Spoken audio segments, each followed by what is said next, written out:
americano, sube las manos.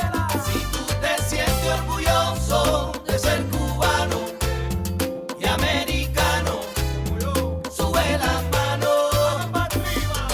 Ay, ay, ay, ay, por Dios, yo voy a votar por Donald Trump. Ay, ay, ay, ay, por Dios, yo voy a votar por Donald Trump. Déjate guiar, vota por Trump, pero no seas tan cabezón. Yo voy a votar por Donald Trump. Pero que dura Melania con su vestido y su cartera Louis Vuitton. Yo voy a votar por Donald Trump. Trompita, trompita, pero que Trompito! salga trompista. Yo voy a What's going on, everybody? por Donald Trump. I hope everyone's having a fantastic evening, afternoon, pre-noon, no matter where you are in the world. I'm Hasan Piker, and yo voy a votar por Donald Trump. Sanctions destroying Cuba. Sanctions destroying Venezuela. Hell yeah. American flags. I didn't even know that that was a part of the song. God damn, that's fucking amazing. Oh, what's up, everybody? I hope everyone's having a fantastic evening, afternoon, pre-noon, no matter where you are in the world. I'm Hasan Piker, and this is the Hasanabi podcast coming to you live from sunny, kind of cold, but still sunny California, Los Angeles. Folks, we're live and alive, and I hope all the boys, girls, and MBs are having a fantastic one, because today's a beautiful day. Today's a wonderful day. Today is Sunday.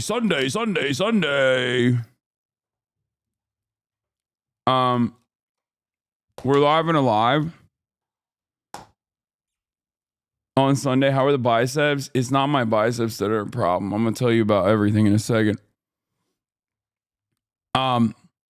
Ladies and gentlemen, that was Canción de Trump, versión en español, and that is by Los Tres de la Habana. Okay, but Kai was the boss of the park today, for real. Yeah, we'll talk about that in a second. It is November 3rd, 2024. November 3rd, 2024, 2 days out from the elección. Okay, yo voy a votar por Donald Trump. You absolutely smoked the turn and burn, but you did look pretty sad.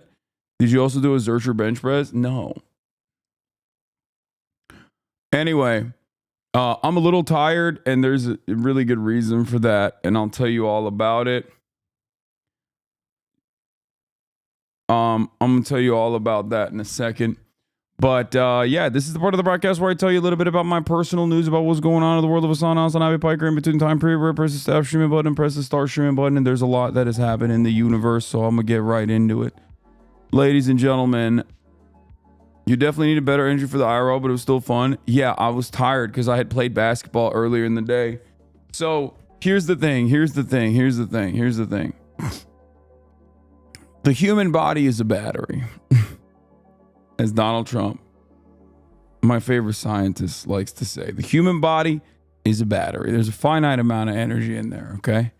And the reality is, like, yeah, throughout the day, I'm going to be tired. Look at Kaya. Like, she just had a great day. She's fucking passed out behind me. I have a finite amount of energy inside of my body. And honestly, I was a little cooked. I was a little cooked at the gym. Yesterday, we cut short the political commentary 3 days out from the election so we could do some fun shit. I went to the gym. I was supposed to link up with Agent. Agent came 2.5 hours too late, unfortunately. But I went with Miskiff and March and Will, and we worked out. And we did Will's routine, and he's an absolute madman. And I hope that... So the stream will be shorter? No, not today.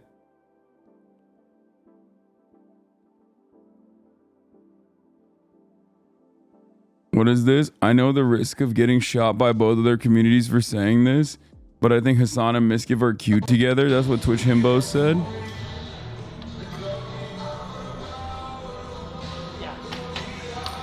Girls are gonna see you on the stream. Yeah. And they're gonna be like, damn, that guy's hot.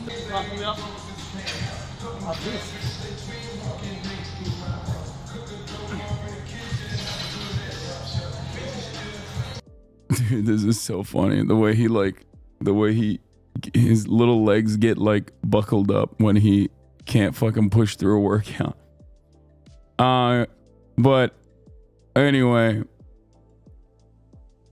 you knew what you were doing. Yeah, I think we did a decent job. I am fat. Look. I'm fucking you up in the gym right now. I'm doing more reps, slower reps. You were just sitting there on your phone the entire time looking at your watch. Waiting to post it next to Instagram story. Can you finish your set? Yeah. Are you? I'm fucking strong. Are you? There's an audio delay. Sometimes there is one. It is what it is. But it was fun. We got a good workout in. I don't know why the fuck I'm like hitting so many insane like workouts. I don't know what the hell's wrong with me. I'm just like, I'm going pretty crazy with it. Like, it is probably not healthy. It's probably not healthy. It's probably not good. The amount of fucking work that I've been doing. Like yesterday, I looked at my app. Like the amount of calories I burned yesterday was fucking nuts. Okay. And I didn't stop today either. I fucking went crazy this morning. Yeah, I burned 2,548 movement calories, which means like I burned that just on the amount of workouts alone. Total calorie I burned yesterday was 5,091. 5,091 calories burned yesterday. Like, that's crazy. Kristen 138, thank you for the 5 gifted subs.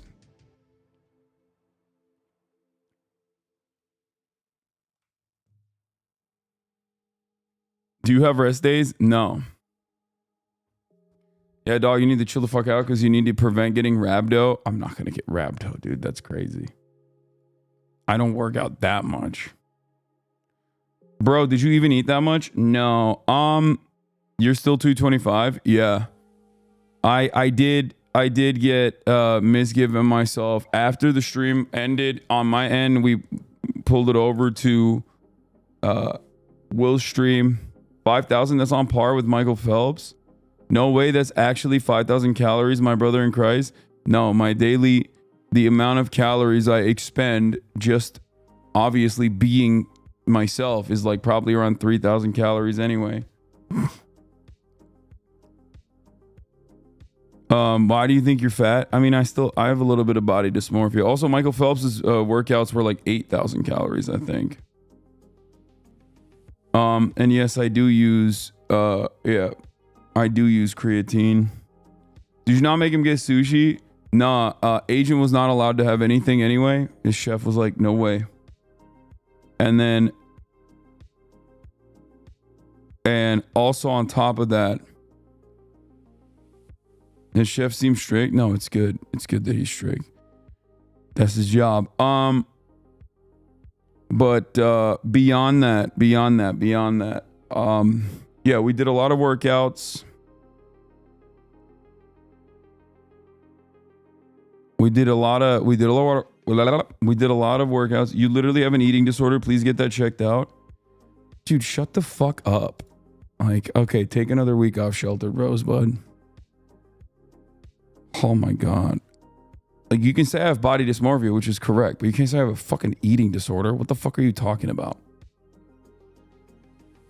Like, dude, people who like are just like, I'm woke. I can say whatever I want. Just like speak out of turn in the most insane ways possible sometimes. It's like, the fuck? Check yourself, please.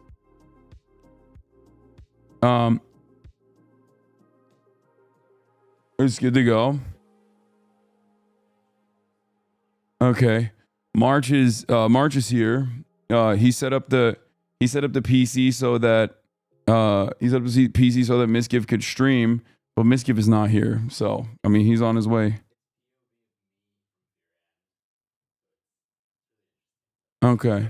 I mean, he knows how to make screens, I'm sure. All right, bye, March. Thank you. All right. You're live on a Sunday? Yeah, I'm always. Weighing your chicken tastes good when you don't have a bitch in your ear talking about ED. Yeah, it's crazy to say I have an eating disorder when, like, my disordered eating, if other people also followed through on, would be infinitely healthier. I track my macronutrients. I don't have like orthorexia or whatever it's called. Like, I simply track my macronutrients and micronutrients. I supplement with fucking vitamins and shit. And I was just about to explain to everybody that because I had a fucking massive day of working out, I was like, yeah, let's have some fun. Which is why I got misgiven myself chicken katsu Japanese curry.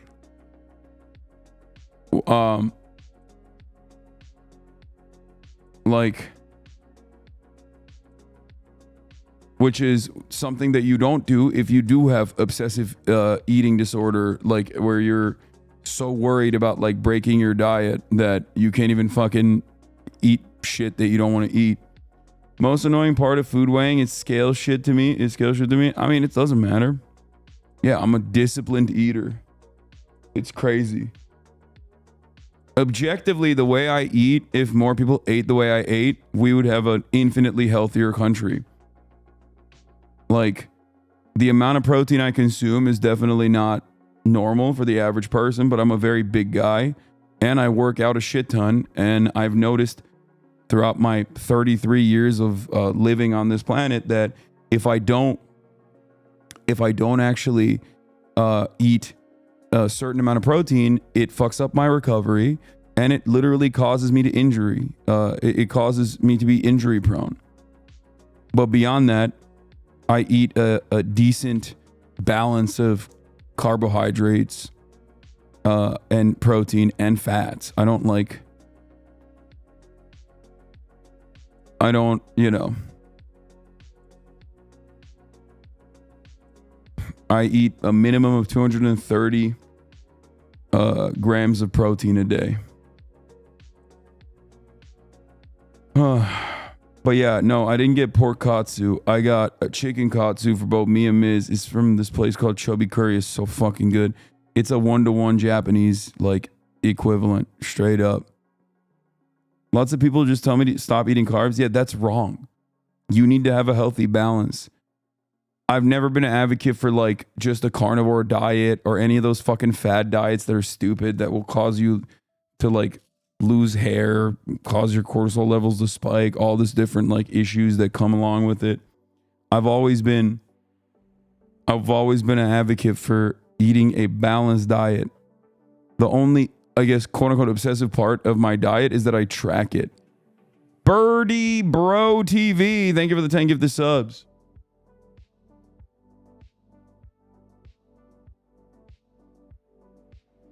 I don't even do like keto or nothing like that. I don't even do OMAD anymore. I do 2 meals a day. I don't eat brekkie. I skip breakfast. That's the one part of my diet that like maybe some people might disagree with, but I skip breakfast. I work out fasted, usually, unless it was yesterday, but I work out fasted usually. And I eat one big ass meal full of chicken and protein when I'm hungry. Oftentimes it's after 3. I use an application to track my macros and all my calories and shit. I'm convinced that the carnivore diet content is adjacent to the red pill content in the algo. Too many girls I know started carnivore and added MAGA trad vibe. Yeah.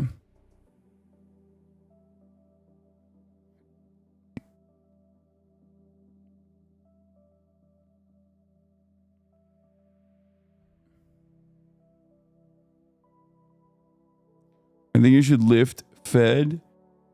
Don't need a lot of calories, like 200 to 300 an hour before it. I mean, I don't know. I've just been doing.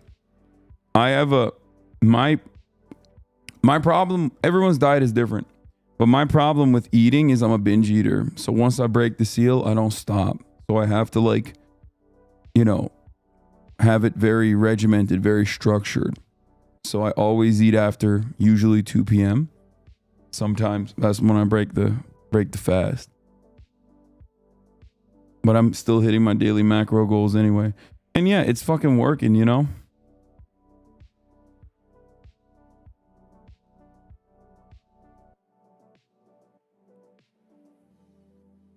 But Tim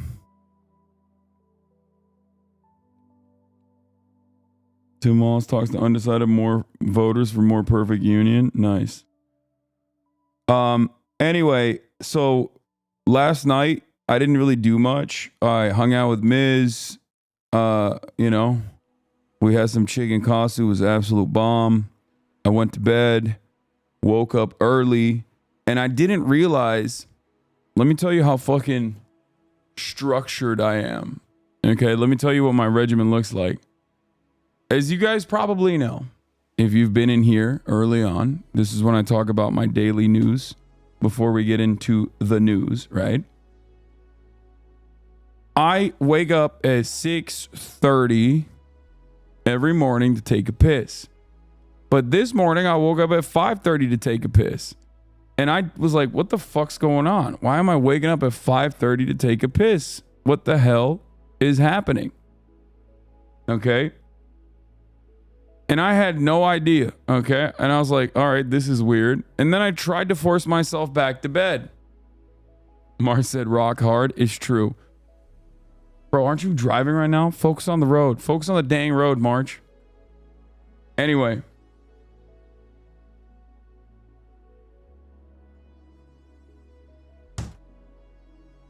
So, yeah, I wake up rock hard, take my morning piss.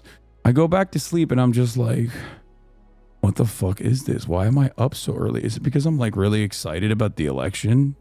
Like it's finally going to be over soon. And I guess like sometimes it's like that. Like that someone said STI. Yeah, dude. I wake up every morning at the same time to take my morning piss. And that must mean I have a sexually transmitted infection. Fucking stupid idiots. Anyway. So I take my piss. I try to go back to sleep. And it's like, I feel like time is running really slow. I'm like, what is happening? It's like barely 8. Because usually that's like when I go out and work out, right? And I'm like, what the fuck is happening? Like, it's like almost like 8 a.m. and I don't know what the hell is happening. I get in the car and only then do I realize, because my car hadn't like updated the time to daylight savings, that is fucking daylight savings.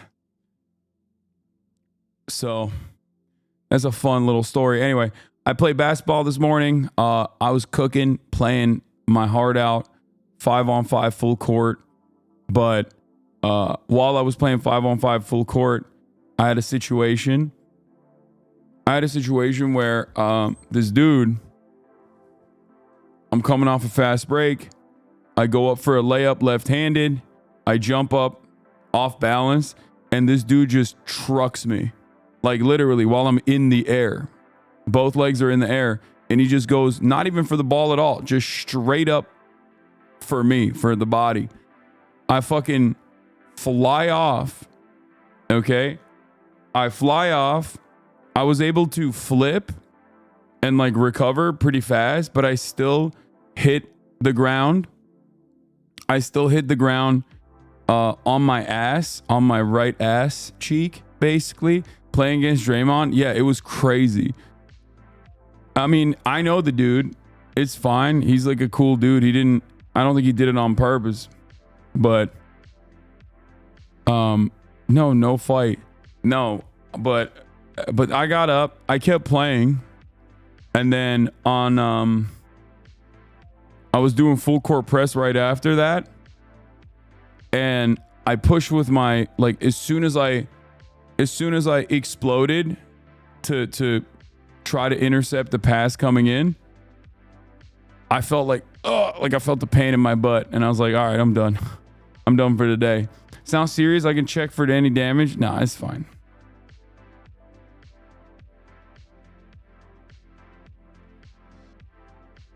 I don't understand how you're 30. Dark MAGA coming for you. It's fine. No, I didn't crack nothing. It's fine. It's fine. It just squished it a little bit. It happens. It's a little bit of a muscle bruise.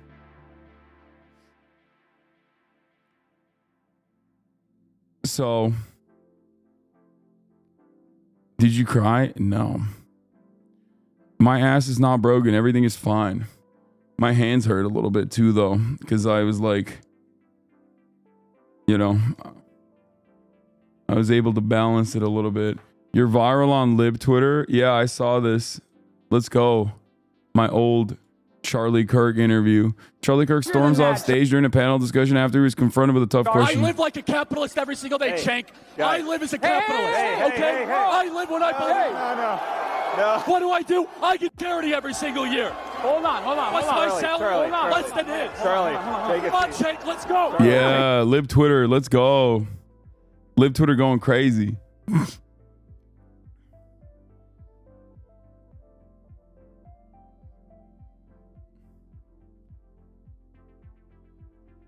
The libs also think Chinese, Charlie said a slur for Chinese people.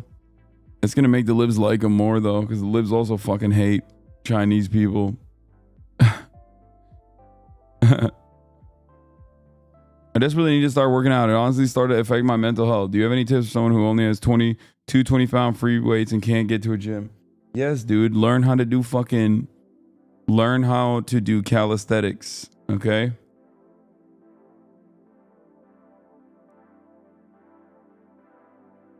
Trump done did it again.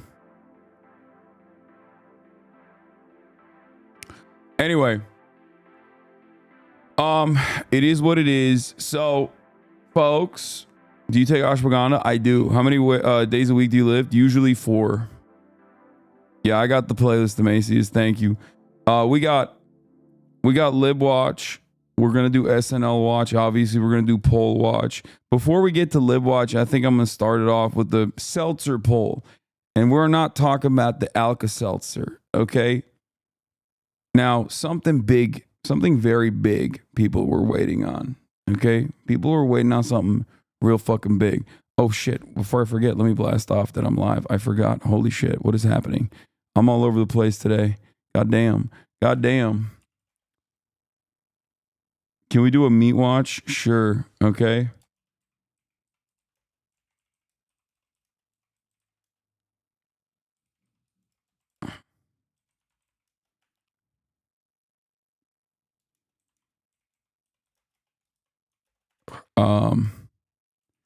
Hogs Malding. Hog Watch. Poll Watch. SNL Sunday. Lib Watch and more. 2 days till E-Day. Get in now.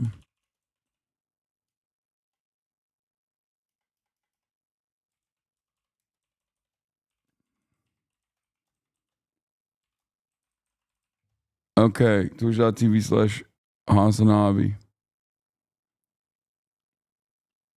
What's Meat Watch? Don't worry about it.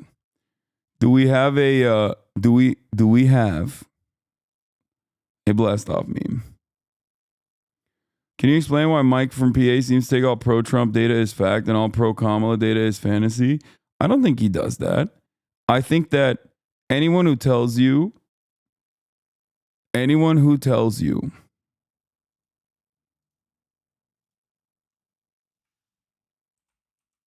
that they are exclusively doing poll watch and not like doing vibes-based analysis on top of that is lying. And I don't think Michael from Pennsylvania would tell you that he's just straight piping the data. He's adding a degree of vibe check. He's vibe checking the data. Okay? And that's normal. I do that too. That's precisely the reason why, and I've said this already, that's precisely the reason why I have said time and time again,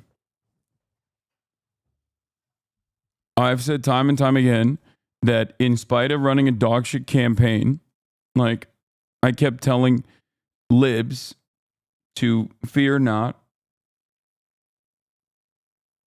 okay, and that ultimately Kamala Harris is probably still going to win in spite of all of my criticisms of her campaign. I've said this for months and months.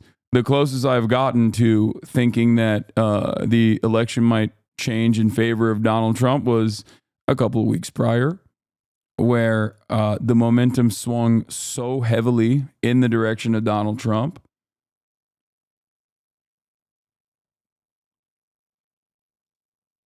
You know? And I think that this does not mean that like Kamala Harris is absolutely 100% going to win. You know, you would have asked me a couple months ago, I had much, I would have given Kamala Harris a chance as a much higher likelihood as I did. A great example is almost every poll has AZ Trump like +2 to -4, but the demographics, population growth, voting patterns, and ground game all heavily favor Kamala. So it's at best tilt or toss up. Depends on Phoenix turns out in the end. That's it. People read too far in either direction. Polls only versus other data only. I think I have a pretty healthy balance in this. I look at the polls. I do a little bit of poll watching, but then beyond that, I also do a little bit of vibe checking. And so far, especially with this with the Selzer poll coming out of Iowa, which I'm going to get into right now, my attitude has been fairly correct. I still maintain the position that Kamala Harris is winning in spite of her bad campaigning. Okay? Make no mistake. Many people will turn around and say, what do you mean? You're so critical of Kamala Harris. Like, you're wrong. She's going to win if you think she's going to win. Or maybe she wins and then you're going to be like, well, fucking Hasan, I told you so. Like, she was going to win. She did a good campaign. You were wrong. It's like, no.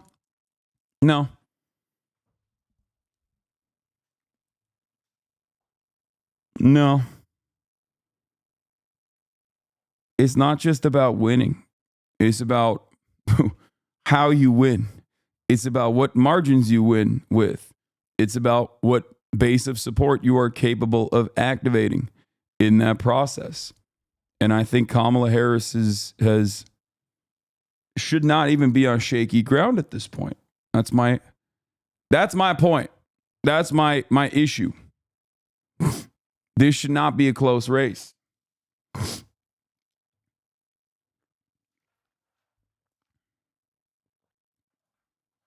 The road to Harris leading in Iowa, yeah, she's probably going to send some people over there now that this shit came out.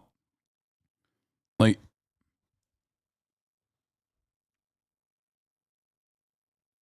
once you saw the polls not move after Trump got shot, you've been saying it's Kamala's election to lose. I mean, no. Trump gets shot.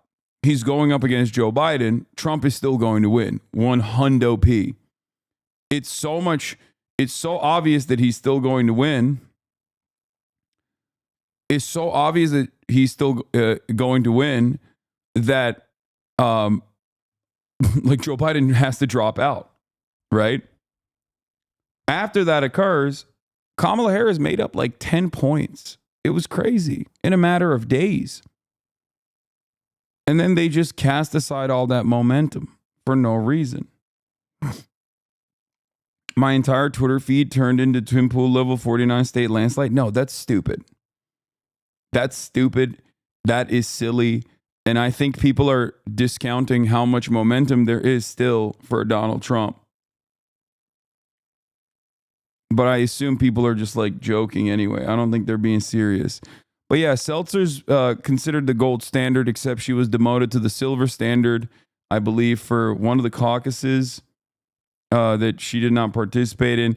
Even if her poll is wrong, right? Like, she has a pretty solid track record. She has a incredibly strong track record of being off by like basically 1 point. You know what I mean? That's the thing.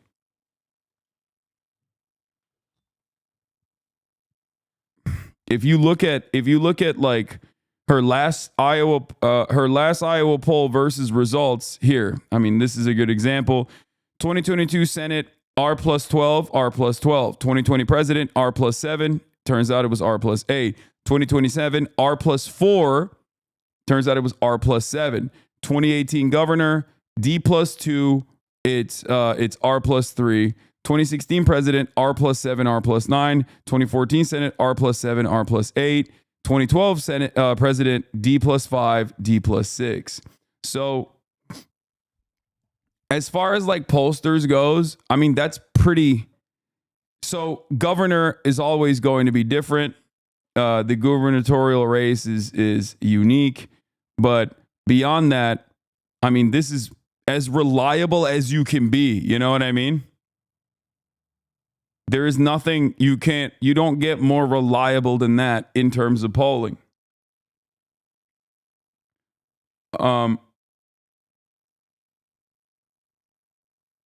And also, yeah, the average Iowan voter just seemingly loves when the Democrats don't have a cracker ass president. You know what I mean? Iowans are basically like, give me a black Democrat. I don't want I don't want no I don't want no white boy, okay? What the fuck is this shit? Which is funny because it's like 98% white. They do. This is 2 for 2, okay? That's where I disagree with you. Ours should be, by all accounts, absolutely crushing Dems, massive inflation, economic unrest, globally incumbent parties trash because of economic stuff, border unrest. The baseline. No, this is not a normal raise. What are you talking about? Yeah, if Nikki Haley was running right now, it would be Jover. The fuck do you mean? This is Donald Trump. Donald Trump is maxed out on his fucking base of support and has a very limited avenue to pick up new people, okay? He was the president. He won once. He was the president for 4 years, and then he fucking lost. It's over at that point. People have made up their fucking minds about him. I think that's crazy to say Kamala winning is a wild upset. That's insane. If it wasn't Donald Trump, you are 100% right. But it's not it's not someone else. It's Donald Trump. So if you're going up against Donald Trump, a person who already lost an election, okay? A person who already lost an election, yeah, it's pretty nutty that it's like this close. I cannot comprehend how anyone, you are a sellout unless you react to Candace Owens' podcast series covering Kamala's ethnicity. What?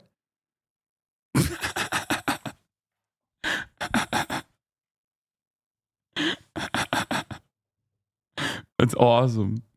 Yeah, dude. I don't give a fuck. What are you, crazy?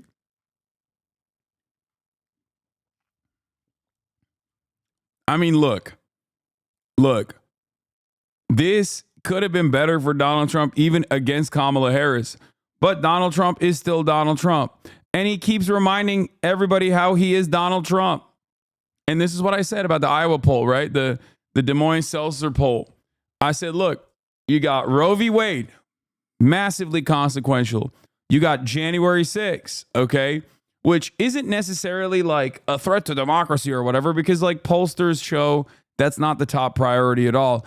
But it actually spells that he's like a sore fucking loser and really narcissistic, which reminds everybody what they don't like about Donald Trump, okay?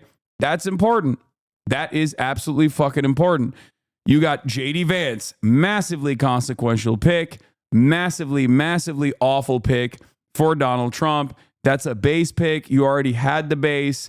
Good luck on that. You have tens of millions of dollars wasted on anti-trans ads. Shows that their priorities are in the wrong direction. Shows that they literally think that these are the top priorities. It's like, you're fucking stupid. Just talk about the economy, jackass. You fucking idiot. Talk about the economy. Talk about how you're anti-war, but you won't do that because you're Donald Trump. Then you have anti-immigrant screeds instead of messaging discipline on economy. Dogshit tariff plan, which was effectively countered as a mass sales tax, which I really liked. Kamala Harris's campaign has had a couple big W's. That was one of them. Okay. On the communication front, that was a very, very effective way of deflating the whole tariff thing because it was objectively a stupid economic policy anyway. Threatening to use the military on enemy from within, and these are the results. Every normie lib I know thinks the anti-trans ads are effective. I don't know why. Just stop talking to fucking liberals, please, okay? The reason why normie liberals think it's effective is the exact same reason why they think Kamala Harris is brilliant for tacking to the right. Because they're 1, stupid, 2, terrified of Republicans, and 3, they kind of like Republicans at the same time. Okay?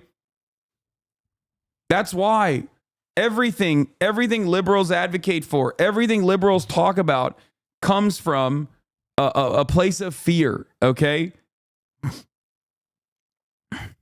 Yeah, here it is.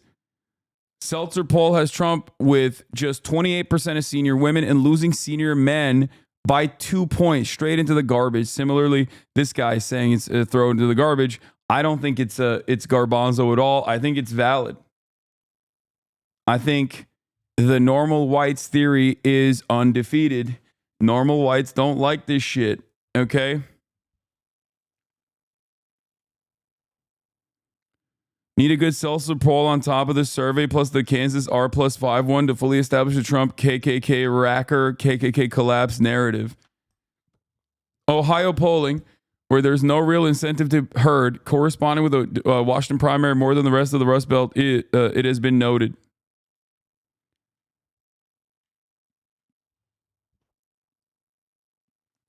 Like, that's crazy. Ohio being only +3 is crazy.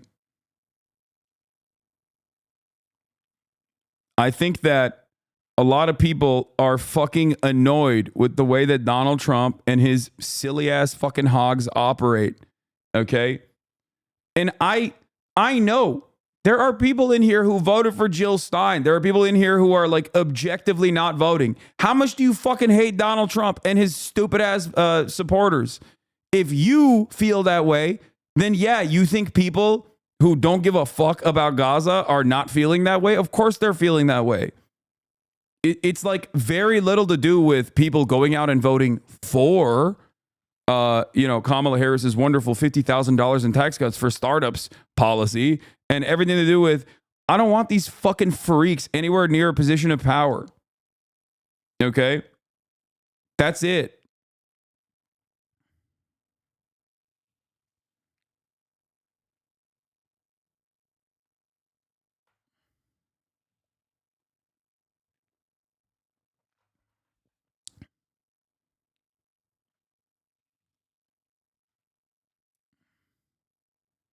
MAGA is claiming Diddy paid Ansel. Wait, what?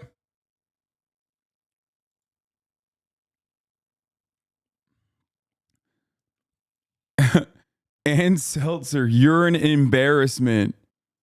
Was the Diddy paycheck really worth it? And Seltzer, after P. Diddy invites a random Iowa pollster to his pedophile ring parties for some reason. Okay, so there's a 56-year-old woman here. The reason I was turning blue is abortion. Yes. Abortion is yet another obviously annoying fucking Trump thing, okay? People are annoyed. People are mad. People are grossed out by the way that the Trumpian Republican Party operates. This is literally not anything different than the 2022 midterm red wave turning into a fucking baby puddle. It's the same shit. The only difference between that and what's going on right now, and it's not like this isn't in the bag. I know that like libs are doing victory laps as though like the election is over, they're going to win, whatever. It's still close. I don't think people understand. It's still a toss-up, in my opinion, but I still favor Kamala Harris on it for how badly Donald Trump has presented himself this entire time. He's done no convincing whatsoever that he would be different somehow, or at least like try to remind people of all the good stuff about how the economy was good when he was president. And instead doing like the worst campaigning possible by sucking the microphone and complaining for 45 minutes about like audio people, or just being a fucking racist piece of shit that is really annoying and people don't respond positively to.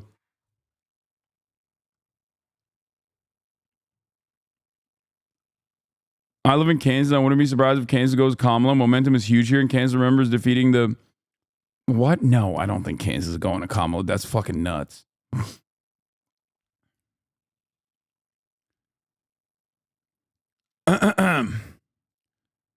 Harris has to be up 10 to 12 points nationally for this result, and she's simply not. I don't believe she's winning senior men in Iowa, or that over 55s are voting 10 points left of under 35s.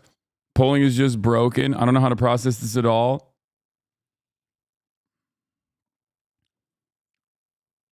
They voted down the abortion bill, though.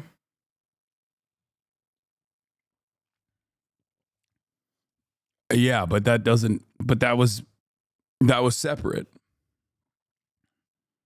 Is there a ballot measure in Kansas for abortion this time around? Final New York Times polls. Ed and Germentum was waiting on them too. Shows a tie in Michigan and PA.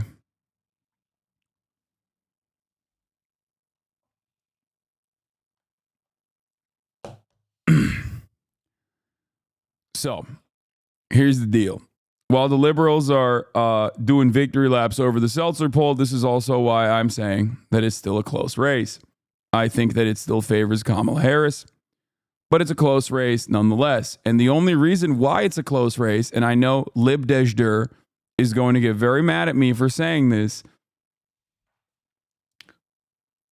but it's because Kamala Harris has not done enough messaging and communication beyond harm reduction for the base voters. You can't rely on the base specifically because you're a younger black woman and then assume that they're going to come out and vote for you in droves. That's it. That's it. That's the only reason why it's a close race. Donald Trump is an unimaginably bad candidate. He is not a strong candidate. He's a bad candidate. Okay? J.D. Vance is also not great either. This is why I said she should have been communicating a different message forward for the black voters, brown voters, young voters in general. Okay? But she didn't do that. She didn't do that at all. And these are some of the consequences. If she does not bring the same margins from the Philadelphia base of support, young voters, college educated voters, like voters that are going to college, college students. Like if you don't get turnout from your base, you're kind of cooked. It makes things infinitely closer for no reason. And that's where we're at. And I think that's why these polls are showing this insane tie this close out.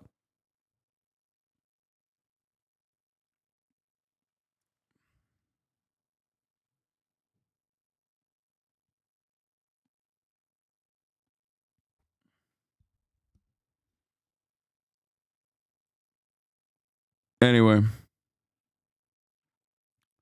how late will you be planning on streaming the election night? The entire election night. I'm going to be streaming everything.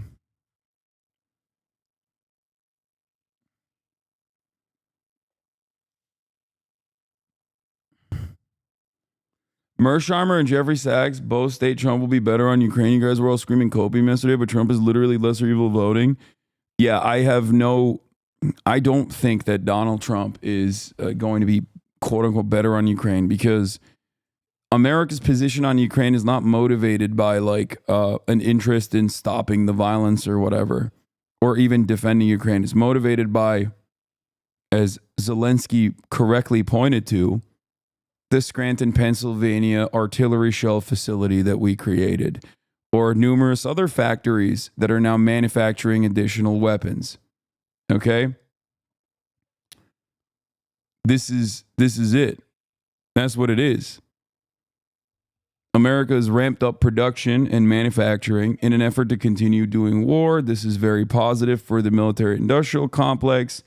It's just not going to happen. You're not Like Donald Trump is not going to put an end to that. Okay.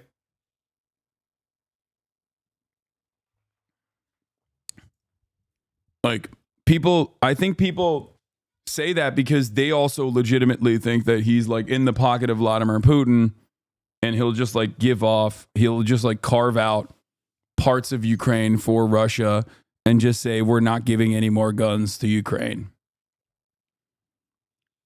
But the reason why we're giving guns to Ukraine is not because we are interested in Ukrainian emancipation. Sure, I think that we're interested in, having political influence over Ukraine as a way to wither away our foreign adversary in Russia and as a way to make sure that we have influence over a massive country that's like very close to Russia. Okay.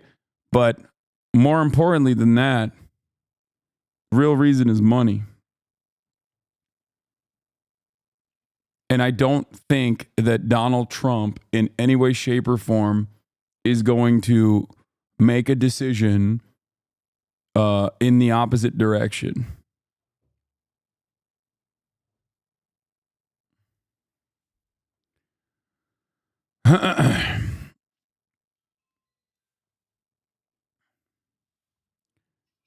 Anyway, Miz is here.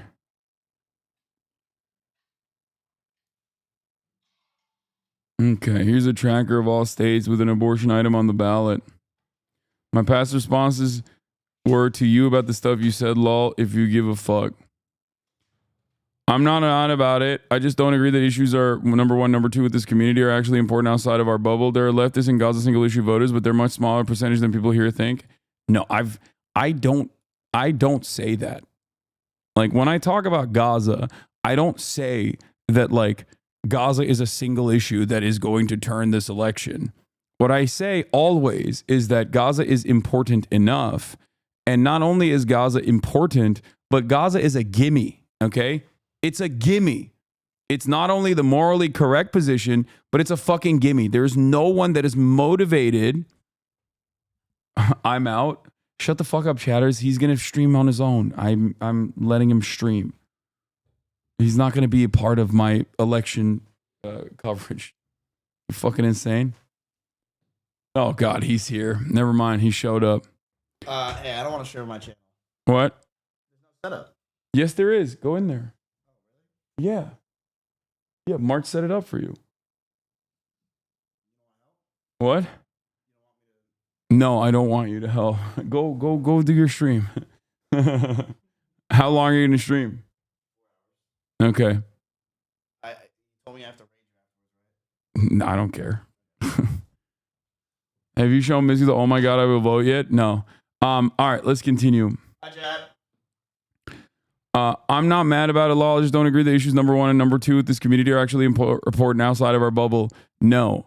That while there are people in this community that will not be voting for Kamala Harris over this reason, in terms of the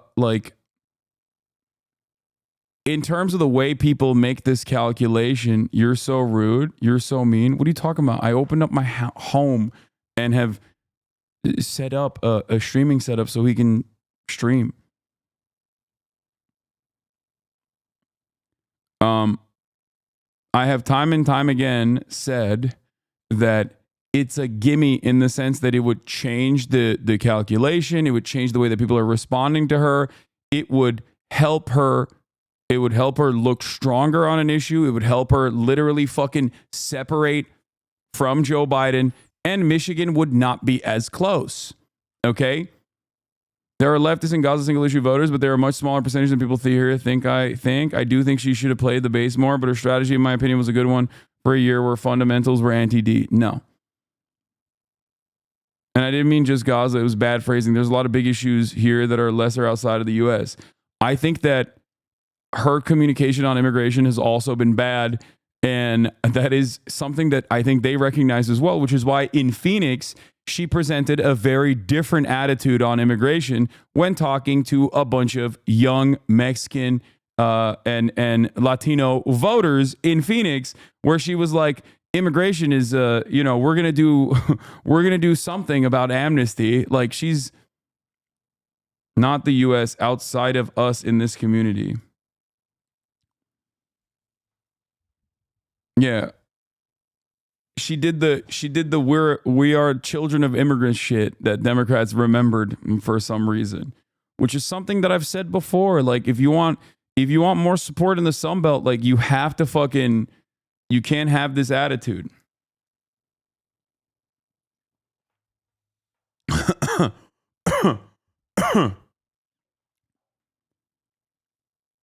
Anyway,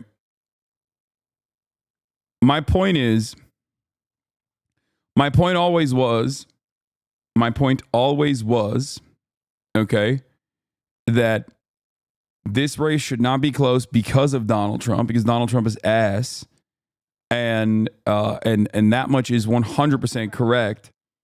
Donald Trump is an ass candidate, and he doesn't have the juice that he once had. He has no way of, like, presenting himself as a fucking moderate. Like, he's not doing a good enough job with that. And he's trying to fucking pick apart, in this incredibly limited base of support that he has. He's trying to pick apart, like, conspiracy voters. And that is a notoriously unreliable type of voter to try and win over. Okay? They will support you. They'll go out and say they love you, but will they go out and vote? We'll see.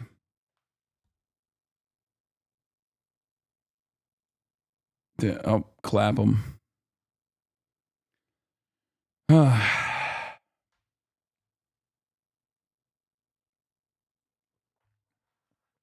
Get the fuck away from America. America, stand behind me. I'll protect you.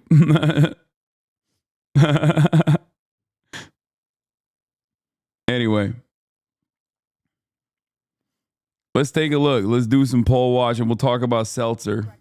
Washington Bureau Chief Rick Klein is here with our latest poll with Ipsos. And this race, Rick, I mean, it is as close as ever. Yeah, good morning, Janae. Our ABC News Ipsos poll has Kamala Harris just out this morning in 49-46 lead over Donald Trump. That's just a tick tighter than last week when we had the lead at 4 points, but it's all well within the margin of error. And narrowing into the 7 battleground states, guess what? Nothing changes. An identical lead, 49-46 across the 7 battlegrounds. But inside the individual battlegrounds, we still see a little bit of a different story. These are our 538 polling averages. Harris leading in Michigan and Wisconsin, but by less than a percentage point. Right now, trailing narrowly in the polling averages everywhere else, including Arizona. That's 2.5 points. But again, all of this is within any polling margin of error, and there's new polls even out this morning that would suggest a tighter race, even if that's possible here. And there are signs of discontent everywhere, particularly among voters for Donald Trump. But among all voters, 74% say that the country is on the wrong track going into Election Day. That includes half of Harris supporters, and wait for it, 98% of Trump voters say we are on the wrong track as a country. And 60% of voters say they are still dissatisfied with the candidates. And we finally found an area of bipartisan unity. 61% of Harris supporters and 57% of Trump supporters agree that they are dissatisfied with the candidates they are voting. Damn, dog. Damn, dog. I thought people loved Harris's campaigning. I thought that they thought that she was fucking hot shit. That's crazy. I wonder why people are saying that. I wonder how we got here again, dude. How the fuck did that happen? Now, listen, and I've repeated this time and time again. She is not Hillary Clinton, okay? She doesn't have the metric ton of dissatisfaction, distaste, anger, resentment, hatred, and conspiracy theories that Hillary Clinton had, which is why it was fucking insane for the Democratic Party to be like, this is the candidate, and you're going to shut the fuck up, and you're going to vote for her. Okay? She didn't have that. She doesn't have that, which is why, this is not the end all be all, okay? It's not the worst thing. She, however, is not a very good campaigner. She's just not. She's not very, doesn't have a lot of riz. she's black, America's racist. Oh, no, for sure. That definitely plays a role. America's also sexist too. But guess what? Guess what? What do I always tell incels? Okay? You don't look at the situation. You don't look at a situation that's like built against you and turn around and say, well, any guy can be 7. I do say that. You got to play to your advantages and you got to overcome your disadvantages, you know? That's it. I would never be like, oh, this person is a black woman, so she shouldn't run for president, especially if they have dope policies. You know what I mean? It don't matter. Like what? You think she didn't realize that America was racist and that she was a black woman running in a racist country? No, of course she knows that. What the fuck? That's precisely the reason why she didn't do the I'm with her style bullshit in the way that Hillary Clinton did. Okay?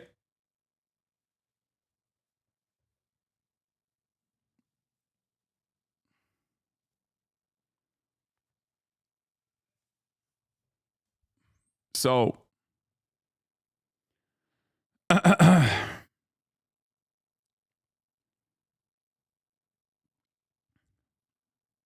don't think the race is going to be close. I don't understand why they don't factor in the Supreme Court and Congress when they talk about the country being on the wrong track.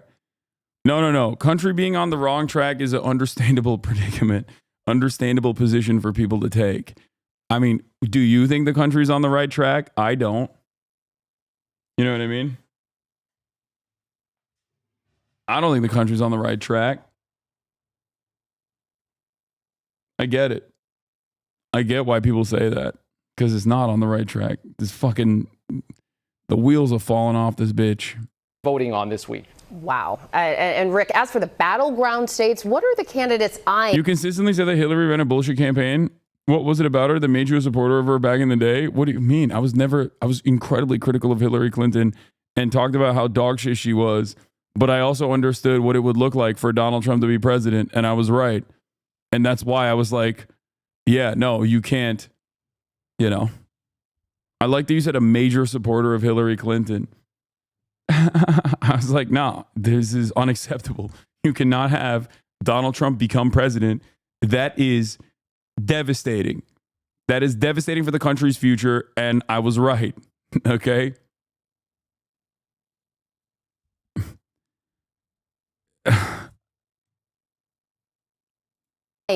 As their likeliest paths to victory at this point. Yeah, and you heard Selena lay it out a little bit, but if the polls lined up exactly where things are in the Electoral College, if the polls are right, which is a big if, you'd have Donald Trump winning right now. 287 electoral votes, that's more than 270. But the polls, of course, are often off a little bit. So here's the scenario that Selena was talking about, the blue wall. Wisconsin, Michigan, and Pennsylvania, if they all go for Kamala Harris, that is 270 electoral votes exactly. That means the presidency for her. For Donald Trump, a couple of different paths, but the likeliest, let's say he carries Nevada and Arizona, where he's been leading in the polling averages, Georgia and North Carolina in the South, historically more Republican. He just needs one more state, and it could be any of the big three. Pennsylvania, the likeliest and the biggest prize. That is the biggest battleground, and it is close to a must-win as we see for both candidates. There's agreement on that this year as well. And Rick, we were talking about this behind the scenes this morning, that poll out of Iowa that now shows Harris leapfrogging, leading Trump. I mean, 3%. What can we? So like, this is because Selzer is like a very reputable pollster. Like people were looking at Iowa being deep red, normally. People were looking at this poll and being like, oh, it'll be like +5. If it's like +5 Trump, that is good for Kamala, right? That means that there is a lot of still like resentment for Donald Trump from the base. Maybe some people are not going to go out and vote. And people were looking to extract some kind of data from this that would be helpful for a like national snapshot of what the broader electorate looks like. So for this poll to just fucking come out +3 for Kamala Harris, okay, it was nutty.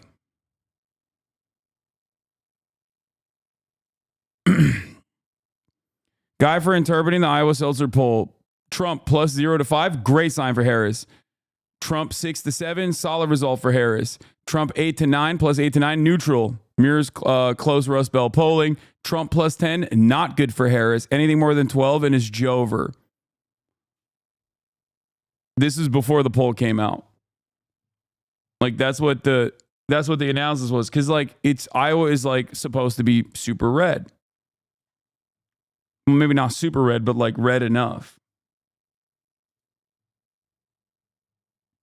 Iowa allowing huge innovations in fuck ass map science.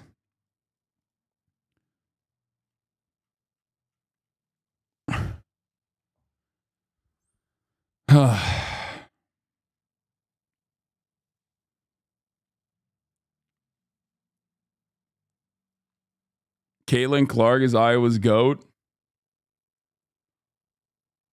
Huge asterisk, +3 within the margin of error, so it was better to call this a dead even poll than Harris ahead by 3. It doesn't matter. The point is, this is unexpected. This doesn't mean that like Texas is going to fucking turn blue or whatever. Okay? This doesn't mean that at all. What this simply says is that Trump's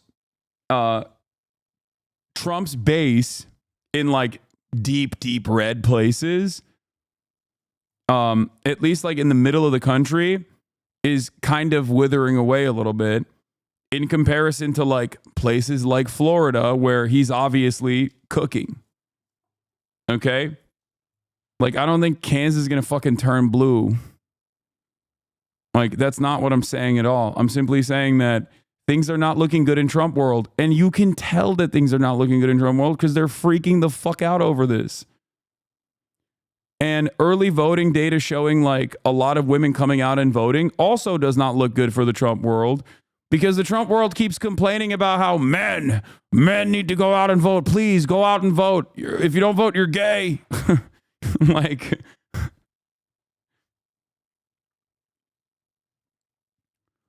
Iowa voters in 2024 for some reason. Black woman is speaking. Listen and learn. Listen and learn.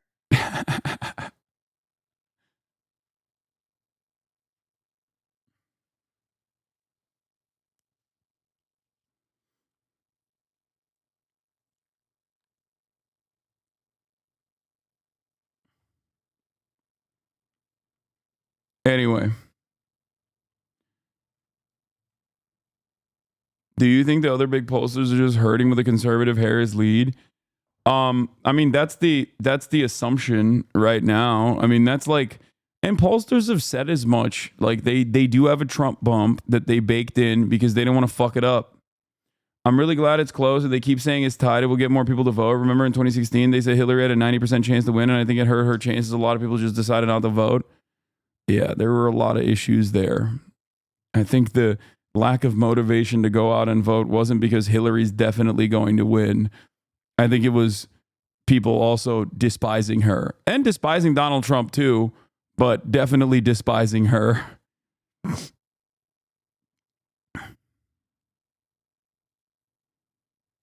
My favorite Iowa meme?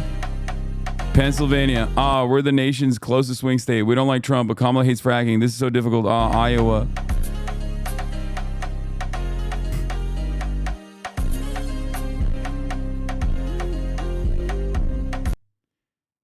It's just, these memes are so stupid.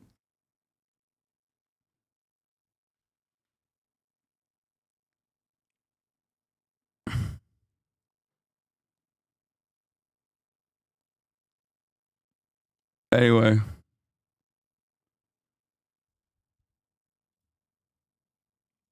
Let's continue. Glean from that. Yeah, well, just for starters, remember where Iowa landed last time. That was not particularly close, about an 8 or 9 point win for Donald Trump. And it's possible that this poll is on to something powerful. It could be an outlier, it could be off. But if it's right, not just about Iowa, but about some other upper Midwestern states like Wisconsin and Michigan, if we start to see women break more heavily toward Kamala Harris, that might change the landscape on election night. We'll have to wait and see, Janae. Very interesting. Rick, thank you so much. Yeah,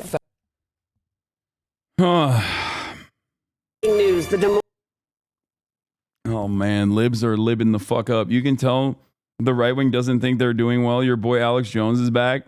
Yeah, that's dude. You know. Oh my God, he looks extra red. He kind of looks better now than he ever has, but also in this video, he looks super red.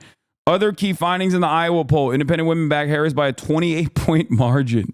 Senior women support her by more than a 2-to-1 margin, 63% to 28%. 97% of them support Harris, while only 89% of Republicans support Trump.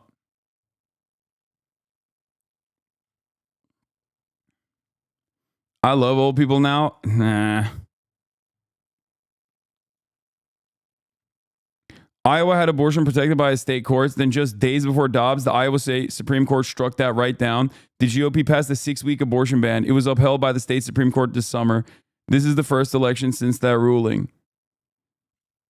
And here's what I think is being slept on this fall. There's a state Supreme Court justice in Iowa who's on the ballot in Tuesday. He sided with the majority in his 4-3 upholding of the abortion ban this summer. As a reminder, there are also state justices who upheld the abortion bans this year on the ballot in Florida and Arizona. In Arizona, the GOP has put a constitutional amendment on the ballot that would nullify those elections.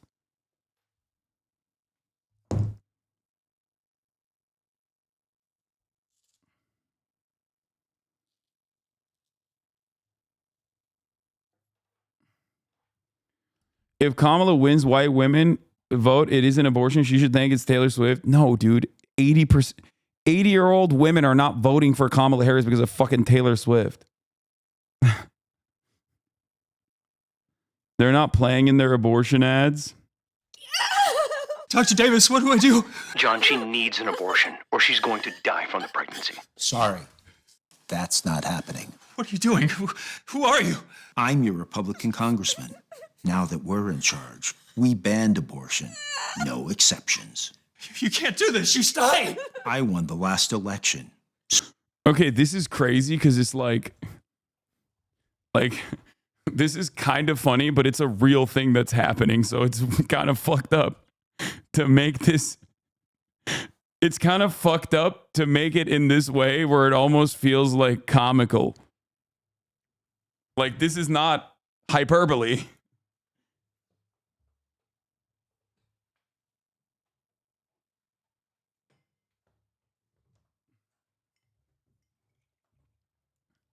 This is not the A24 style horror flick that we saw with the other like cop pulling a young lady over with her dad when they're crossing the state border. So it's my decision. But don't worry, you can still have children, just not with her.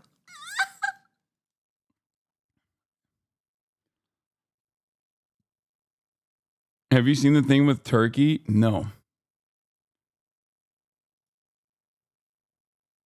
Wir versprechen Ihnen, dass wir die Kommunisten, Marxisten, Faschisten und die linksradikalen Verbrecher, die wie Ungeziefer in unser... Jesus Christ. Okay, hold on. Wait, are you guys getting the, let me make sure that we have the, do we have the content, sensitive content warning up or not? Do you guys have it? You see it? The tag is up? Okay, just want to make sure that the sensitivity tag is on. Okay, good. Hey, Chad, someone tell me where to read about what the +3 for Harris means. Just trying to figure this out for myself. Chatter is looking for the truth. He's like, this fuck ass Hasan bullshit. Get him out of here. Like my entire coverage has been afforded to just like explaining to you exactly what that means. And he's like, I don't really care about this. I don't really care what you have to say. I like it though. It's good. Seek it out on your own.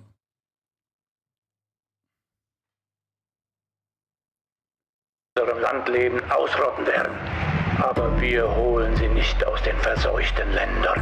Ich weiß nicht, ob man sie Menschen nennen kann. In einigen Fällen sind es meiner Meinung nach keine Menschen, sondern Tiere. Sie vergiften das Blut unseres Landes. Yeah, they're poisoning the blood of this country is like a direct verbatim Hitler bar. So that's like, that was pretty crazy. That was pretty fucking crazy. Wir werden die größte Abschiebeaktion durchführen. Wenn ich nicht gewählt werde, wird es ein Blut. I mean, I think they're just saying Donald Trump's this is a Trump speech just in German, but the enemy from within, poisoning the blood of this nation, like America for Americans, those are all direct, verbatim, not paraphrased Hitler bars.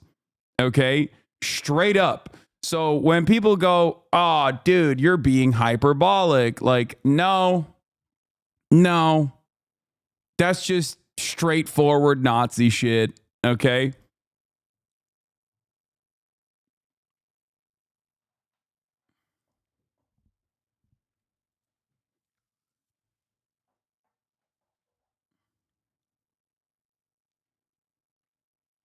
Blutbad geben. Ich bin eure Vergeltung. Ich möchte nur einen Tag lang Diktator sein.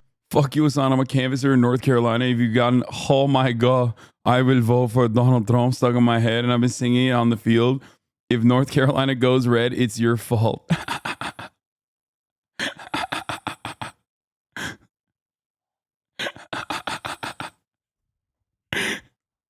North Carolina plus 10 red. I made every North Carolina canvasser have the fucking song stuck in their goddamn heads.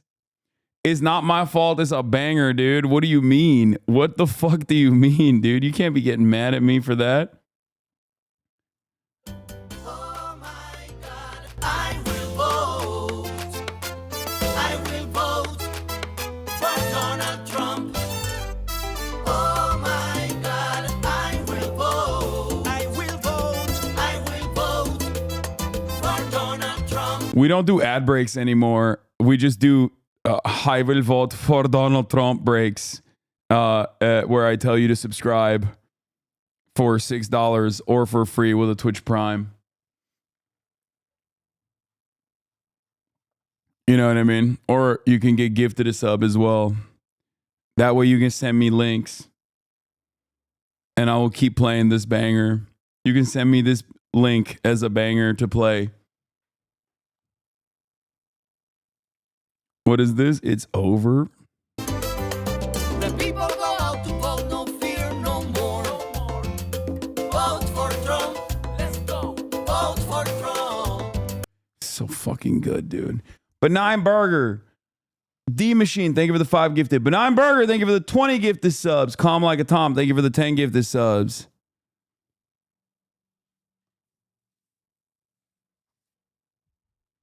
Oh, God. Oh, no. They were expecting 1,000 people at the JD Vance rally with Don Jr. in Pennsylvania. Only tens of people showed up. Oh, no. Oh, no. Socialist Thug Jane, thank you for the 5 gifted. Not a good sign.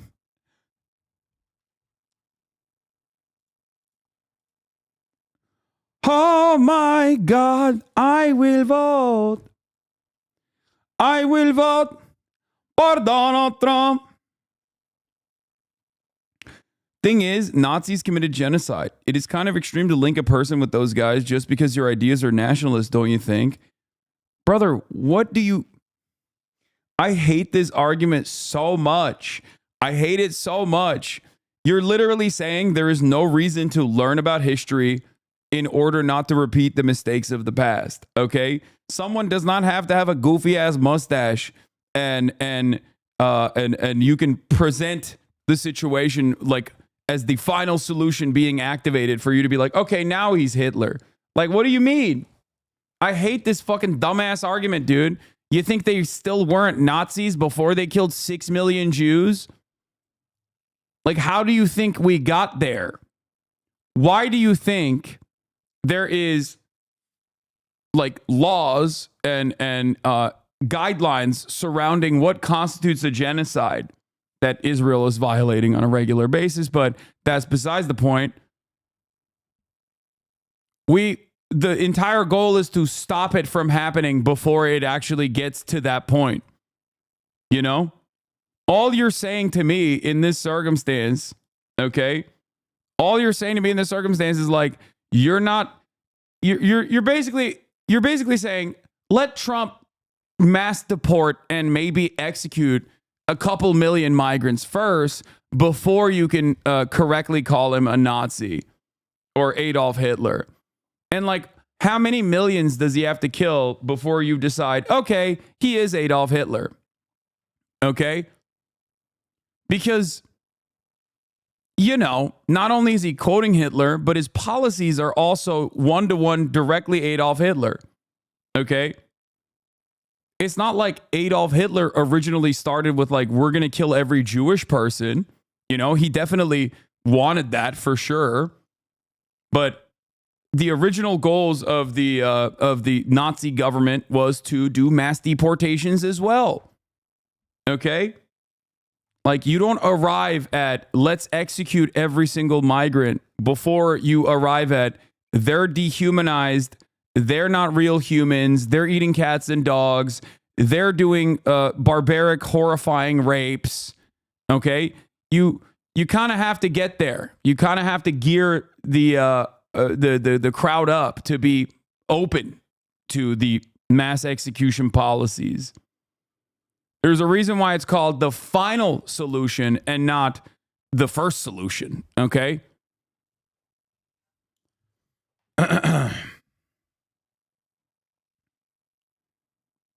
This kind of stuff is just like very, very stupid. It's just like anti-intellectual in terms of conducting yourself, in terms of like launching an argument.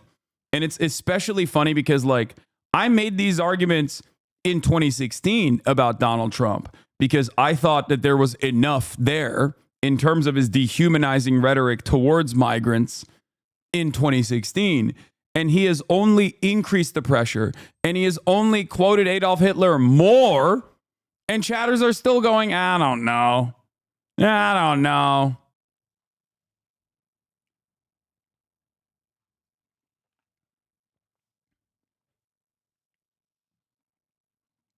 Radical police, radical, wee woo, you're being too radical for Twitch, informed Dan Clancy. Yeah.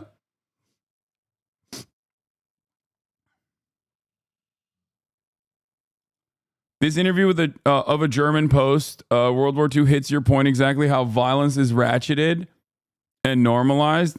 From Milton Mayer, what no one seemed to notice at a colleague of mine, philologist, was the ever-widening gap after 1933 between the government and the people.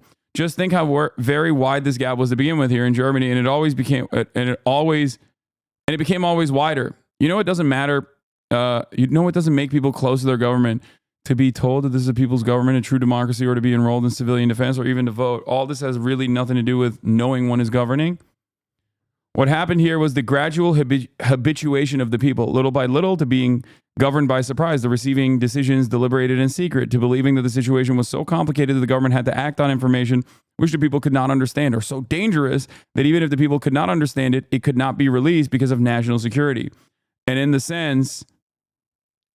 sense of identification with Hitler, their trust in him made it easier to widen this gap and reassured those who would otherwise have worried about it.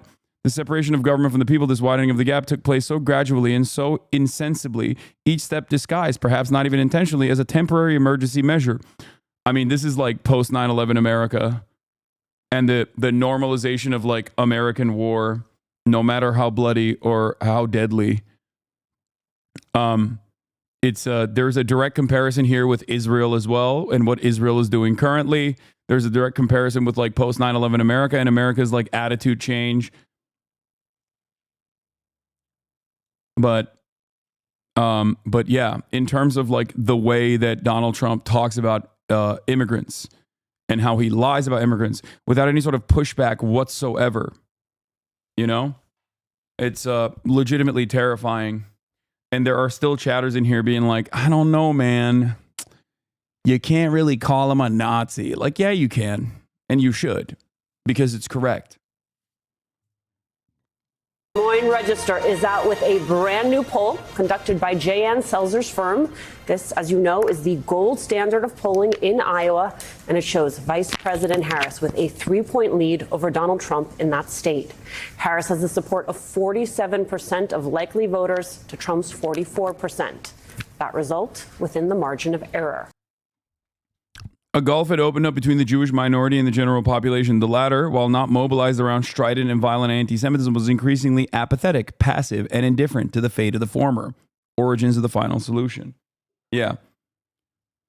Slowly but surely, you increase the pressure that you and you consistently dehumanize the outgroup over and over again, and people just kind of turn a blind eye. This is why I am genuinely terrified about the liberal rhetoric surrounding the issue of immigration, with no counterbalance, with no pushback whatsoever. What about the squirrels, though? What squirrels, man? Shut the fuck up! Oh my god! Why are people so goddamn annoying? What is that? The fucking one squirrel that was euthanized or some shit? I know, it's fucked up, okay? Shut up. Yeah, they killed the squirrel. I know, it's really fucked up. I agree, but like, time and place, dude. Fuck me, Jesus Christ. Oh my god, some of you are literally the Hawk Tua understanders in the chat. How is it any different than that shit? It's just like literally another one of those things that like coworkers love and talk about endlessly and relentlessly, and fucking chatters are badgering me with it. It's viral on the conservative side of Twitter and has not broke through to the liberal side. Nobody cares. I just like don't understand why we're having this conversation right now. Joining us now, pollster Jan Selzer. Coworker ass chatters in the fucking chat. Jesus Christ. All right. Jayan, obviously you are bringing, we're coming on air right now with this polling, and I mean, we could just put it up on the screen for folks, because I didn't have this on my bingo card, as I like to say. Vice President Kamala Harris, 47%, Donald Trump, 44%. Take us inside your poll. What is new here? We know that there's a majority of Iowa men in this poll that say they prefer Trump. A majority of women prefer Harris. Among likely Iowa voters, this seems like something is happening. It does seem like something's happening. Now, we've been living with the numbers day by day as we've been gathering the data. So we've had a little bit of time to get over the initial shock. You know, Iowa is a very Republican state. There's only one person at statewide office or federal office who is a Democrat. So to have the presidential candidate lead by a substantive margin was shocking to begin with. One of the reasons she is leading is because of her strength with women generally, even stronger with women age 65 and over. Her margin is more than 2 to 1. And this is an age group that shows up to vote or votes early in disproportionately large numbers. So it's a bit of the boost that Kamala Harris has gotten this time. You know, for me, this is very telling of a lot of the effort and the importance of a little thing called ground game. And when a campaign... Okay, why are you talking about Iowa? What kind of... I'm sorry. I don't know if I'm wrong on this, but what kind of fucking ground game does Iowa have for the Democratic Party? Is there like a tremendous amount of work and tremendous amount of effort being placed? Maybe tomorrow and today... But, like, what is the Democratic Party's ground game in Iowa? I'm sure they're pumping a shit ton. You're wrong. I'm sure they're pumping a shit ton of ads. They have a lot of money, dude. The Democrats have a lot of fucking money. The leftover Obama squad put in the BAM bag together. Local Iowa Dems have been working hard, to be honest. Don't they have infrastructure there because of the Iowa caucus? Surely there's lots of volunteers there.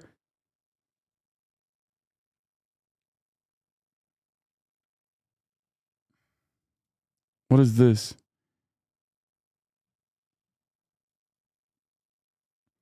Ohio Sheriff's lieutenant in hot water as a social post. I'm sorry. If you support the Democratic Party, I will not help you. And the problem is that I know which of you supports the Democratic Party, and I will not help you survive in the end days. That's awesome. That's so fucking funny, dude. These people are so. God, I love hogs so much. Why do I love hogs so much? Oh my God. Oh my God, I love my fucking hogs. Oh, wonderful. Fantastic. Yeah. Did you see Trump coping about Iowa? Yeah. Yeah. I know. We're gonna get there. Hold on. Coming in with 107 days to make the case to communities across the country, and we know the importance of communities like ours. Iowa is a bellwether, particularly as you get closer to the election, as it is in the beginning, right? So here we are at the end. What's your take on that aspect of this, that the numbers have changed so dramatically from the 18 points that Donald Trump had to now Kamala Harris over Joe Biden, the 18 points, to now having Kamala Harris up by 3? It's, clearly there's something going on here if our poll numbers are correct. And it's the same method that I've used really since I started polling. So we have a good accuracy rate. We're comfortable with what it is that we do, which is to allow our data to reveal to us what's happening with the future electorate. So that may be the little lucky charm here, is that we're able to uncover the change that's happening on the ground. We certainly know anecdotally, as you drive around the metro area, you see far more, I guess I'd say far fewer Trump signs than we've seen in past cycles.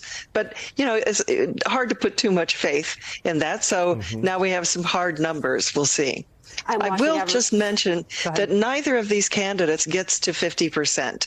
So there still is some swing left to be determined on election night.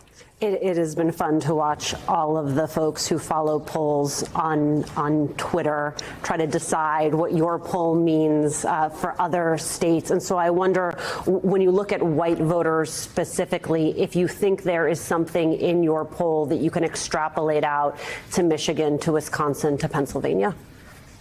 Well, as your graphics are showing, there is clearly a gender gap there. Iowa is predominantly white, so there's not much analysis we can do on the non-white vote. But I think what it does say is that polls that are deciding that they know what the future electorate looks like may be basing it on past electorates. And in some cases, that would give Harris an advantage, and in some states, that would give Kamala Harris an advantage, or some would give Donald Trump the advantage. So we'll see how that plays out. I just feel like these numbers represent, our last poll in September had Trump leading by just a 4-point margin, when Joe Biden back in June had lost by an 18-point margin. So we're certainly seeing an upward, almost linear shift in the Democratic strength in Iowa. Jan, I just want to note that the only Democrat elected statewide in Iowa, Rob Sand, when your poll came out, he texted me, and Rob has been saying for a very long time, he is the state auditor, that there have been many close losses in Iowa, and Iowa is in fact a place that's in play for Democrats. And this poll to me indicates perhaps Rob Sand is right, by putting in the work, infrastructure, as Chairman Steele just noted. Have Democrats made Iowa more competitive because of their presence there, and also the issue of reproductive rights? 21% shift because of abortion seems a bit much, though.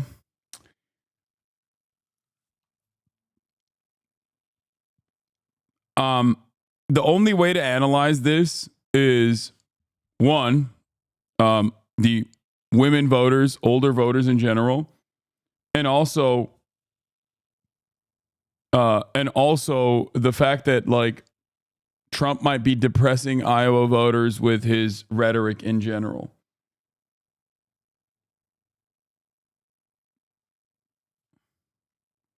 But abortion is pretty consequential. Abortion is pretty consequential, and Donald Trump is running a dog shit campaign. The Democratic Party really hasn't done shit here, and honestly, the state party hasn't done much shit either. more the local county party apparatuses. We hate our governor, so we've been trying to flip our local Congress. That possibly trickled up to the top of the ticket. Source, M. Iowan.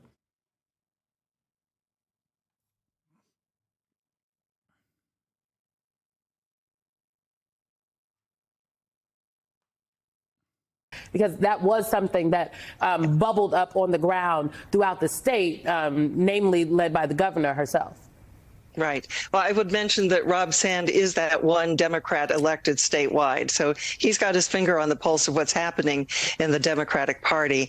As we were trying to determine, this is a very short poll because there's no time left to write lengthy stories with lots of data in them. So we don't have as much data as we might like about why this is happening. But our farmers fucking hate Trump. He actually ruined their lives for years.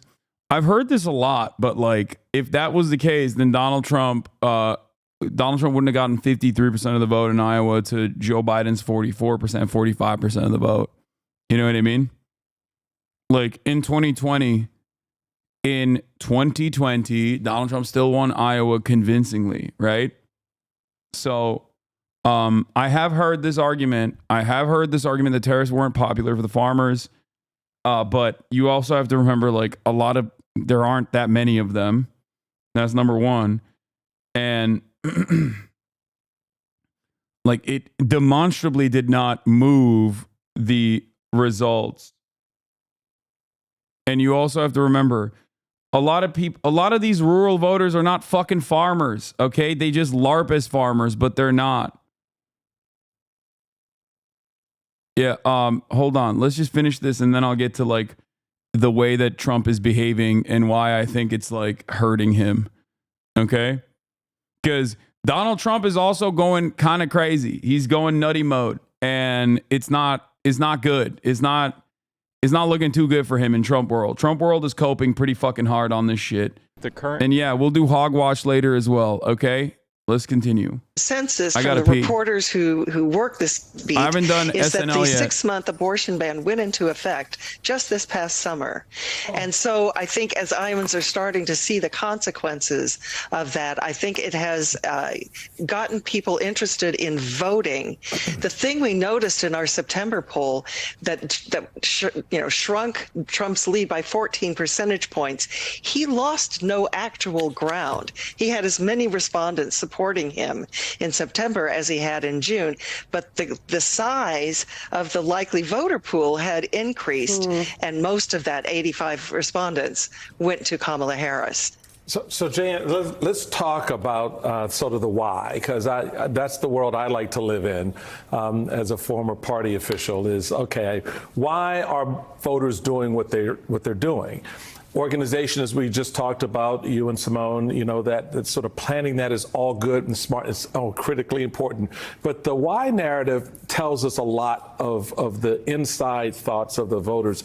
And there are two aspects of the messaging here that feeds into the why. For the Trump people, the narrative that they tried to get up and out in front of voters was, are you better off, right, than you were 4 years ago? For the Harris campaign, it was a different kind of approach. It was, okay, I want you to size the two of us up.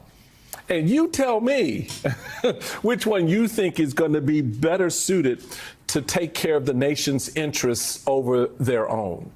And I'm curious as you look at, I'm sure you're going to peel back on these numbers a little bit more, but do you get a sense of the why in that space that the voters looked at the messaging here as a way to sort of the carrot that led them to where we are right now? Well, I think that question about are you better off, that people tend to think, well, that's your pocketbook. There are other ways that people are not better off. And again, I go back to the Dobbs decision and the 6-week abortion ban, which put women of childbearing age into a danger zone. Some might feel it's that way. The thing I need to point out, and it was pointed out to me by one of the Register reporters, is that this change, I think, is largely organic. That is, the presidential campaigns haven't visited. They're not putting money into this state. So that it's not that this is something that has been created by the campaigns themselves. Iowa, I think, was largely written off, which is why this poll is such a surprise. So I think there's something more organic that people are deciding for themselves. This is the time I'm going to get off the bench. I'm going to show up, and that it appears from my data. My boyfriend is a registered Republican and he has stupid head ass Trump stickers on his car. He said to me today, don't worry, he's not going to win. Damn. Another truth nuke. Another truth bomb coming in hot. Trump supporters are depressed. She's saying what you said 5 minutes ago, lol. Yeah, because I mean, she's a pollster and I understand what the fuck she's talking about. I already gave you the analysis as to why these people are you know, these people are fucking popping off. That is happening more on the people deciding to vote for Kamala Harris, the Stop Democratic jacking candidate. yourself off. What do you As mean? a former pre-med student at Johns Hopkins University, I appreciate organic chemistry. J.Ann Selzer, thank you so much. Yeah. Turning now to our brand new NBC News poll, national political. How did no one see this or predict this before? I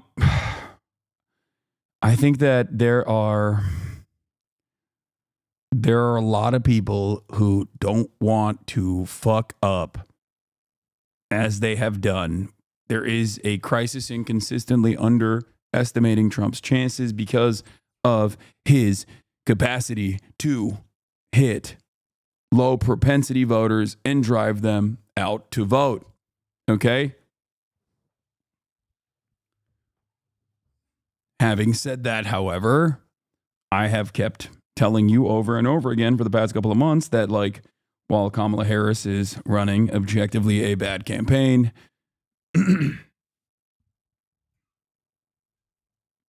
are why gonna talk about Ethan? Love you.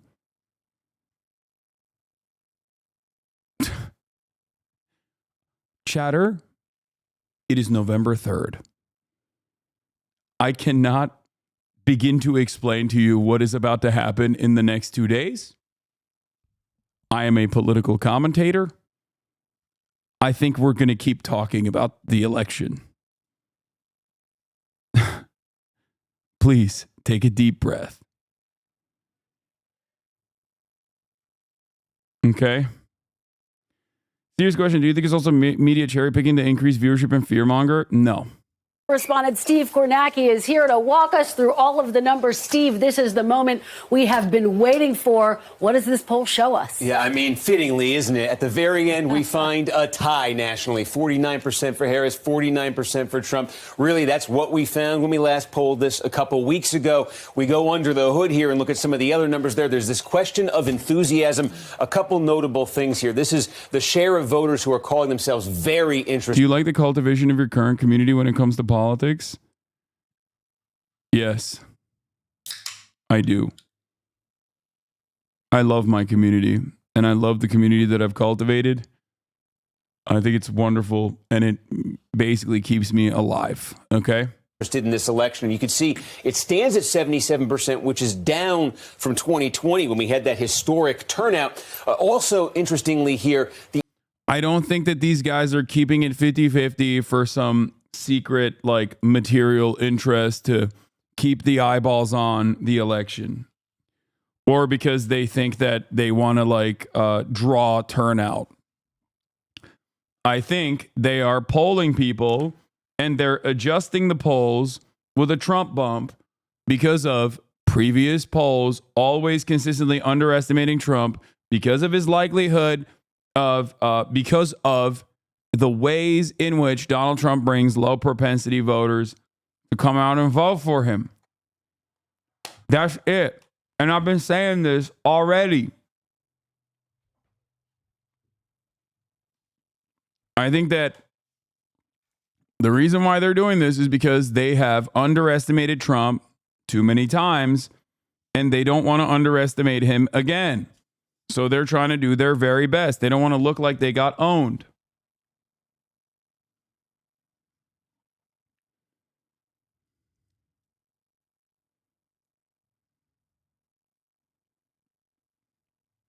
Kanal gördüm senin yayınını yayınlıyor. Bir kişi izliyor. Muhtemelen o malum yayıncının ezik kitlesi. Moderatorlara gönderirsen hangi kanal olduğunu banlarız. Ban çekeriz. Kardeş. The interest is lower among Hispanic voters and black voters. Typically, you would say that is bad news for Democrats, but this year, keep in mind, among black voters, that could be very troubling for the Democrats, but among Hispanic voters, the Trump folks are hoping for big strides. They've been seeing that in the polls. If that does not translate into Election Day votes, that could be trouble for them. Then we come to the issues that voters say that matter most to them. Polling is not cheap, but I don't think this comes at the expense of journalism. I think the way that the Times uses polling to drive subscription and grow audience pays for the journalism, not the other way around. I would, however, like to have a better idea of who's going to win. News orgs pour tons of resources into polling at the expense of covering real issues, only to say 2 days before the election, we really have no idea if we're right or wrong. A final point that I hope is obvious from the whole of my work, but may not be obvious if you only read individual snippets. I have no idea whether our polls or any polls might be right. Polls be right, too good for Harris or too good for Trump. No one does. This cycle, I've tried to offer real meat to these scenarios with evidence, not just abstract 30% Harris landslide, 30% Trump landslide, 40% too close. If you personally found some of that evidence more convincing than others, that's great. Me, I have no idea. This is why I'm Mr. fucking vibes-based analysis post polls, okay? That's it. Because even like the top pollsters, like Nick Cohn is the poll guy for the New York Times. Dave Wasserman, poll guy. Even the fucking top pollsters or the top analysts for polls is turning around and saying like, I really don't know what the fuck's happening here. To be fair, I've always sprinkled vibes-based analysis on top of the polls. I cannot express how insane it is that Trump does good numbers with Hispanic voters. It makes sense.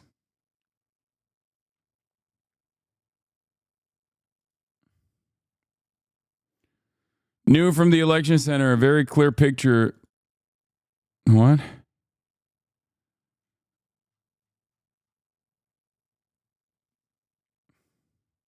It's a joke, dude.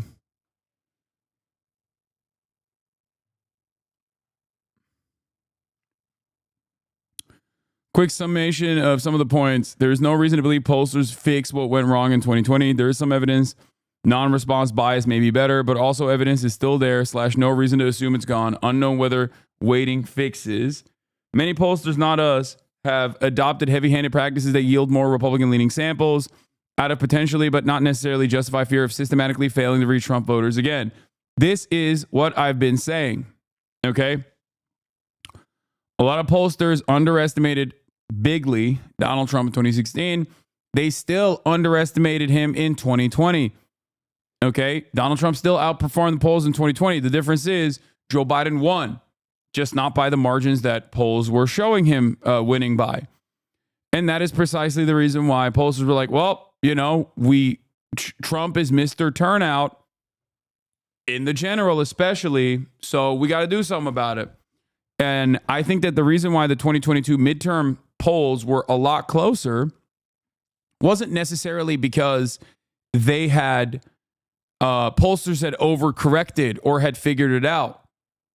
The reason why 2022 polls were a lot closer within striking distance than like 2020 was because midterms have high propensity voter turnout. Okay? Those guys are easier to predict. Those guys are easier to analyze. This is why I think that the midterm election polls were a lot closer to what ended up happening, whereas general election turnout is very different. Okay? That's it. That's the way I see it. And in order to, in my opinion, in order to make sure that they don't fuck up again in like or even be closer to the margins of the end results than even in 2020, they're overcorrecting with like at least a 2-point bump for Trump. And considering how close of a race this is, that obviously matters a lot.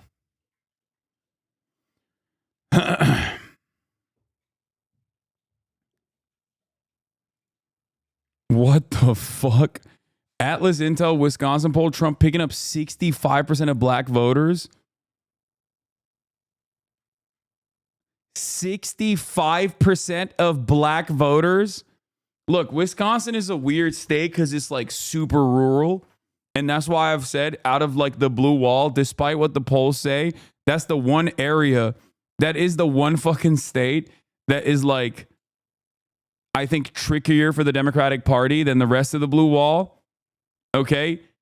That is an insane statement. There's 8 black people total in Wisconsin. It doesn't matter, dude. That's like 65% of the black voters, not just black men, not just black men, 65% of all black voters.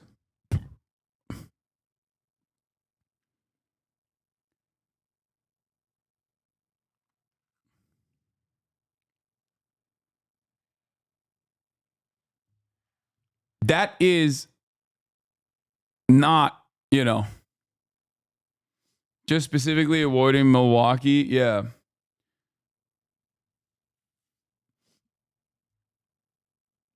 I'm from Wisconsin. I just don't believe that. Yeah, no, it's an insane.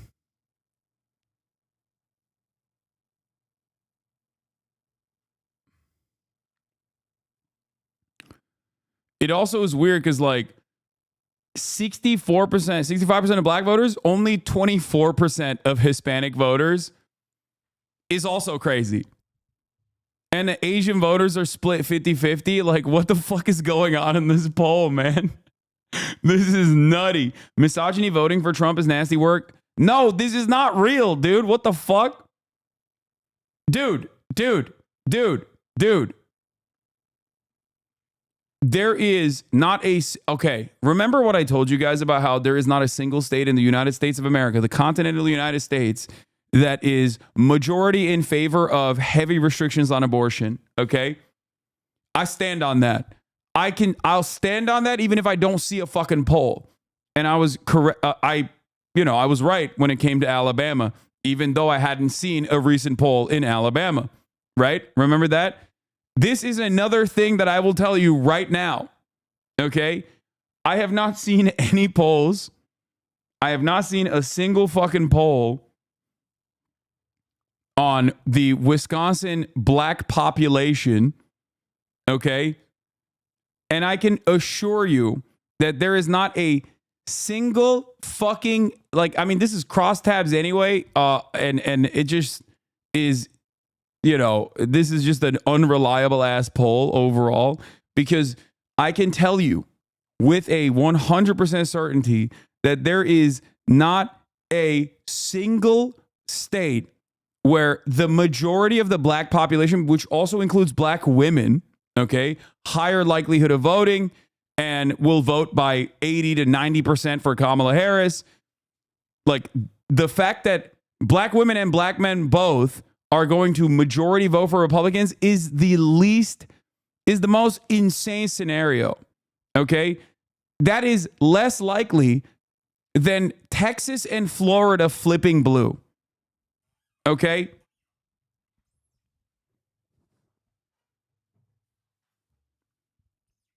Stop sending me the fucking 2014 religious landscape study. You're so...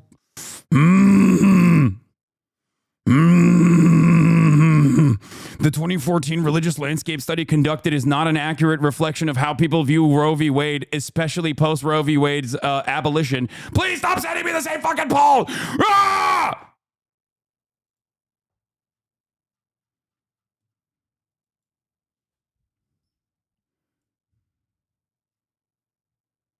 You guys hear me say something, turn around and Google something else.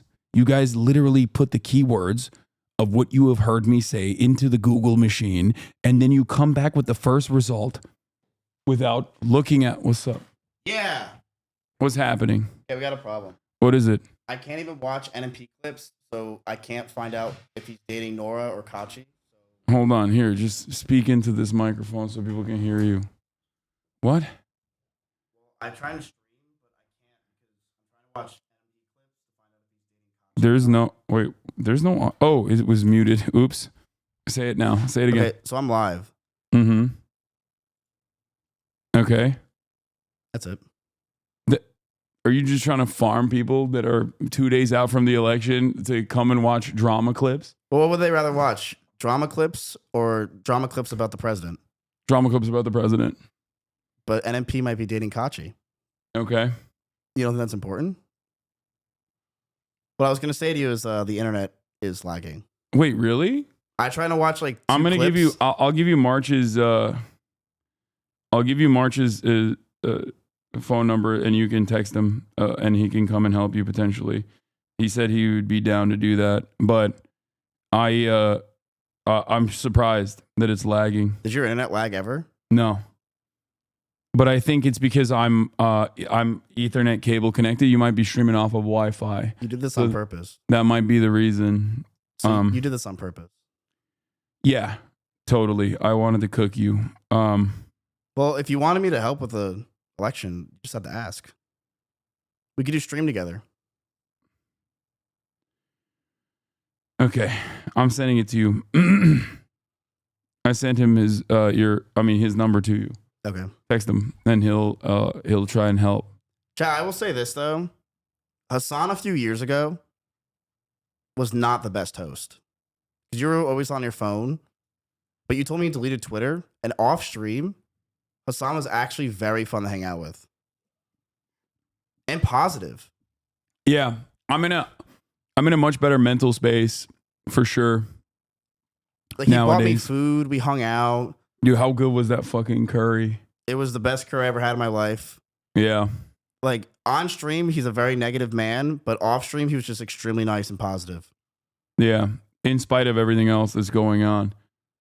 Okay. Right. Now show me the NMP clip that you. What is the NMP clip? I don't know. What was the one that you showed him? I don't know. The one that got him on the news. The Houthi clip. No, I can't show that, dude. What do you mean? I got a warning for showing that. Oh, you did? Yeah. Which is crazy because like it's allowed everywhere. Twitch's standards for moderation are so much higher than every other website, which is why it's like really funny when people are like, Twitch is anti-Semitic or whatever the fuck. Like they're so stupid for saying that shit because Twitch literally has a more rigid standard. Twitch literally has a more rigid standard for like what is allowed on the platform than any other website. And normally that shouldn't even get you banned. Like that video, showing that video should not get you banned. It doesn't get you banned on YouTube. It doesn't get you banned on Twitter. It's literally on every other website. But in this circumstance, it's like, it's Twitch's hyper rigid rules. So yeah, he was really fun to hang out with off stream chat. He got me chicken, like really nice guy, and very sweet. That's all I wanted to say. All right, thank you. Well, we're gonna get back to poll watch. It was really funny when they unbanned Fresh and Fit for like a week, and all the YouTube creators were calling Twitch racist, while Fresh and Fit is not banned on YouTube. Lamont. Exactly. Really fun off stream. Got me chicken. Great guy. All right, bro, you're going to scratch the fucking ground. Yeah, He's trying to clip farm. I can't wait for this to be on LSF again. Yeah, I already muted you.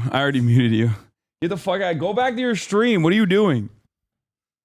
You just left this goddamn stream open.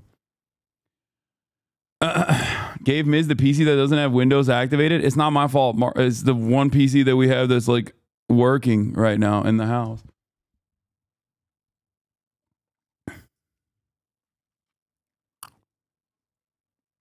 They've also pretty much made all LGBT streamers segregated into the politics category. Yeah.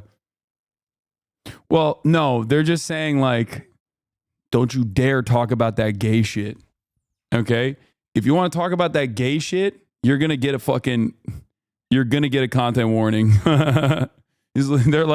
They're doing don't ask, don't tell.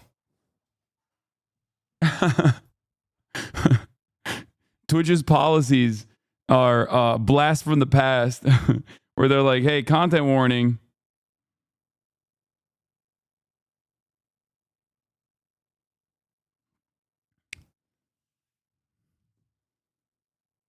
Don't say gay.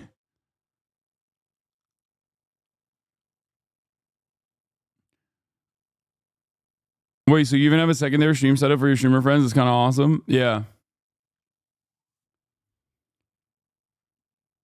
Yeah. If you're gay, if you're queer, your existence is not political unless you start talking about it. Okay? Unless you start talking about that gay shit. In which case, don't do it. Because you will get content warning.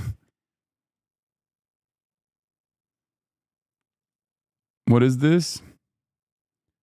The garbage truck bit only hurt Trump more with Puerto Rican voters. Oh my God.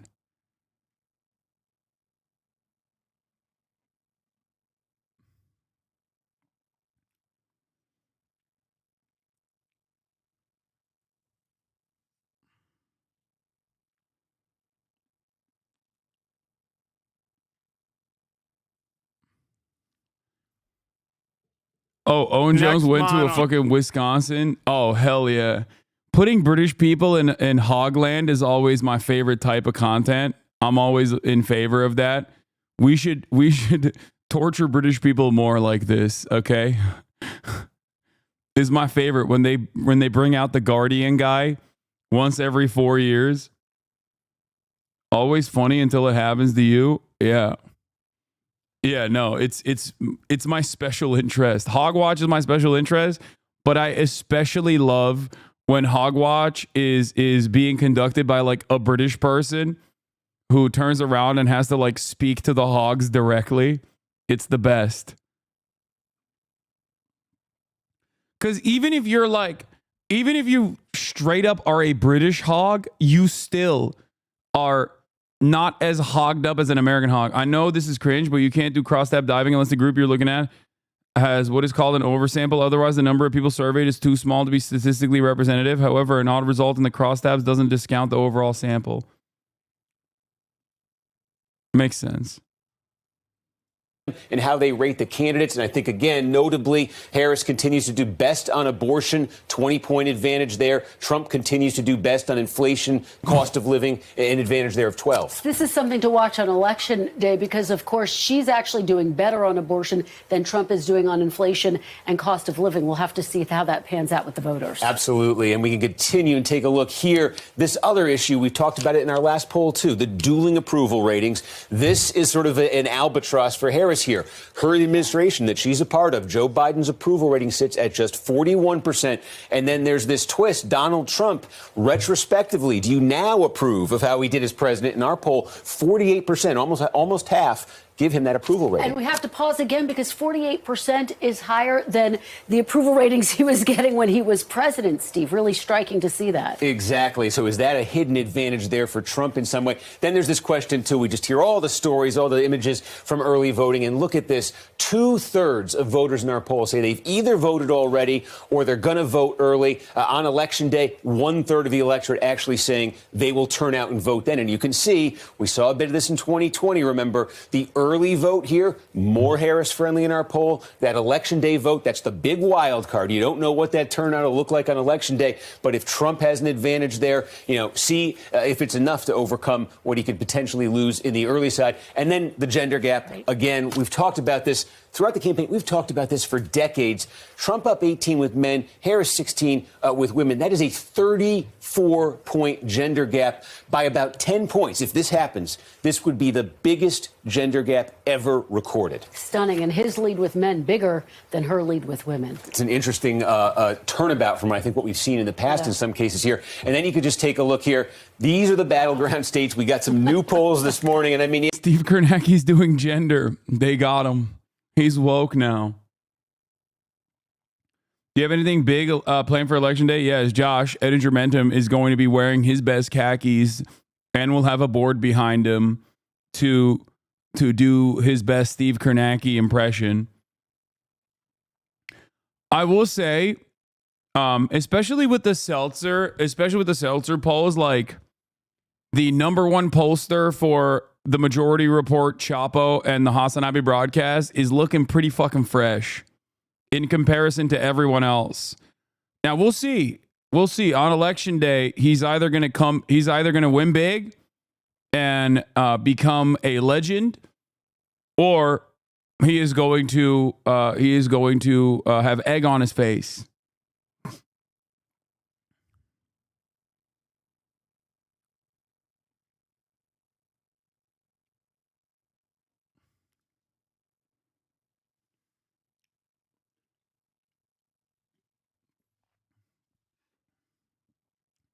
He's not going to be here.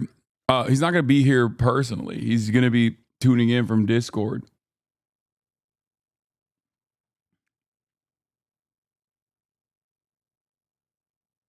What crossover app? DSA LA? How why did you film it like this? Like, oh my God, DSA LA, you fucking boomers. Jesus Christ. Why is there Vaseline over the camera? Yeah, what can you say? These are the averages. And look, the most lopsided, quote unquote, 1.9 points for Trump in Arizona. So razor thin in the battlegrounds. Yeah. Thanks for watching. Stay updated about breaking. This is funny. I kind of want to watch this. When was the insurrection? House divided. My parents split. My parents and I are split between Trump and Harris. Will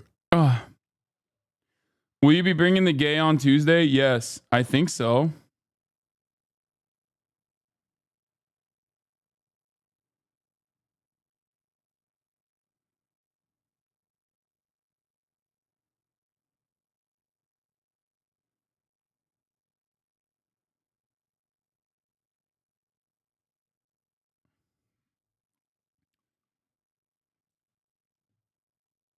I just texted him. I forgot to ask him ahead of time because I always just assume that he would be here.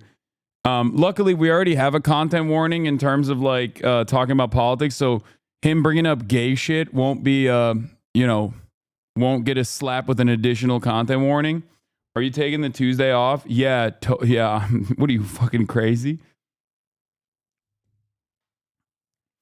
I was looking at something that I think is interesting, I guess. But I was looking at my stats leading up to the election. from 2020. And that was, remember, COVID, right? And the stats leading up to the election, my max viewership, like one day before the election or 2 days before the election, was around like 28K. And I guess I was wrong because like even back then it was during COVID too.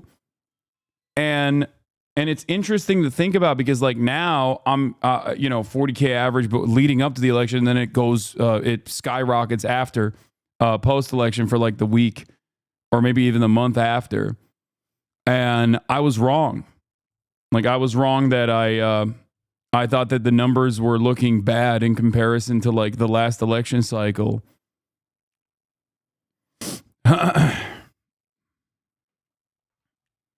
And yeah, I did peak more than the election night with January 6th. Let's continue. Take a look at the polling aggregates across those 7 key battlegrounds that we've been talking about, right? In your Sun Belt, you see a little bit more red than blue. In fact, there is no blue in the Sun Belt. But again, it's way too close to call. Trump by 3 in Arizona, 2 in Georgia, 1 in North Carolina, a tie in Nevada. Come over to those Great Lakes and a little bit more blue here. But look at this, just a point in Michigan. But in 2021, there was a long period where you were 40K. That's why you're probably confused. Yeah.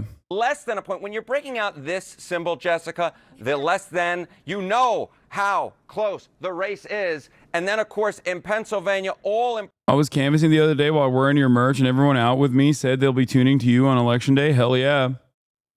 Your numbers for the Never Kevers were hilarious. Can't believe people cared so much about that shit. Yeah, it was really funny. What was your peak during the Kevin McCarthy Speaker of the House situation? Hashtag Never Kever. Yeah, there was a lot of fun. There's been a lot of fun moments on this broadcast. Let's be real. We'll see. We'll see what happens with the election. Do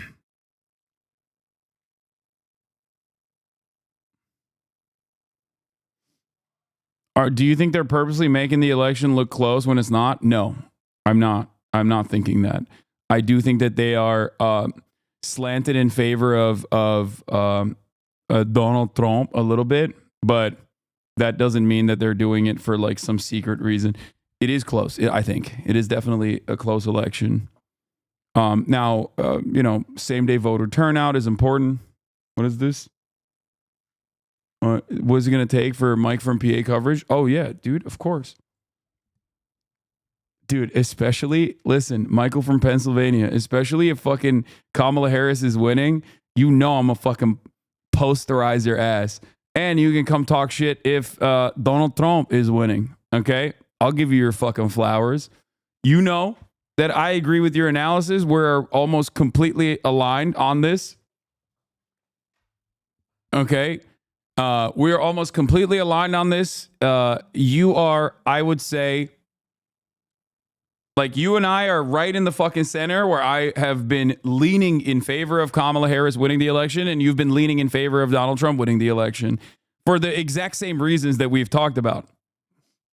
The predictions for an unknowable outcome are close, but the results won't necessarily be. It's just not going to be reflected in any of the predictions because that's not how it works by definition.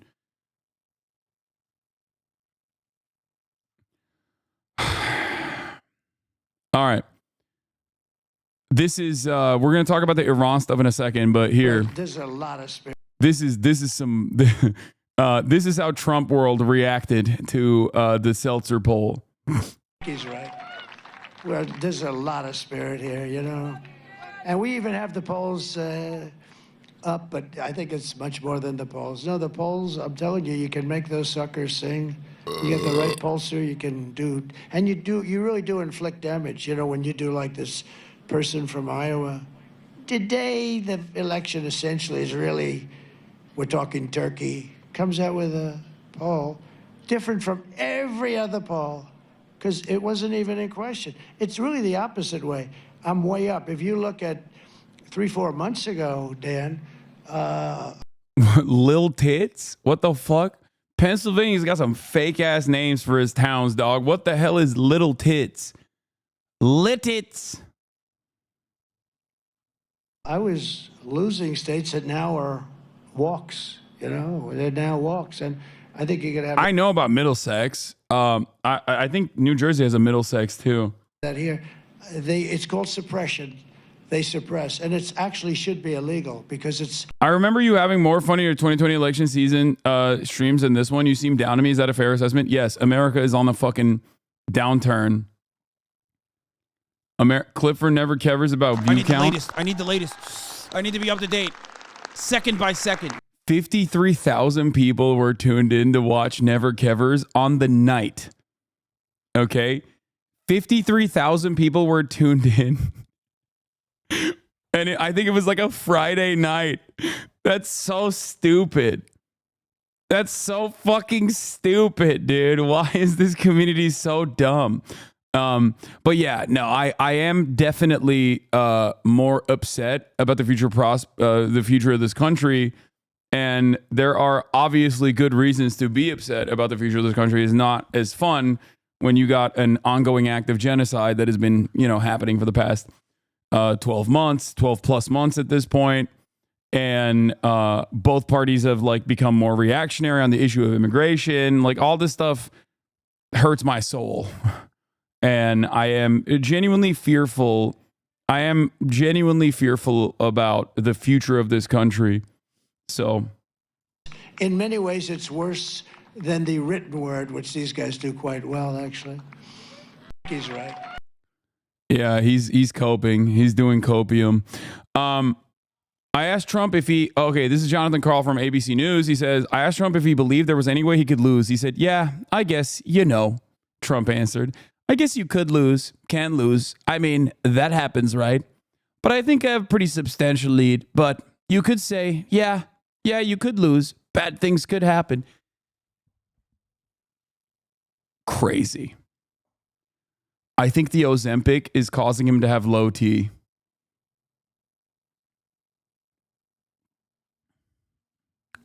That's a wild take. That is a wild take. Because Trump world has been running with, we're winning every state. We're going to win New York. New York is a swing state now. It's so funny that he's depressed. There was an Emerson poll at the same time where he was up 10, Lamau. That's what I'm saying. I think, oh my God, a chatter is correct. Remember what I told you guys about the golf thing?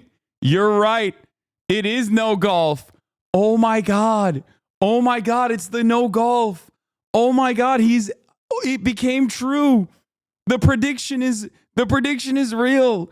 Him not being able to golf anymore because of fucking credible threats to his life is literally causing him bodily harm.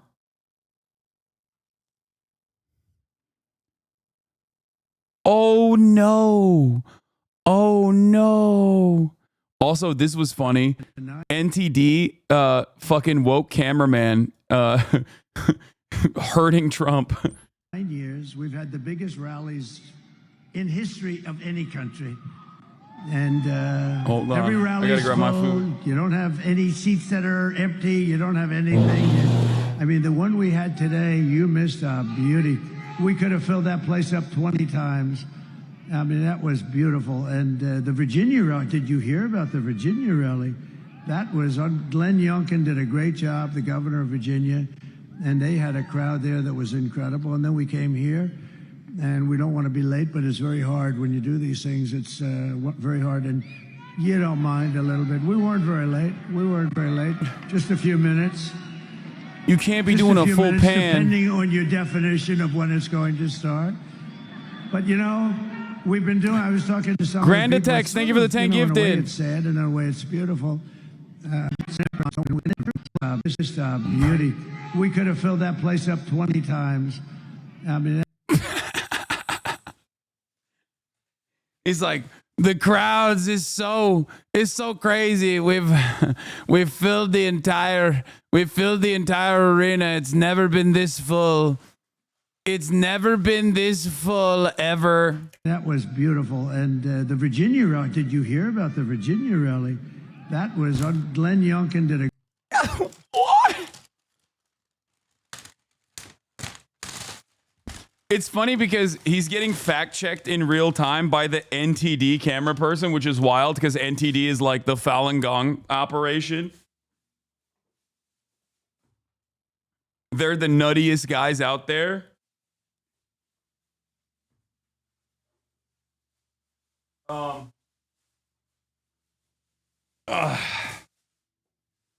Boys, my food is here. NTD and Epoch Times are like the Falun Gong op.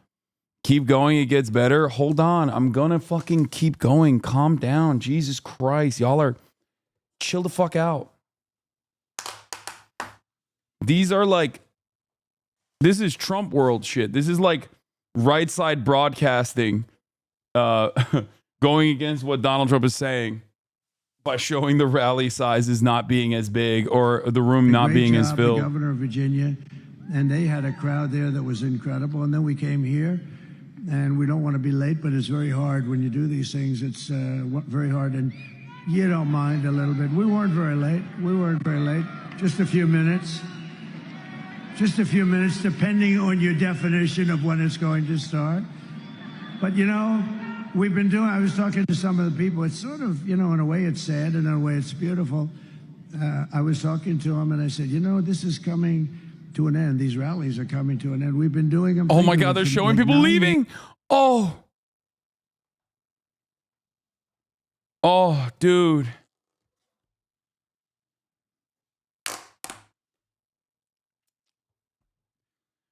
I can't help but get a little libbed up, dude. I'm sorry. I know people think it's like gross of me, but when I see Trump having low motion or losing momentum, it does make me a little happy.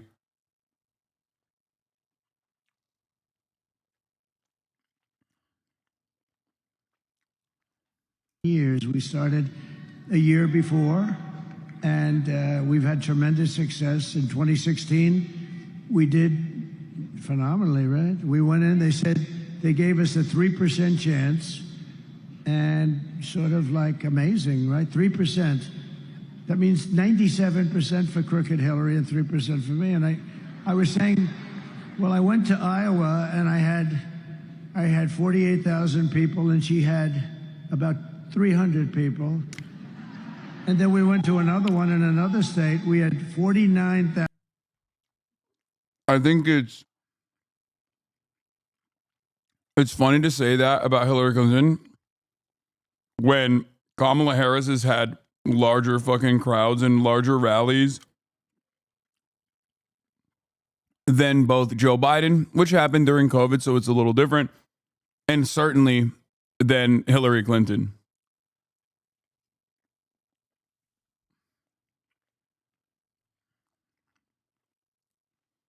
Thousand people. She had 243 people.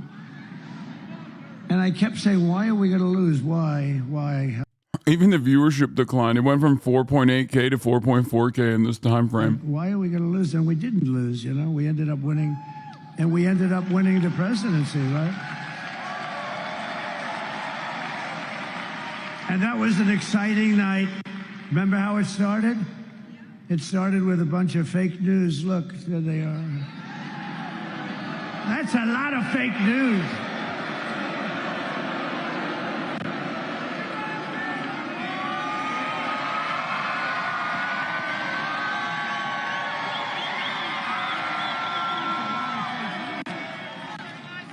That's a hell of a lot of fake news. The fakers, I call them now. I'm sort of lightening up. I'm starting to like them, too.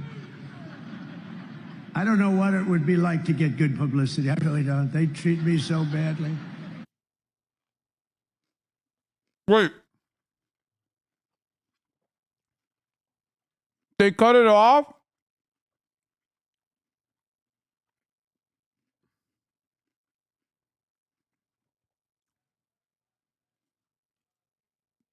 Bro got fired on the spot.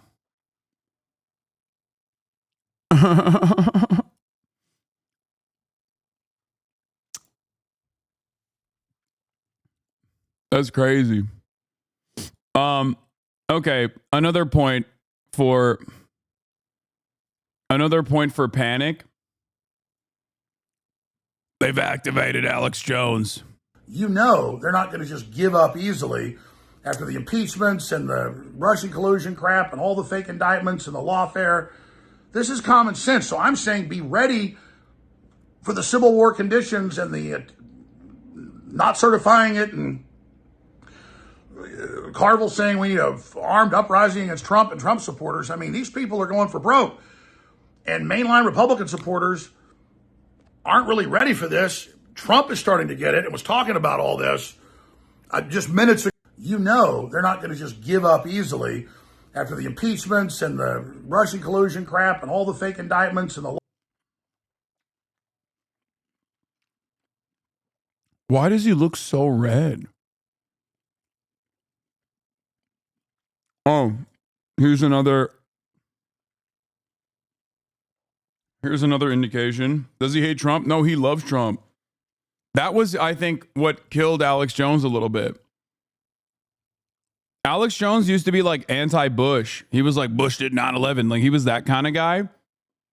And Trump totally brought him into the base. And he became this like annoying party defender, like party loyalist. And you can even hear it there when he's talking about like what we must do.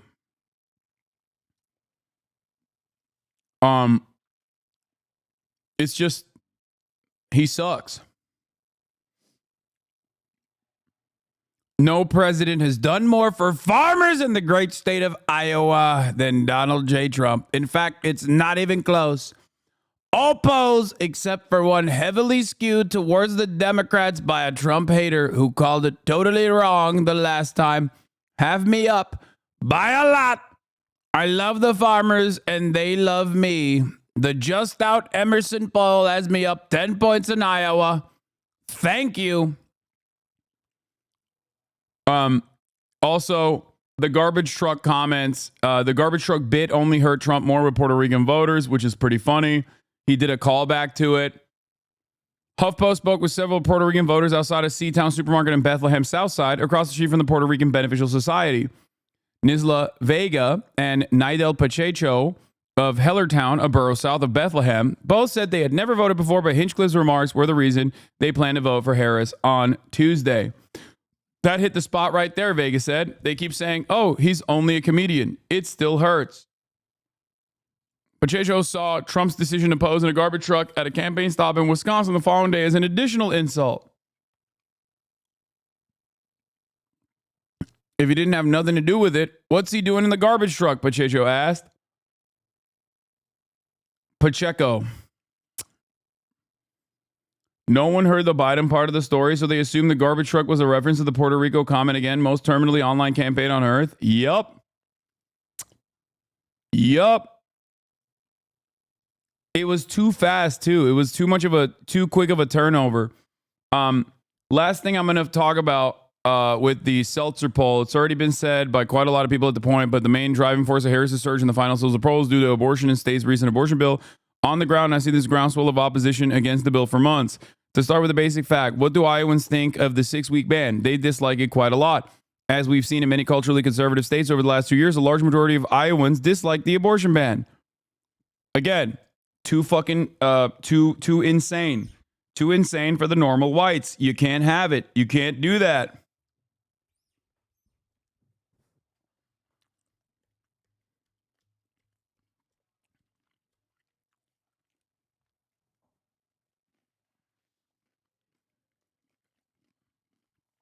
Can't be doing that.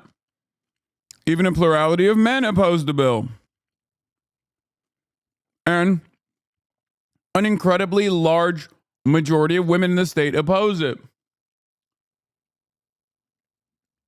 Okay?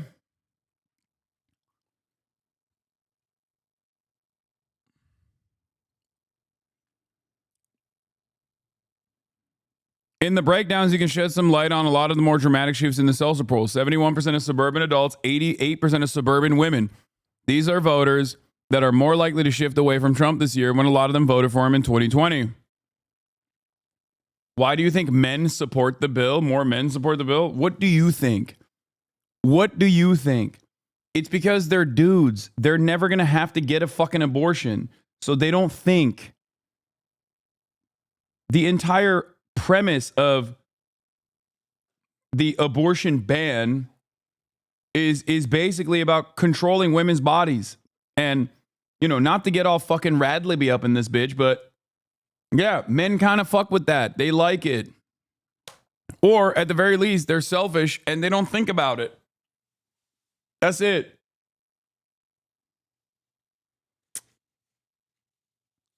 Yeah. For them, they either A, don't give a fuck because it's like, it don't bother me. I don't give a shit. Yeah, it seems like life is life. We should preserve it or whatever the fuck.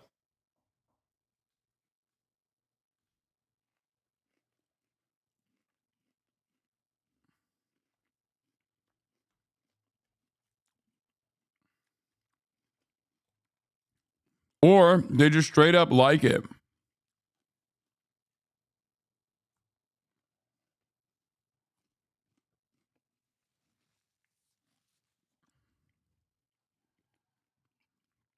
Even pro-life advocates believe the bill is uniquely harsh. It single-handedly helped crash Kim Reynolds' approval rating. There are things Selzer and many other people around here pointed in regards to the results of the final poll. And while it's easy to sift through the crosstabs and call bull, there are very good reasons to believe that the overall shifts are happening. To end, I'd like to note one little part of the Selzer poll I found interesting. We didn't see Trump lose support. We saw Harris gain support. She surged with new voters and independents. In my opinion, that grants the poll different credibility than if Trump had lost a lot of ground. If you want more decent Iowa politics coverage, I might try to focus on it. Okay. Now let's get back to Harry Enton. We're doing poll watch, baby. Port in Pennsylvania. Todd. Why is caring about things that specifically affect women rad-lib and therefore bad? Genuine question. No. I consider it rad-libby to make like hollowed out reductive analysis to be like, oh, men are bad. Okay? That's it. That's why I'm saying not to get all rad-libby, but, you know, men are kind of bad. Anyway, is there any more selfish, narcissistic, self-centered fucking critical analysis that you would like to contribute while we are looking at polls? Or should we get back to poll watch?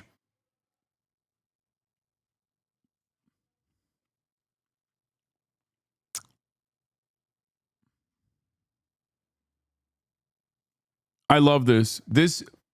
The increased interest in the election has brought back some of the most annoying fucking type of rad-libs and people who are ostensibly leftist.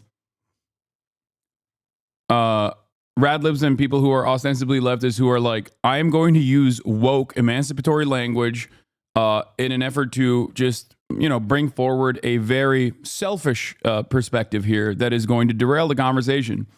Welcome back. The reality of the matter is we don't allow that type of shit in here,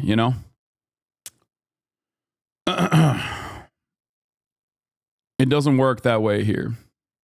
Let's continue. ITIED. That's the bottom line of this election. Way too close to call at this point. All of the key states within a couple of points, and arguably the most important one, Pennsylvania, TIED. Just tied. Put that in terms of the electoral map for us. How does that bear out? Yeah, how does the electoral map bear out? Well, if the results match the polling averages, guess what?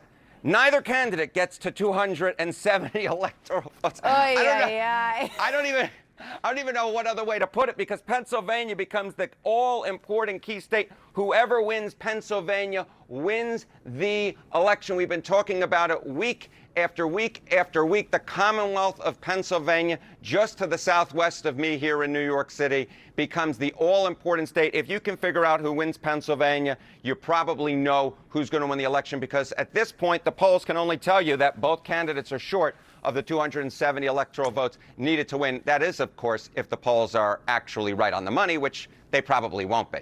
Okay, explain that to us, because they're not perfect. No, they are not perfect. So, let's go through history, right? Let's go back since 1972 and look at the key battleground states and say, how off were the polling averages? The polls aren't perfect. They are a tool. They get you in the neighborhood. But when the race is this close, when all the key battleground states are within 3 percentage points, that's within the average error band. The average error band for state polling average since 1972 is, get this, 3.4 points. 3.4 points. And then if you talk about a margin of error, right, like a 95% confidence interval, we're talking about more like plus or minus 9 points. All of the key battleground states are within this error band, and they're actually within the average error band as well. So let's kind of talk about what happens if you have an average error and apply it to the electoral map, right? Well, if we have an average error and Donald Trump benefits from the average error, guess what? He gets way past 270 electoral votes. He gets to 312. Why? He carries all the Great Lake battleground states. He carries the Southeast battleground states in North Carolina and Georgia. And he carries Nevada. This is dumb. Like, this is such a stupid way to do this, especially when there's so many fucking polls that are like,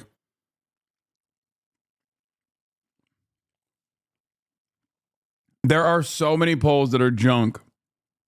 Like, I think this time around especially, there are, like, back in the day, you had Trafalgar, you had Rasmussen, you had a couple, like, very obviously right-wing slanted polls.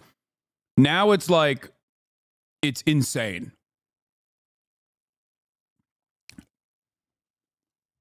And yeah, if you try to fucking extrapolate any sort of like average data, like average, if you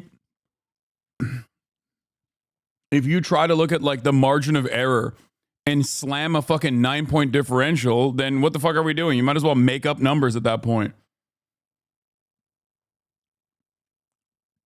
I don't think this is like solid analysis. I think they're just bored and filling airwaves at that point. You know what I mean? So you are cherry picking? What?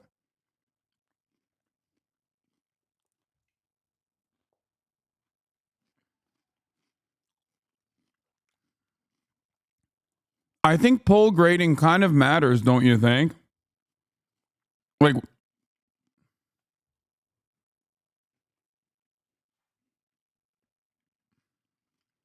and yes, applying a 3-point error, in this direction is also silly because the base that they're pulling from has massive swings. Like, applying a 3-point error in this situation, when you look at the aggregate of all of the polls, which include a lot of fucking junk polls, without weighing the junk polls across their biases, whether it's a liberal leaning one or a Republican leaning one, is going to lead you to false conclusions.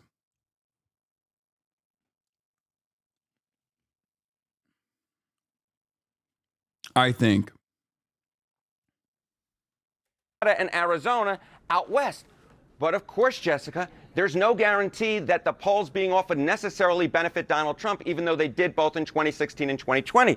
Because they could, in fact, the polling miss could benefit Kamala Harris like it did the Democrats back in 2022. If there was, in fact, a polling miss that benefited Kamala Harris, an average polling miss, she'd get north of 300 electoral votes. Look at that. She'd get to 319. Why? She'd carry the Great Lake battleground states, right? She'd carry Wisconsin, Michigan, Pennsylvania. She'd carry the Southeast battleground states, Georgia, North Carolina. And she'd carry the Southwest battleground states of Nevada and Arizona. So the bottom... Yeah, no shit. Yeah, it's a close race. If it swings 3 points in one direction, Kamala Harris wins big. If it swings 3 points in the other direction, Donald Trump wins big. I know. All right, North Carolina. So we have All right, let's look at the other side of truth world, okay? Even Patriot polling is hurting. New Patriot polling swing states poll. Arizona +3 for Trump. North Carolina +2 for Trump. Georgia +1 for Trump. Pennsylvania +1 for Trump. Michigan tied. Wisconsin tied. Nevada tied.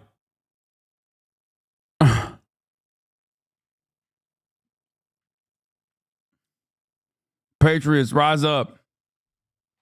I thought this would have been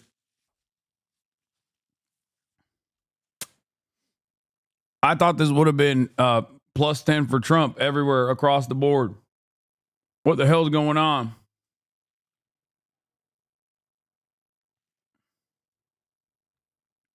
This is a verbatim transcription of Trump's meltdown at a rally today. Let's be honest, if your grandpa was speaking like this, you'd help.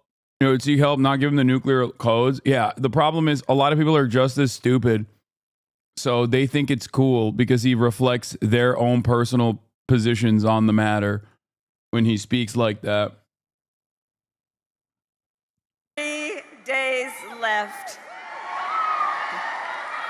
in one of the most consequential elections of our lifetime, and we still have work to do. This is a very important state, and we have to get this solved. We have to get you out, and we can't take a chance of losing the great state of North Carolina. We're not going to lose the great state of North Carolina.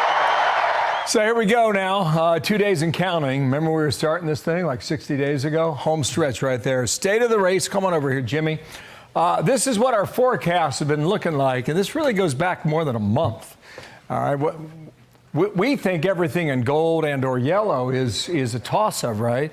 But about a week ago, we had Arizona lean Republican, so we gave it that little rosé red color there. I don't know what's going on in Iowa, Dana, right? I mean, we've got it likely Republican. You know, Trump won at 9 points in 2016, won at 8 points in 2020. So we'll see how that goes. Here's another thing to look at, all right? You know, this is New York Times from overnight, okay? These are all the swing states. Everything's super close as best as we can tell. Look, someone's going to be right, someone is going to be wrong. That's just what it comes down to. They've got Trump ahead in Arizona. They've got her up a point in Georgia. They got a dead tie in Michigan. They got Carolina Harris leading there by 2. They got Harris up 3 in Nevada, but if you look at some of the early voting in Nevada, Republicans have done a very good job of turning out their voters. In fact, they've got a lead right there by about almost 5 points right now in the early voting in Nevada. Pennsylvania, flat out tie right there. I'll come back to that in a moment. And they've got Wisconsin up too. So what do we know? James Blair might know a few things. Political director, RNC, Trump campaign. James, good morning to you. Just give us your state of the race right now. What does your campaign see? We're very optimistic right now. We feel good about where things are. Right now, obviously, what we're watching is people are voting. And what we've seen is historic early voting by Republicans outperforming 2020 or even 2022. So from our perch, things look pretty good right now. I'm sure we'll go through state by state, but some highlights. North Carolina, we won the early vote. That's never happened. Every time they talk about this, I believe Austin further on the early vote cannibalization theory.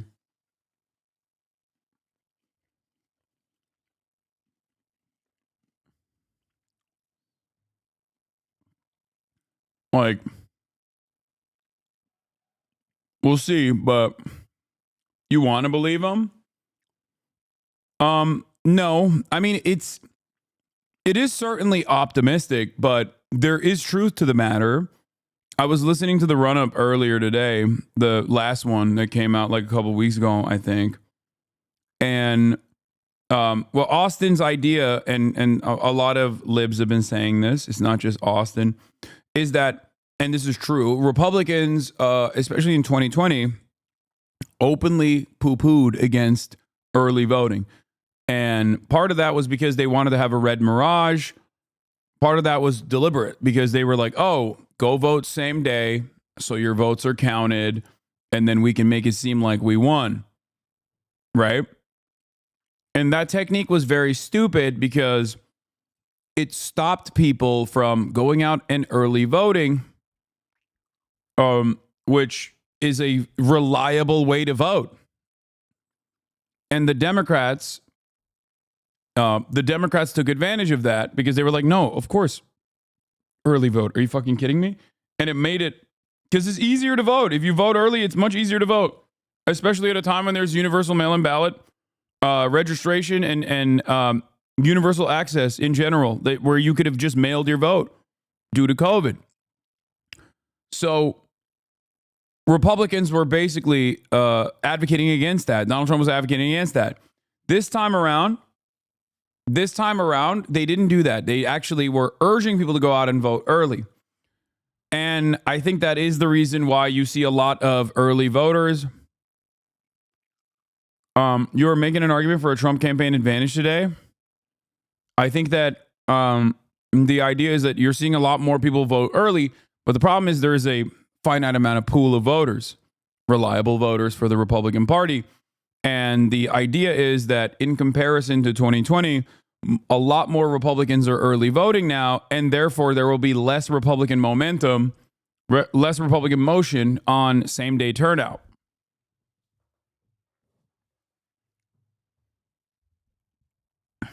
So we shall see if it's true or not on Election Day, but I feel like it might be correct. Happened before. In Nevada, the mail dumps are coming in and they're not as blue as the Democrats would like them to be, and there's not as many of them. So lots of good signs in our direction right now. Okay, I want to read this from Nate Cohn. This is on the New York Times polling that I showed our viewers here. Across these final polls, white Democrats were 16% likelier to respond than white Republicans. That's a larger disparity than our earlier polls this year, and it's not much better than our final polls in 2020, even with the pandemic over.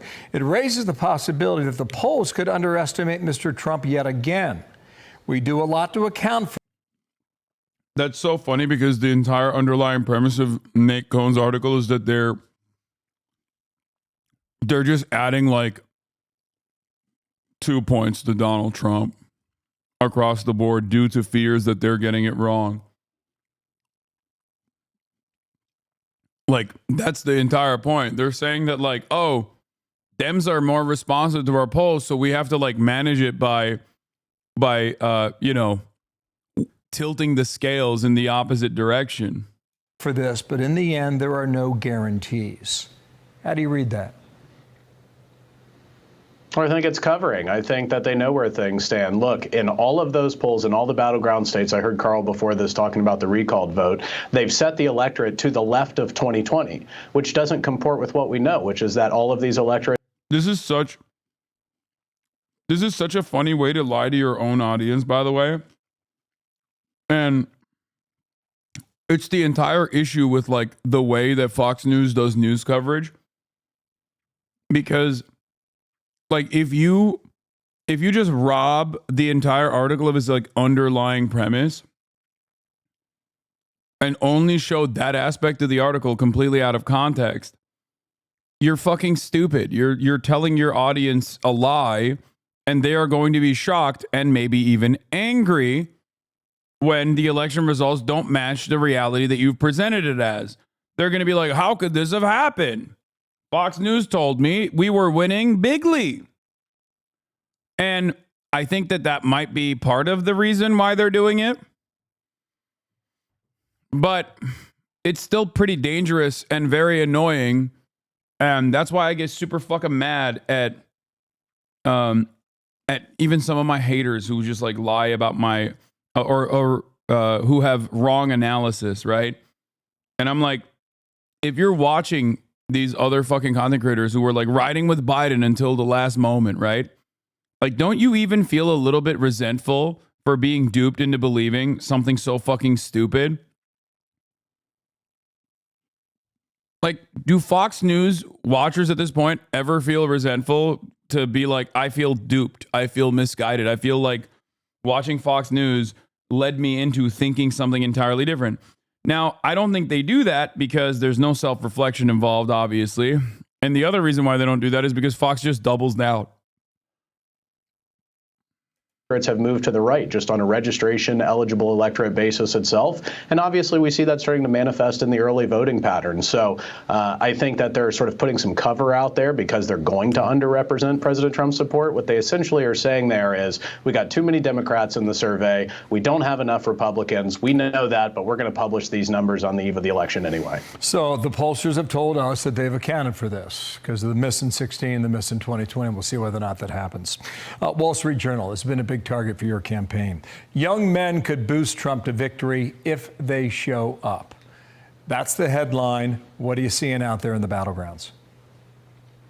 Well, let's just talk about the partisan registration states where they register by party, because then you don't have to take my word for it. You can go look for yourself. Nevada, Arizona, Pennsylvania, North Carolina, Republicans have turned out more 0 of 4 voters and 1 of 4 voters, so those less frequent or newly registered voters, than the Democrats have in every single one of those states. So I'd say that there's evidence that it's working on our part. We are turning out those lower propensity.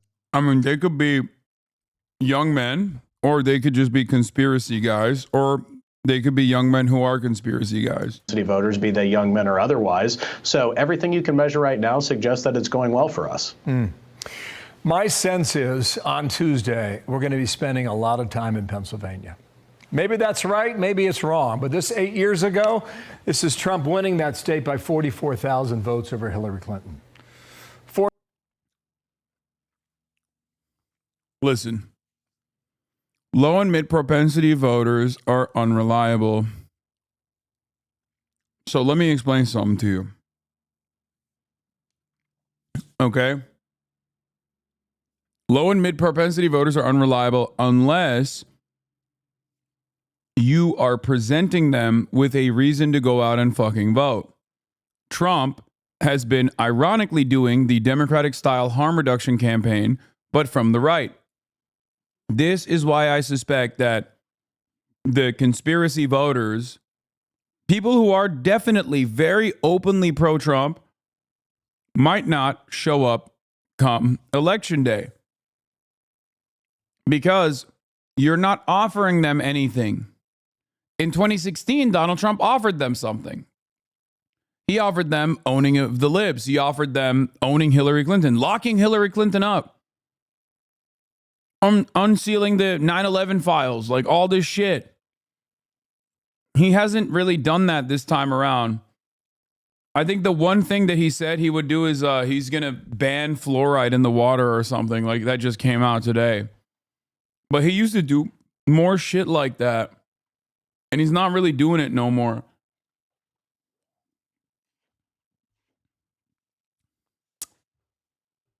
He's just constantly talking about how shitty Kamala Harris is and how she's a dumb broad. And while that might be enough for people to be like, yeah, I'm pro-Trump, I don't fucking care about her, she's a whore or whatever. I don't think that like that's enough of a motivator to get people to go out and vote. 4 years ago, this is Biden winning the state by 81,000 votes in 2020. We'll see, but it's just my sense that the Keystone State will be very critical and key come Tuesday. How much can your campaign do in the closing 48 hours?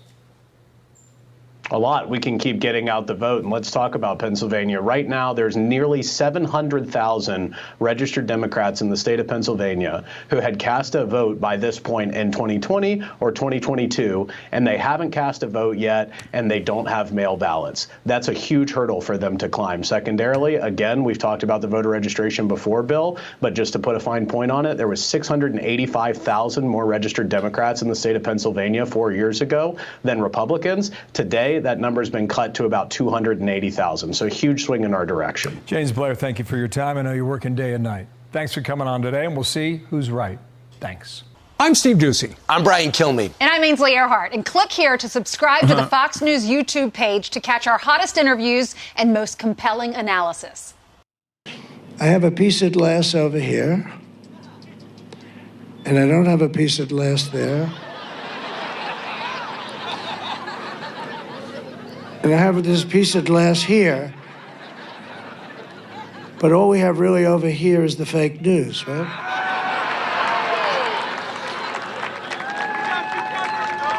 And to get me, somebody would have to shoot through the fake news. And I don't mind that so much, because I don't mind. I don't mind that. We had the best economy ever. We had the wall. We had. Good closing message. That's solid, man. You've done such a fantastic job showing everybody how normal of a guy you definitely are.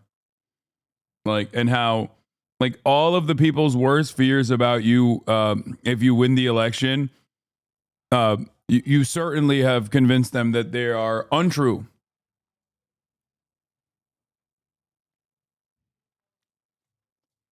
Good job, sir.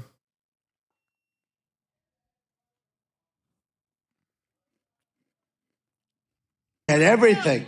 I built over 500 miles of wall. They don't even talk about the wall.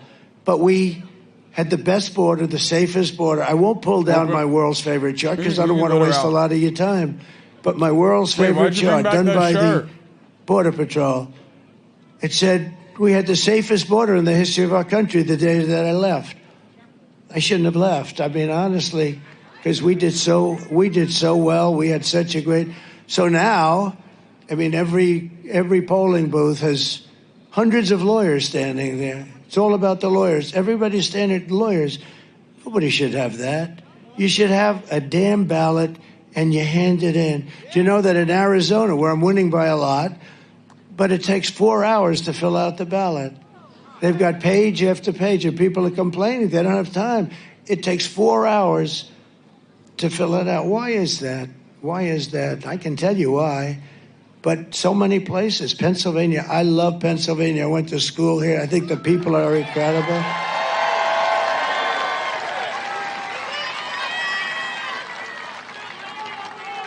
But they found, as I understand it, I mean, I don't know what's happened in the last day or so, but in Lancaster, they found 2,600 ballots, all done by the same hand. In other words, the same exact penmanship, the same. No. This is not good, man. Oh, my God. Oh, fuck. This motherfucker knows he's going to lose. And the more he knows he's going to lose, the more he's beefing up the fucking election is stolen shit already. All right, buckle in. Buckle in for some motherfucking unrest, dude. A Brooks Brothers riot in every corner. You know? Oh, yeah, it's a chicken katsu from my favorite curry place. Damn, dude, you're eating it cold? You fucking animal. There's also curry if you want to dip it in the curry. Oh, Miskip's here. You're streaming from the podcast room. Mariah, you look skinny as hell, dude. What size is that shirt? God damn. Same hand, the same everything. It was all done by the same pen, the exact same pen. And then they go and they say, well. Yeah, I'm going to be honest. Like, call me libbed up, whatever. This is very dangerous rhetoric. He is very clearly, very deliberately trying to He's kickstarting the process. Like, when he thought he was winning, you didn't hear this shit that much.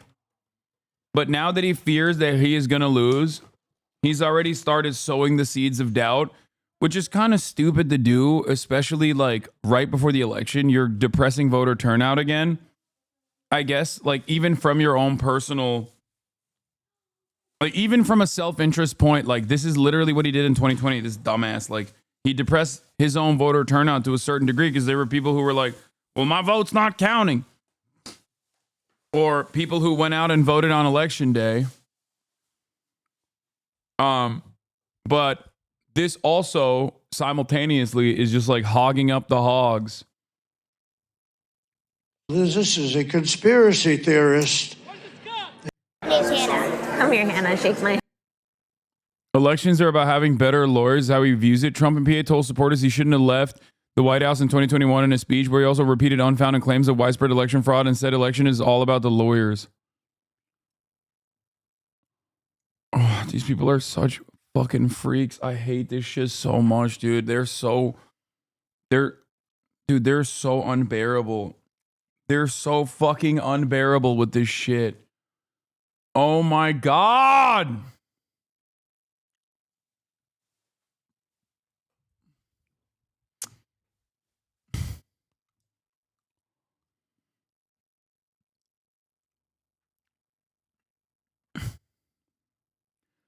My dad is kind of an ex-libertarian MSNBC liberal who's trying to convince me that the state and local officials all over the country have changed the law so they won't recognize the results if Trump loses and that he can be easily able to overturn it. Wait, what? No, I don't think that's not.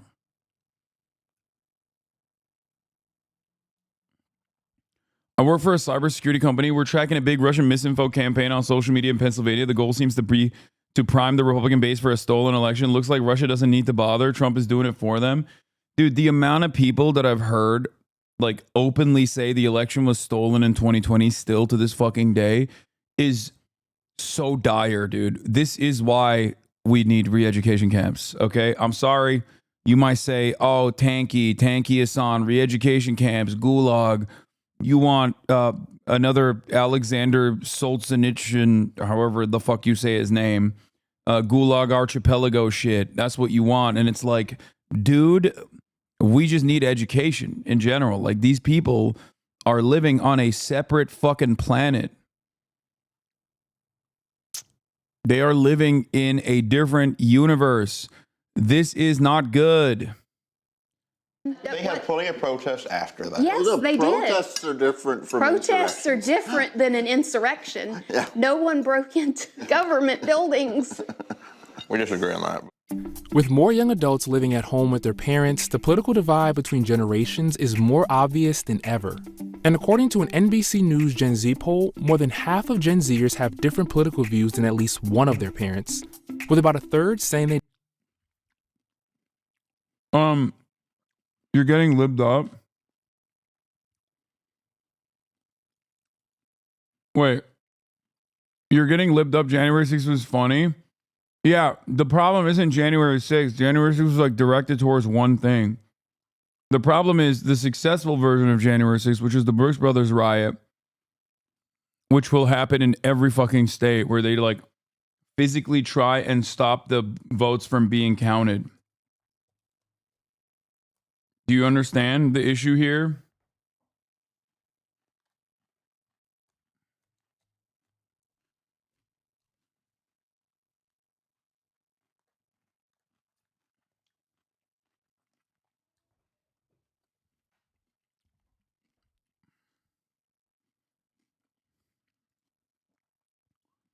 Remembering during 2020, there were different parts of America screaming, count the votes and stop the votes at the same time? I do remember that, yes. Those votes with my AR-15.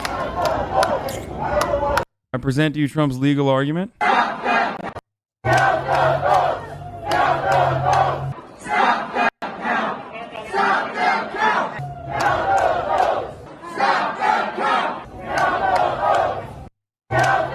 That's pretty good. That's pretty funny. Retweet by Dave Weigel.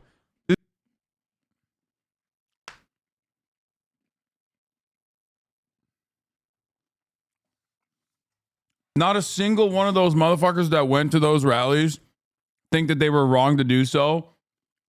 And they personally believe that, like, the election was stolen.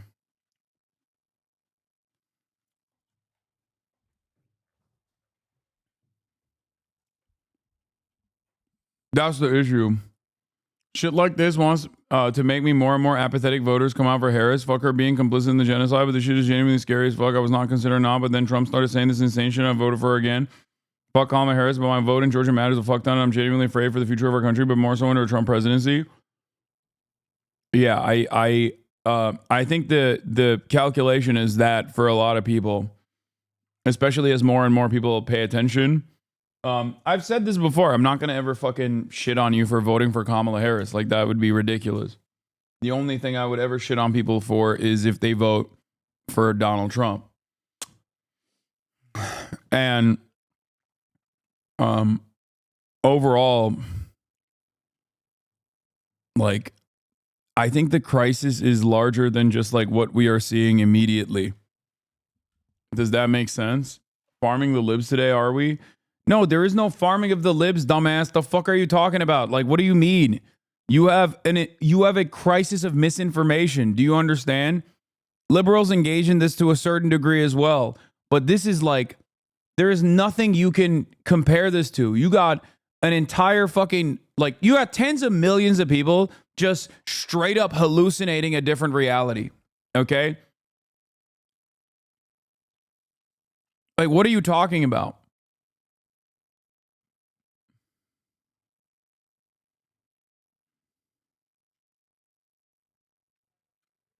I don't think it's okay to say you will never talk shit to those who vote for Harris. I mean, your vote is your vote. I understand why people do the harm reduction voting. What do you mean? I have maintained this position over and over again. I'm never going to stop. I'm never going to tell you not to vote for Kamala Harris. And I said that from the jump.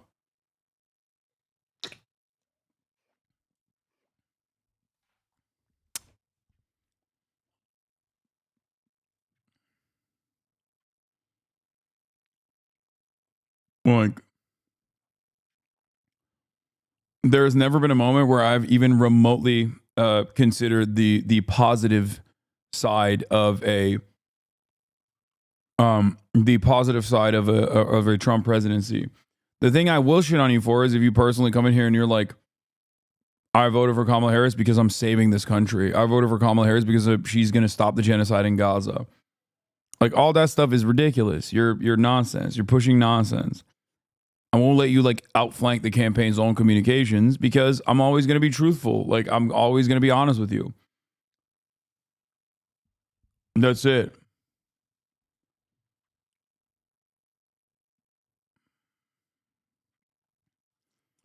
Percentage Gen Z with differing politics as their parents. 31% differ from both parents. 44% share both parents' political party. 24% differ from one parent. They differ from both parents.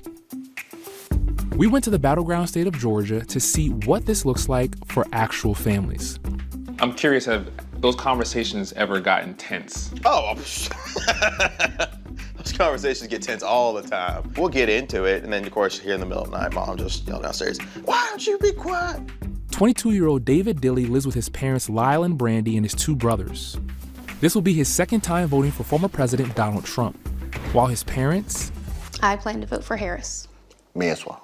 We've debated on how we feel about vaccines. We've debated, border crossings. And there's areas we kind of... God damn.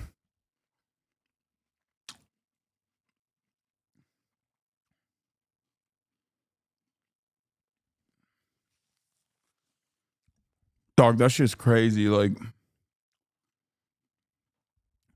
young Republicans I don't understand it. I don't know what it is. It's like, why do you look like that, bro? How did this happen? Like, what is it? Is there a point where you just go, I'm a Republican, and then automatically you just age 2 decades? Like, how the fuck does this happen? I don't get it, brother. And this isn't, don't say it's COVID. Don't say Gen Z just looks old. I'm not kidding. This has been the same principle since when I was a fucking wee little baby, okay? It literally does not matter. Guys, come on. Look at conservative commentators and shit like, what was his name? Harlan Hill. He looks like a baby who is also the oldest man in America at the same time. And he was like 25. Young conservatives always have that stink on them. I don't know what it is. It's weird.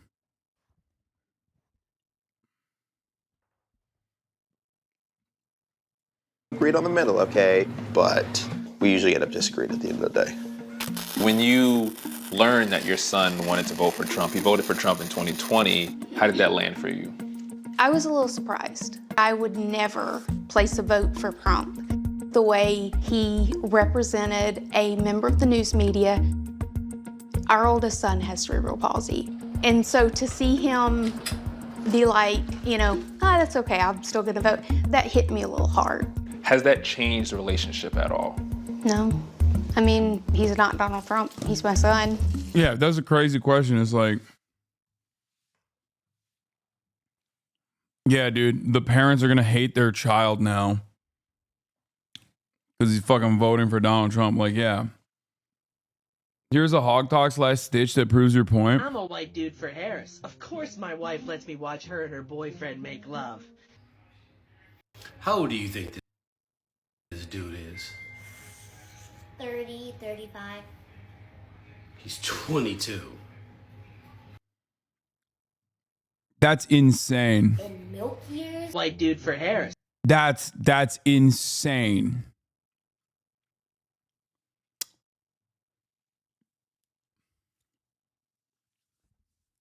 Okay, I mean, dude, there's something going on. There is something going on, brother. We need to figure out the fucking crisis that is happening to our young men. They are all looking like old men. Okay? We need to figure this out.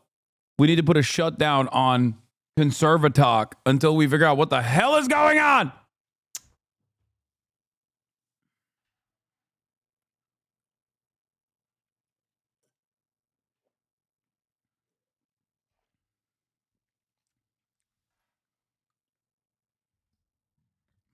Bro, been through 2 divorces, leave him alone. It does. It looks like he has. How's that even possible?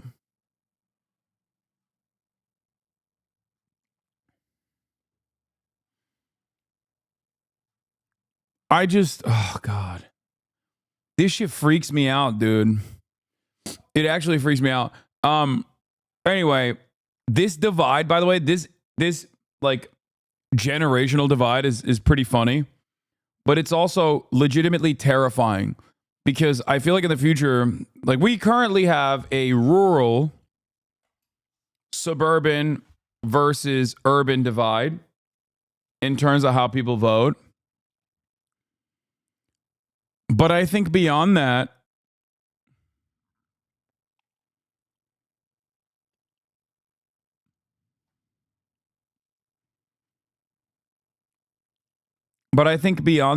there is going to be a gender divide, especially in the next generation. It's kind of fucked up.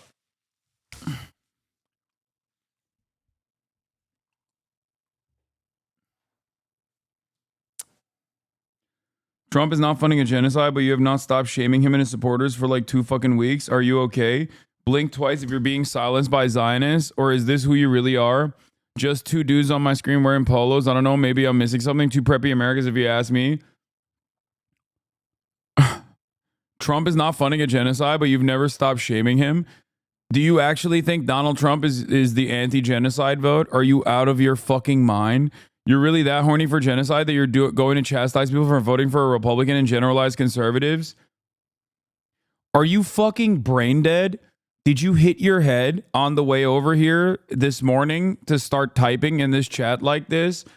Are you actually out of your fucking mind? Dog. Which party is responsible for the war on terror originally? It's the Republicans. Donald Trump himself is absolutely pro-genocide. Donald Trump is the most popular politician in Israel. Donald Trump is constantly having phone conversations with Benjamin Netanyahu. The Democratic Party's complete capitulation to the most bloodthirsty aspects of ultra-Zionists in Israel in the government and the actions of the military does not change that reality. Donald Trump got $100 million this time around from Sheldon Adelson's wife, Miriam Adelson. Last time around, Sheldon Adelson and Miriam Adelson were some of the biggest donors to Donald Trump, which is precisely the reason why he gave Israel Golan Heights, which Sheldon or Miriam did not even ask for.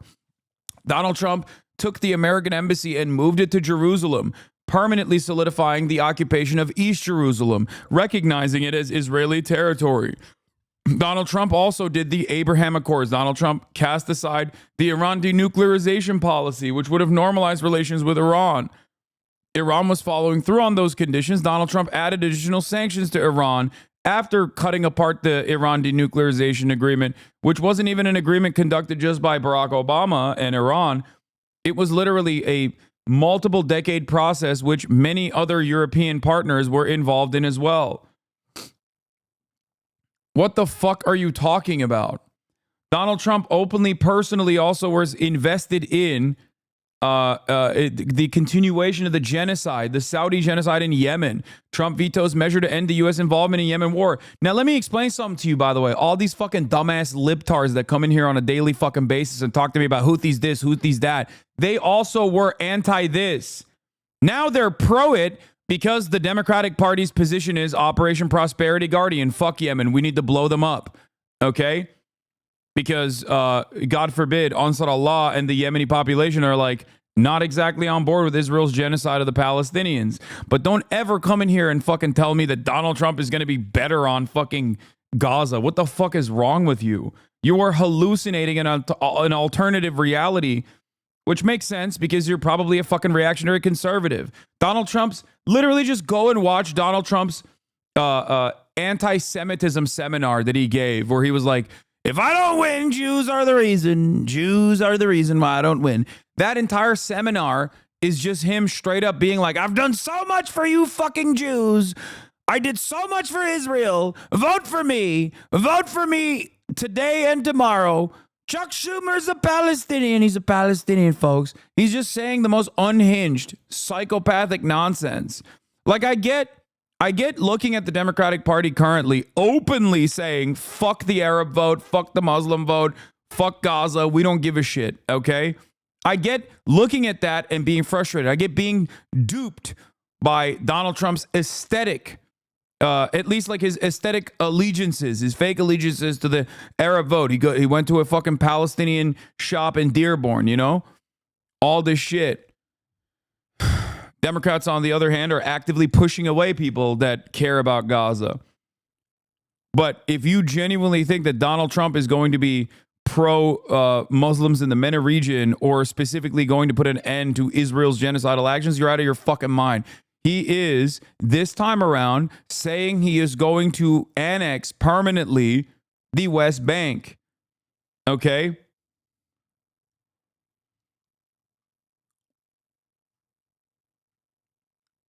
That's what Miriam Adelson wants this time around.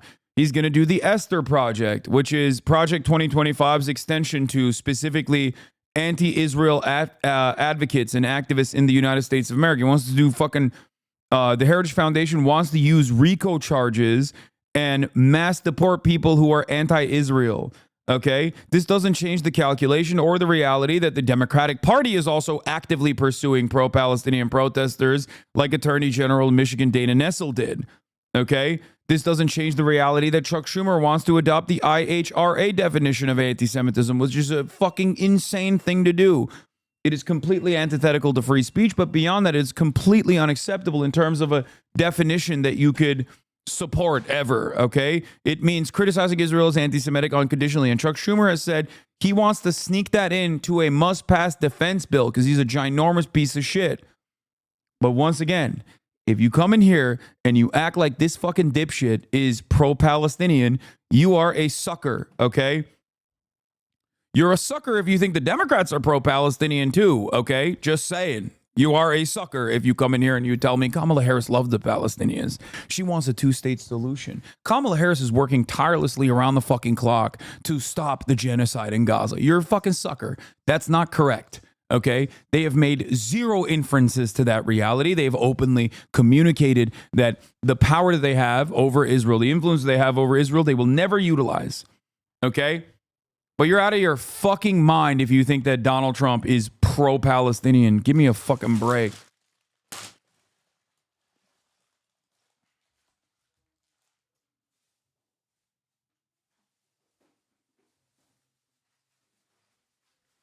I love the reality that the Democratic Party is so overtly pro-war, and they certainly are, and it's very frustrating. But the Democratic Party is so overtly pro-war that you now have dumbasses who can come in here and unironically argue that they think the conservative movement is anti-war. There's never been a moment where the conservatives have been anti-war. They don't want to fucking fund Ukraine for one reason or another because I think they're populist and most Americans don't give a shit. Okay, so they're like, yeah, why the fuck do we use all that money in Ukraine? What do they want to use it on? Bombing Mexico.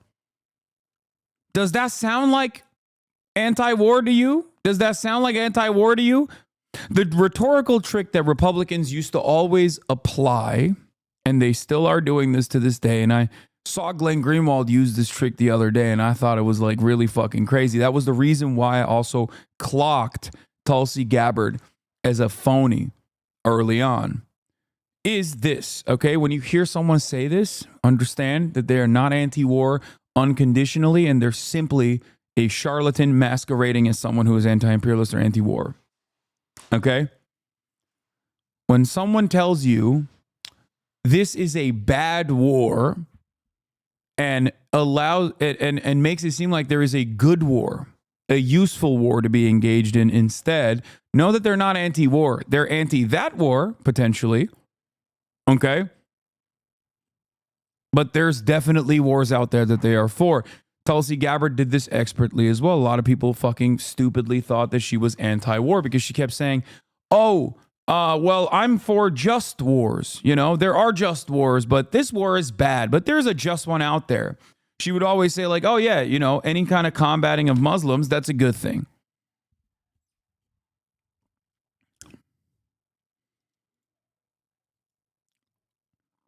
What?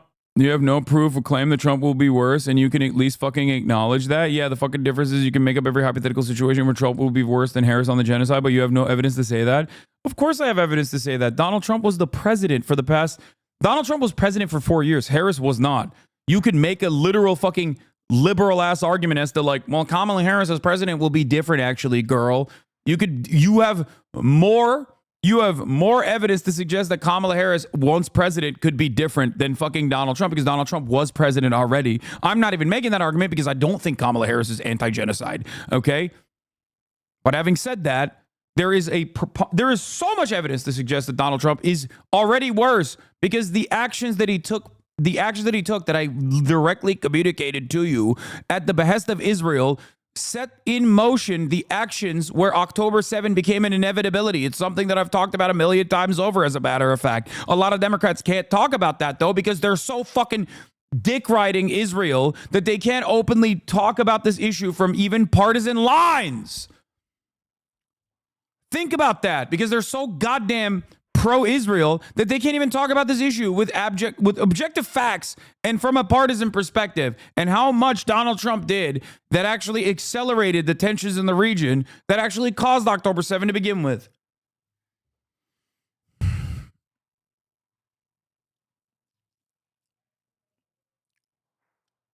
You have no proof to claim that Trump will be worse. You can at least fucking acknowledge that. But do you condemn conservatives? Do you condemn Hamas? And Hamas civilians are terrorists? What are you saying? This person went from being like, Trump is going to be better for the Palestinians, to literally, to straight up turning around and being like, do you condemn Hamas? What the fuck? What happened? So I guess you weren't fucking pro-Palestinian emancipation at all. You just are pro-Trump. And you thought that this would be a expert way to try, in your mind, to convince some fucking other dumbasses.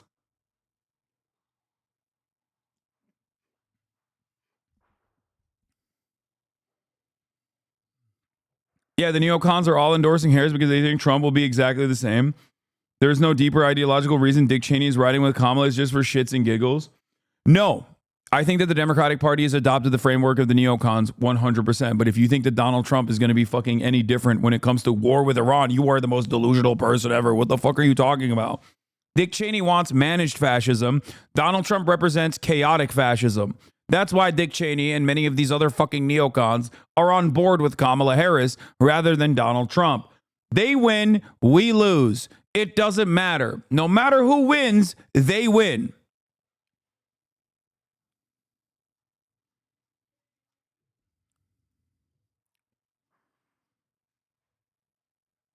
I never fucking said that Trump would be better. Nope, I'm very pro-Palestine and registered to vote.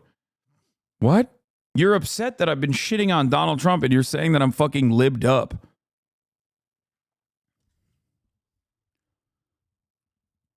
This is awesome to hear said out loud. What do you mean? This is what I talk about every fucking day.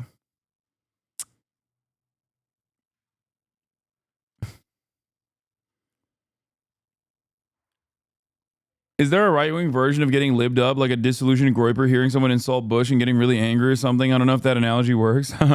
That's funny.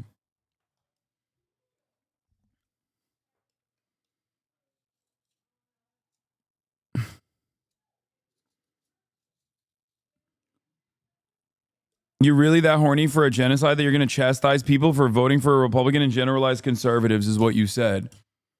As in, the implication is that the anti-genocide vote is a vote for conservatives, and you are delusional for saying that.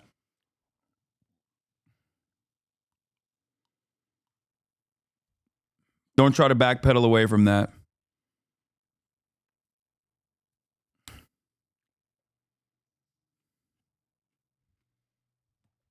Anyway.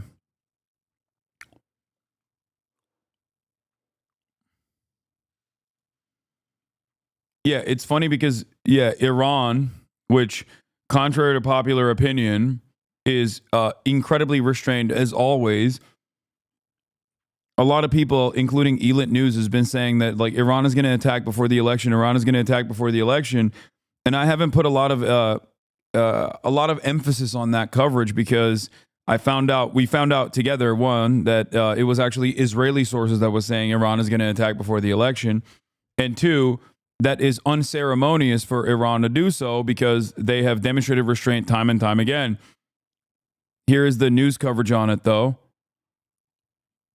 The official spoke on the condition of anonymity because they were not authorized to speak publicly. They said that it was the military commanders were preparing a list of dozens of military targets inside of Israel, but that the attacks would very likely happen after the American election because Iran was concerned that another spike of tension and chaos in the region could benefit former Donald J. Trump in his re-election campaign.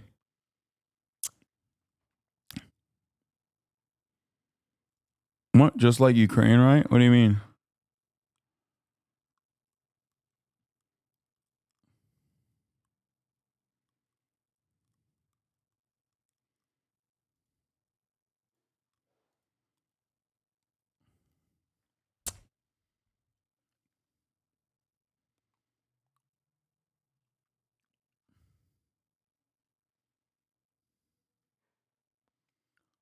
Elant is a localized thermostat. They're not always on the money, but mostly so. Yeah, no, I trust Elant. Anyway. I don't mind saying it. Yes, I will be voting for Trump, but it's not so much because I like him as a person. It's just some of the ideas and policies will help my life. My life will be better due to them, and my family's life will be better due to them. So I just wish he was not so much in charge sometimes. That's all. A lot of the arguments are part of me trying to iterate that there's human sides to all of this and try not to take that out of the conversation. And when he doesn't accept that, to me, that is a little disappointing. It's like, where did I go wrong? What did I do? What did I miss a step in, raising him? David and Darius Shockley are also from the Savannah area, but politics play out differently for them, with Darius on the far left and his dad David on the right. Can you describe your son's political ideology from what you understand? How do I say this? Wait, what? It makes no sense. I don't agree with half the stuff he says. but at the same time, I'll listen to him say it.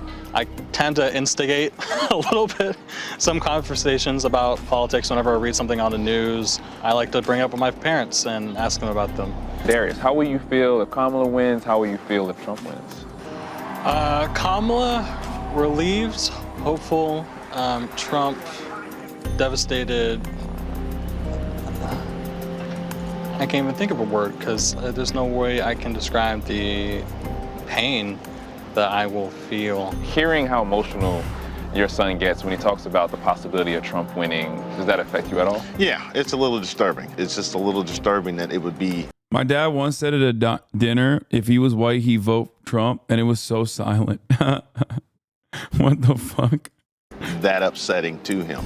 That's how it is now. My mother and father did not agree politically. 53 years they spent together, and it was no problem. They just canceled each other's vote out, but they did go vote. Both families say the country has gotten too divided when it comes to politics. What advice would you give to people who still live with their parents, but they have very drastic, different political preferences? Just get over it. Your family's not going to agree 100%. You will never agree. If you hope in this life you will find somebody you agree with 100%, you'll be searching for your entire dang life. Amen. Amen. Just a scoop of that. What are you all united on? Your family. I don't care who you're voting for. If you're a good person, you can sit at my table. It's extra crazy that his brother has cerebral palsy and he's voting for the guy who made fun of a dude with cerebral palsy. Like, on the optics alone, like, that shit makes no damn sense. Like, you are directly.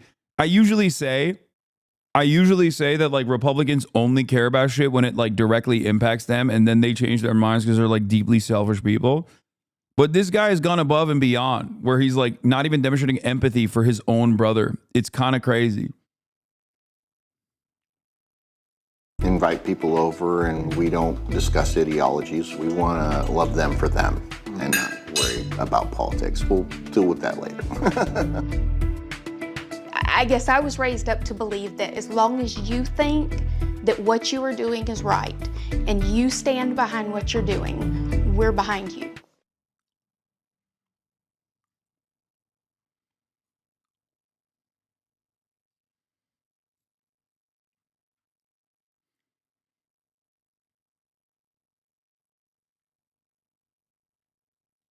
I don't know. I just like. Dog, my dad to my face said he doesn't give a shit about the world he leaves behind for me because he won't be in it. That's insane.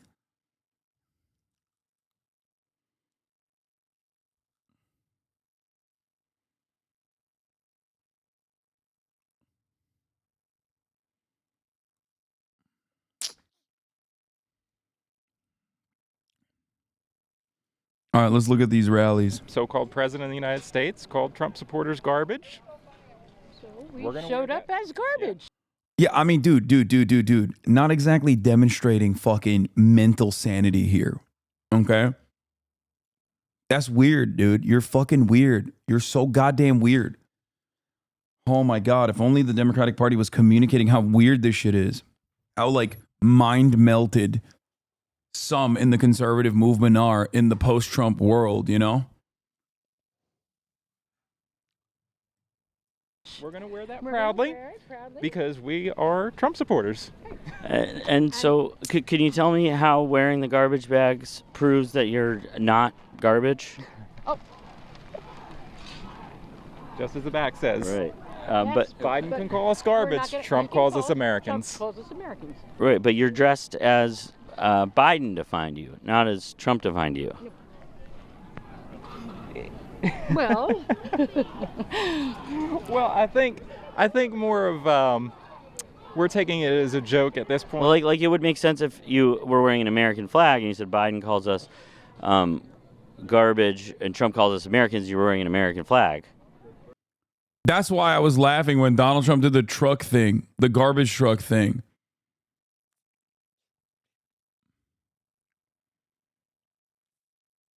Because, like, you're kind of calling your own supporters garbage now. Like, it is You're too angry to make like a funny joke out of this. This is why conservatism kills comedy in general too. It's just like you're so mad all the fucking time that you can't like ever pause and do a haha. Okay? Like you heard the garbage and you're like, oh, they call it garbage. I'll show you. I'll show you garbage. I am garbage. I'm garbage as fuck. I'm living in filth. I'll prove to you that you're right. It's like, okay, you're just like they used to do this owning, like wearing a diaper to own the libs was the thing. Remember when Charlie Kirk wore a diaper to own the libs? God, I that's why we call Turning Point USA like the toilet paper USA.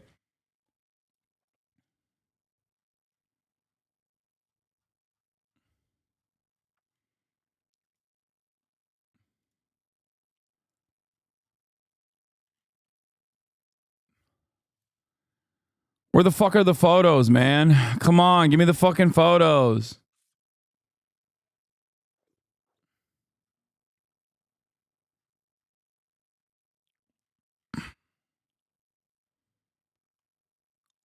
I'm sure someone can find the photos. I remember very clearly.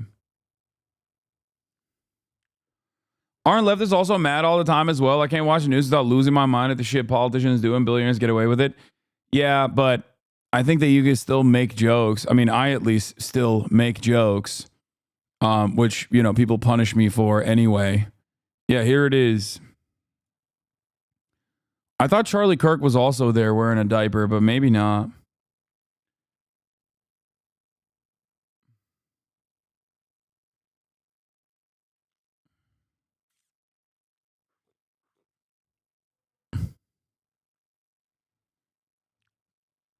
Like, it's crazy.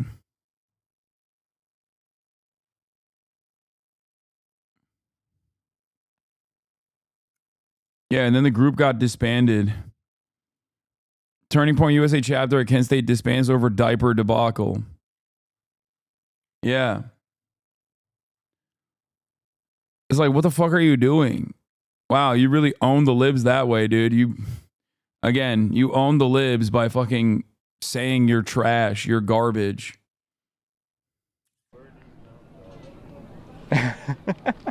I'm confused.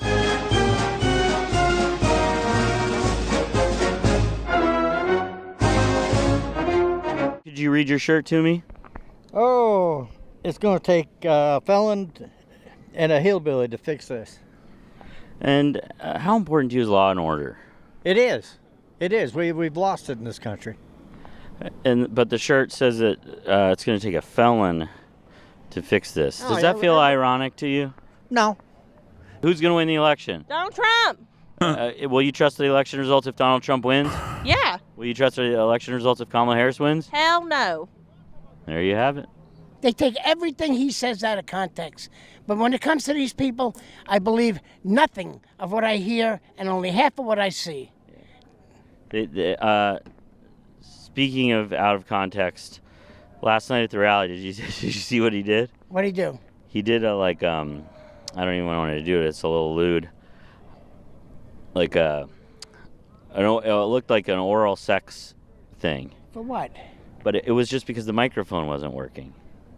So? Yeah, they were taking that out of context. I'm agreeing with you. Oh, that's what you're saying. Yeah. We are here in Greensboro at a Trump rally. What brought you out here? My love for Trump and my love for the United States. And I'm just voting for Trump. I'm ready for some things to be changed. What things need to be changed? I don't want boys in my little girl's restroom. I'm not for taking a baby. Are you talking about trans people? I'm not judging anybody. Dude, I love that. That right there is the reason why the anti-trans ads are so fucking dumb. Because like even the most transphobic person that first and foremost says that they are voting because of transphobic policies is like, well, I don't care. Like, I don't, do your own dang thing. It's like, I don't hate trans people, but we should kill them. It's like Everyone's a fucking liberal. 64% of the country literally openly admits that trans people are disproportionately targeted. Like, even the people that are ostensibly going out and voting for anti-trans legislation, which are very few, like there is not a lot of people, okay, still have to immediately be like, but I'm not a hateful bigot. I don't want real men that claim to be women in the bathroom with my granddaughters. Has that happened? Not yet. They're depraved, they're satanic, they're evil, they're Marxist. Satanic? They're satanic.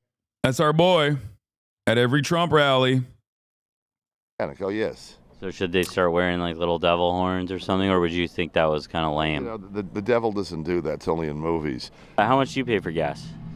To fill it up, it's about 160, and I get about 400 miles on the tank. So a lot. You spend a lot. Yeah, it's a lot. And so you got this huge truck here, and it's running right now, right? Yeah, I'm trying to charge my phone. I see you got a garbage bag from your belt here. Can you tell me about that? Yeah, Joe Biden called us. That's crazy, man. You're so fucking owned. You're so goddamn owned, okay? Like, for the past year, so many fucking assholes have been calling me Hasanabi, okay? So many Islamophobic pieces of shit have been calling me Hasanabi. It'd be like if I was like, oh yeah, I'm Hamas, I'm Hasanabi, and like adopted the moniker. Like, why do you let your enemy define you? It's dumb. It's dumb as fuck. I thought you said conservatives weren't funny. No, conservatives are fucking hilarious. Conservatives cannot be deliberately funny.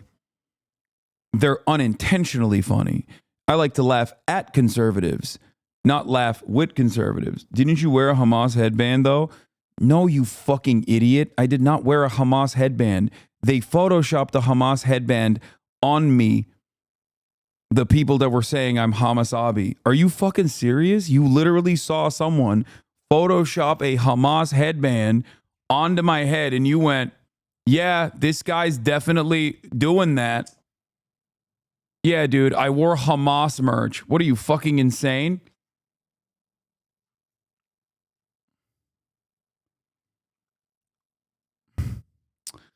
Shut the fuck up, dude.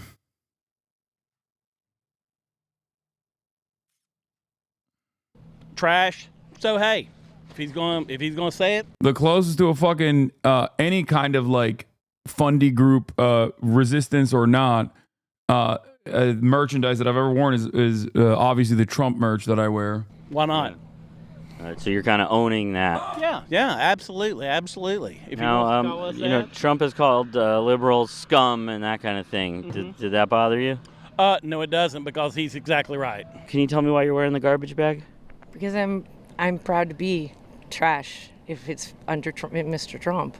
Absolutely. We are here in Greensboro, North Carolina, outside a Trump rally, and you, sir, you're wearing a garbage bag. Why?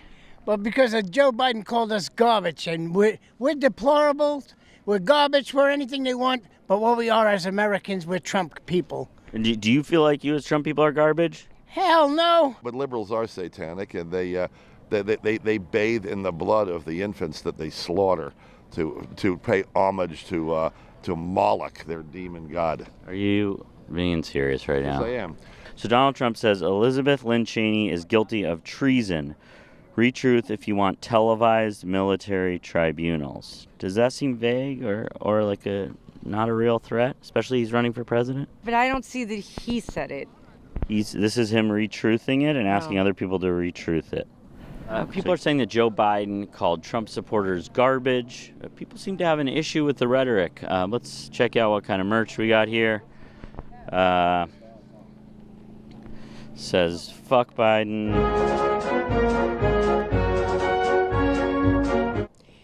It's a statement.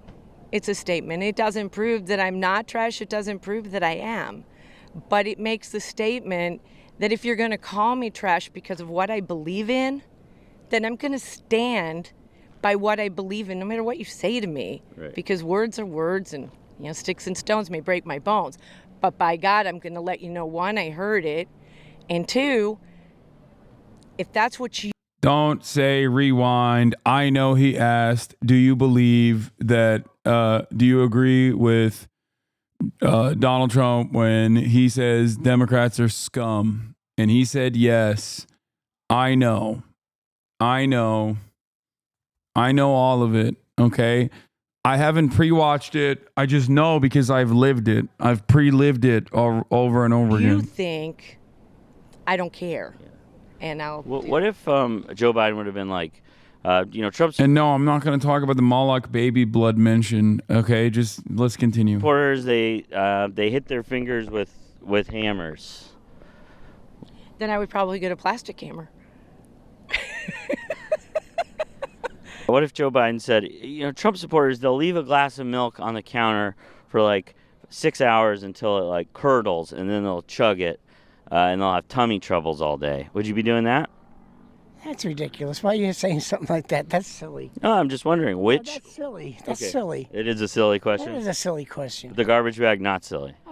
I estimate we're 11 to 12 times worse than the Nazis. We ought to take, the liberals want to Do take. you consider yourself patriotic? Yes, I do. When he first took office, he had the Republicans against him too. Because now he's almost made the party his own party. Yes. Yes. If Different this time. He has loyalists around he him. has loyalists around him now. So do you think if he barely loses the election, like in 2020, that he would actually be able to overturn it this time?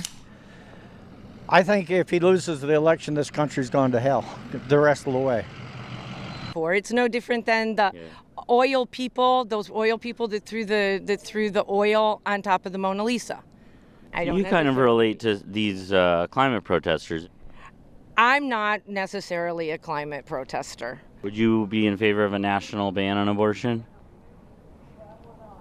Yes. All across the board. No abortions. No abortions. Are those biblical beliefs? Yes. It looks like you're a local of North Carolina. Do you plan to vote in the governor's race? I already did. Did you vote for Mark Robinson? Oh, no. I don't vote straight. Oh, no. I vote for who's right. And what was your issue with Mark Robinson? Well, I think he does spew hatred. I've watched his speeches. I don't watch mainstream media, but I watch. Wait, what the fuck? So does Donald Trump. Why are you voting for Donald Trump then? She's like, yo, I don't want a black man stealing the white man's vibes, okay? Is that what it is? Like, everything Mark Robinson has said, Donald Trump has also said. I guess the only difference is that he plays with dolls and Trump doesn't, as far as we know. And I don't like how he speaks about my gay population. Or, wait, what?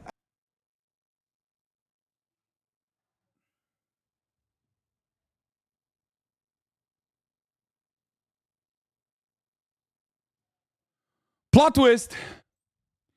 Hello? A North Carolinian Trump supporter who is a butch lesbian. That's amazing. Anti-Mark Robinson, pro-Trump. Fuck, man.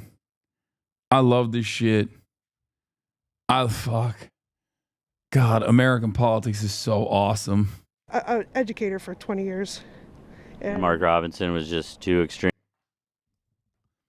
Wait, you're a gay teacher and you voted for the gay teachers or pedophiles party? This is like a rare Pokemon, dude. I feel like we just found like a shiny Charizard, you know what I mean? That is whoo, that's so sick. Yeah, Charizard. Fuck you. Shut up. Oh my God, this chat is so stupid. Y'all are so fucking stupid.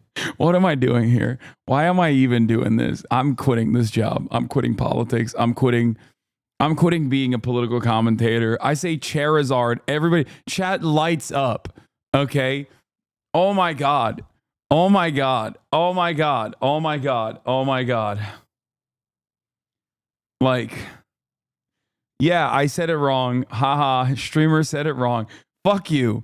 Fuck you. Shut up. Shut up. Move on. Extreme. Yeah. You Even consider yourself MAGA? Oh yeah, And 100%. he's too extreme for MAGA? Yes. So going into 2024, will you trust the election results if Donald Trump wins? If he wins, will I trust? Of course, I'll Oh, this is a very common thing for the record. Like what he's asking them in a joking fashion, like people have been asking, like journalists have been asking the Trump supporters in a very serious manner. Like Ested did this in Georgia in the last run up that I was listening to, and it's legitimately fucked up how many people unironically repeat what this man is about to say. And I know exactly what he's going to say, even though I haven't heard him say it yet, which is when asked, oh, will you trust the results if Trump wins? They say yes. Will you trust the results if Trump loses? They say no. No, it's stolen. I'll trust the election results if he wins. If he loses, I will not trust the election results. So if But he was like, oh, let me clarify. Like, I don't want you to be even a little bit confused about this. Heads win, heads, I win, tails, you lose. Okay? That's it. No other way out of this.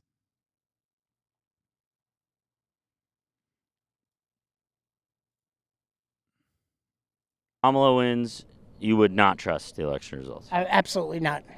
But does that feel like democracy is in trouble a little bit if you're not going to accept the results if the other candidate wins? Well, it's at my prerogative to accept it or not. Certainly your prerogative, but I mean, overall in this country, are we on unstable ground with democracy if a lot of people won't accept the election results? Yes. So you're running the truck to charge the phone? Yeah. But you're concerned about gas prices? Well, I'm not really concerned. It's one of those things you got to have it. So, but it'd be nice. Even if you got to run the truck to charge the phone? Yeah. Like, I don't feel, I'll be honest, like, I think I'm pretty critical of the Democrats. Not a secret. So when I see like liberals being dumb on Maine, like supporters of Kamala being dumb on Maine, I feel like I call it out. But there is no comparison to the number of liberals who are like, oh, Kamala is like gonna change the trajectory of Gaza, which is like one of the dumbest things that liberals could possibly say or delude themselves into thinking, right? Versus the metric ton of nonsense that you hear from Republicans on every issue.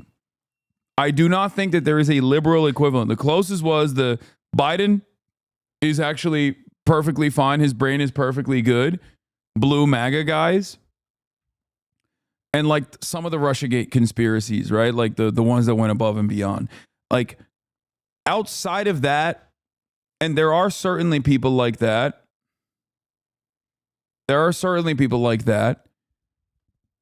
Like there is no one-to-one comparison with the way that Republicans operate. Yeah, for each Harry Hassan is a great example of this. Okay? Harry Hassan is a party loyalist. He just pushes whatever the fuck the party line is, right? And it's delusional to act like Biden's brain is fine. It was delusional back then, and it's certainly obvious to every single person now. The issue is, even in that circumstance, like it's Republicans still fucking outflank the Democrats on that issue too, where they'll be like, Kamala Harris does word salad. True. Okay. Fact checkers rated it true. All right. No Pinocchio's there. She does do word salad. But it's like, but if you're a Trump supporter and you say Kamala Harris does word salad, what the fuck is Trump doing? Trump is the word Cheesecake Factory if Kamala Harris is doing word salad. Like, that's insane. There is never a moment where Trump doesn't fucking come across as insane. Like just truly mentally unhinged. And that's even when he was good. That's even when his brain wasn't as bad. To be fair, Trump is a very good speaker. No, he's entertaining and he's telegenic, and he's even lost the sauce on that front as of late. Okay? But that doesn't mean he's a good speaker. He's never been a good speaker. He's entertaining, or was entertaining, definitely a lot more entertaining back then.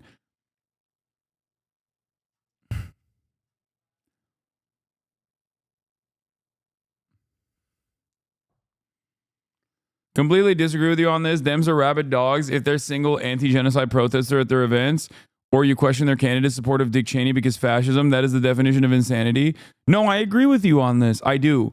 But I'm willing to bet that there are a significantly higher number of Democratic Party voters that are at odds and constantly delude themselves into thinking that there's probably some other reason why they're pro, the campaign is pro Dick Cheney. They're not running around being like, I love Dick Cheney. The Republican equivalent would be to go and say, I love Dick Cheney. Dick Cheney's the best. What the fuck are you talking about? He was a fantastic elderly statesman. And it's incredibly valuable that he is supporting the Democratic Party. We love him. We love his policies. That's the difference. Like liberals hallucinate an alternative. Liberals hallucinate alternative motives, and they ascribe like some genuine motivation to why the Democratic Party is doing shit that is directly at odds with the way they see the world. They don't run around and go, Lib Cheney, Liz Cheney and Dick Cheney are woke now. They're fucking progressive advocates for justice, and that's why they fucking are voting for Kamala. Do you understand? Liberals love coping, and sometimes that coping is delusional and ridiculous and angers the fuck out of me. But again, not an equivalent to the way that Republicans operate.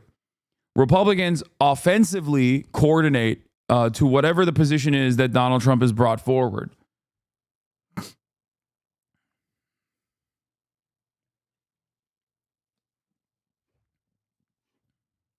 Yeah, libs cope on reason, hogs cope on reality. Like, it's the same principle, yeah, about fracking. You might hate fracking. Your parents probably hate fracking. Kamala Harris says, we got to do fracking. Liberals have to be like, oh, there's got to be a reason for it. It's not for me, but it's probably for some other person. That's the difference. Republicans, on the other hand, if Trump was like anti-fracking tomorrow, would be like, I hate fracking. Fracking destroys the planet. I'm actually woke now. But it's for PA, you said, man. Yeah, we also found that like Pennsylvania itself is not of one mind when it comes to fracking. No, I more so think that Kamala Harris saying that she's pro-fracking, or that Pennsylvanians that also act like they care about fracking, is just oil and gas industry propaganda. That's it. You're making it seem like Pennsylvanians love when their fucking water is filled to the brim with sediments.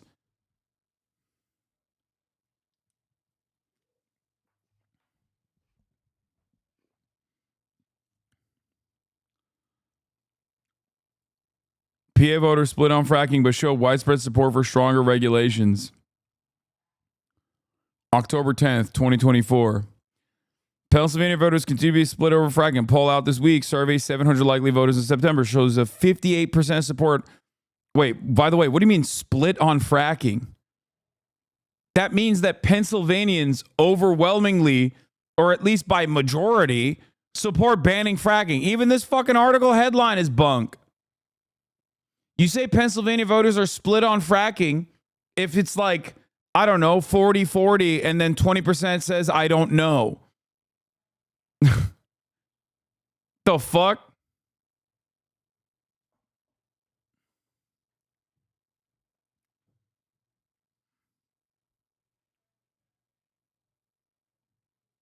Bro, I'm from PA. My high school teacher lit our tap water on fire for class demonstration. Like, what the fuck are they talking about being split? Everyone knows this sucks.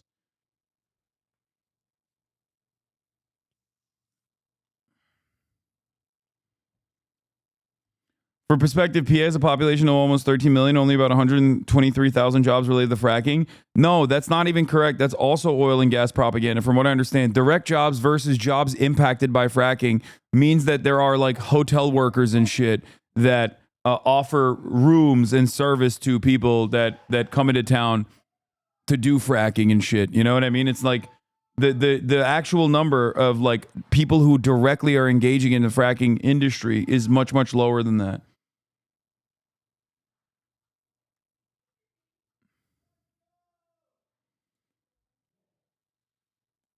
You people in PA are only worthy of fracking, apparently. Yeah, Shapiro is far to the right of the previous governor. Anyway.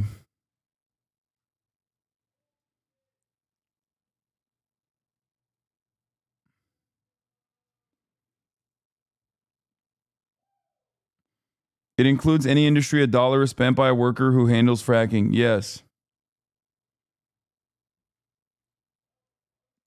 Ban this dude, mods. He's been banned already.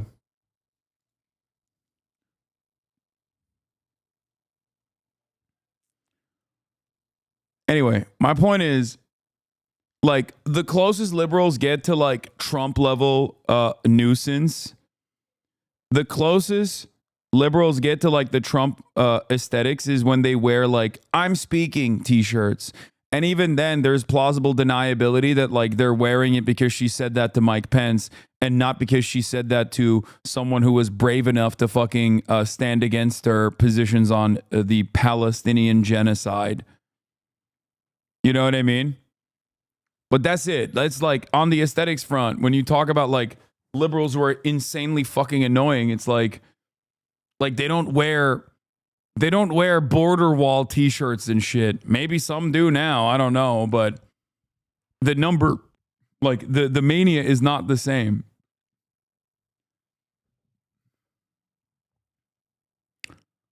Do you actually want him to be the monarch? Absolutely. I don't know. He's very eloquent when he speaks. We need somebody that's going to be dominant to run our country. I'm tired of all these illegal immigrants taking our jobs.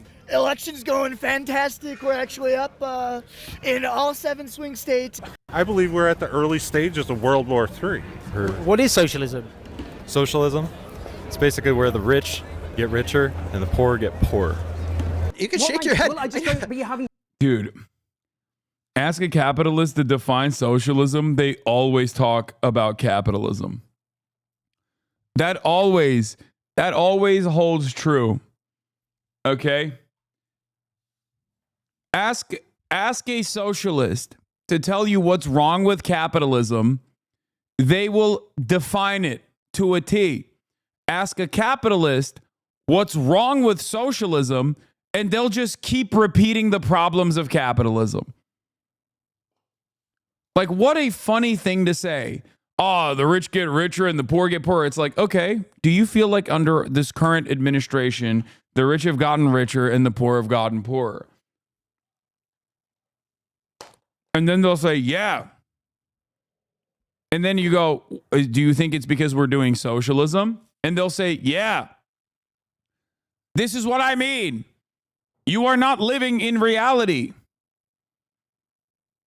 Like, what the fuck do you mean? Because I've been campaigning all day, dude. Okay, fair enough. I'm not going to keep going back and forth. Fair enough. But, like, you are being a little silly. This is a biggie, guys. U.S. president. They think this admin is socialist because they're incredibly dumb. Brother, they think Jeff Bezos is socialist. Remember Candace Owens? A lot of people now think she's, like, brilliant because she is anti-Israel for the wrong reasons. Okay? Like, Candace Owens was always anti-Semitic, but now she also happens to be anti-Israel. But a lot of people forget that she's also dumb as fuck. Okay? Like, actually dumb as bricks.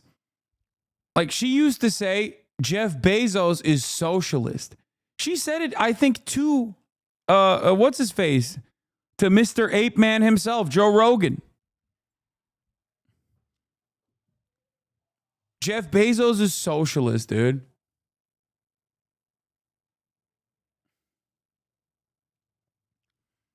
What do you do with that? Presidential election 2024. Now, I'm traveling all over the US, but we're starting here in Madison, the capital of Wisconsin. This state could decide it. This has been a swing state. It goes Republican or Democrat, but very small margins. Both candidates are throwing absolutely everything at it. Now, we're going to go to a Trump rally. I'm excited and slightly scared, not going to lie. But we're going to talk to people to get a real flavour of what this state is, what matters in this election, and that means people's wages, their conditions, and issues like Israel's onslaught against the people of Gaza. So much to talk about. I'm excited. We're going to talk to people in Wisconsin. John Nichols, preeminent progressive journalist. What an honour.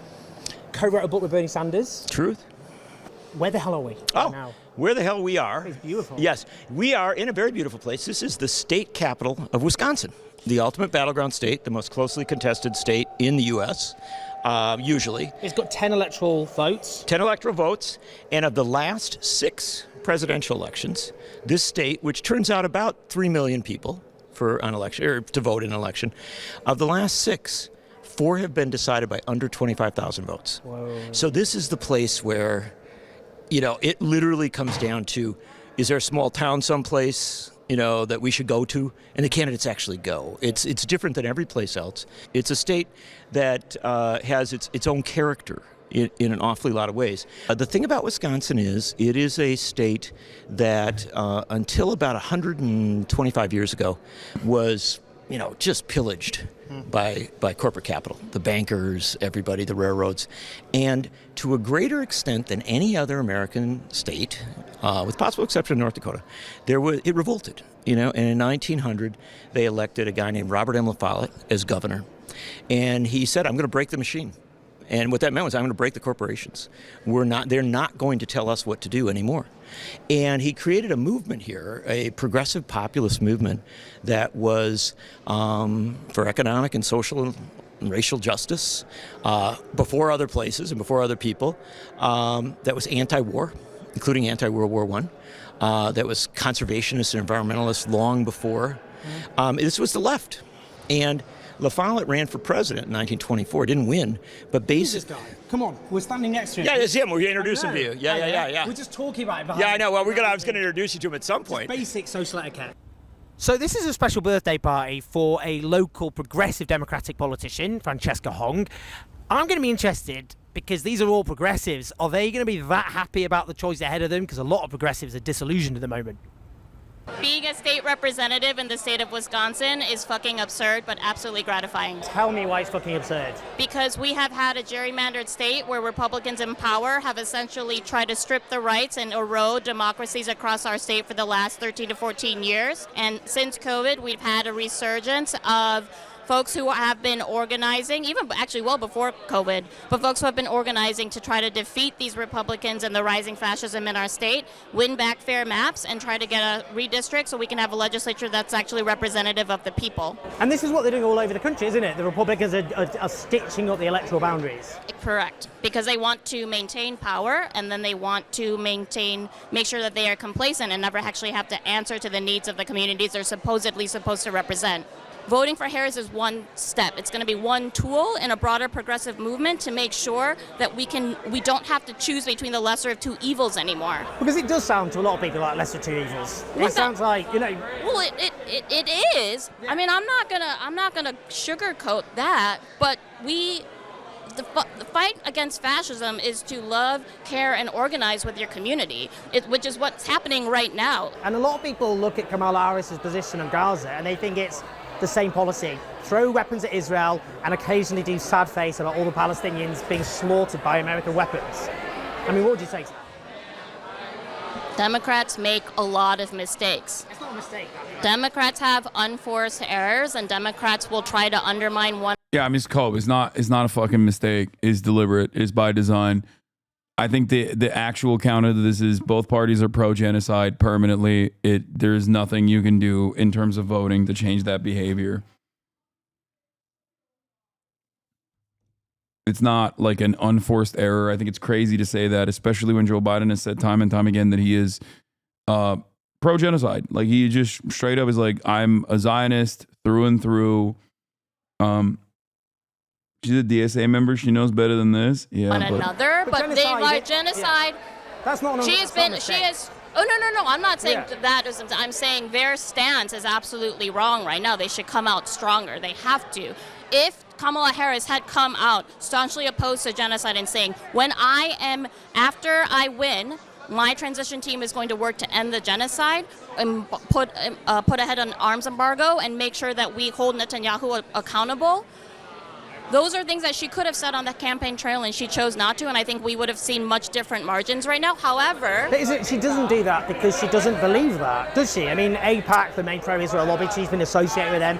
She's doing that out of conviction, surely. She basically supports what Israel's doing there. You and I both know that there are a lot of advisors and people who are telling her what to do, and I think she believes, and I know Tim Walz also believes, that what is happening... nah, I don't. I don't think Kamala Harris has done anything to make me believe that. I don't think it's like advisors that are like deluding a 60-year-old woman. Nah, I don't agree.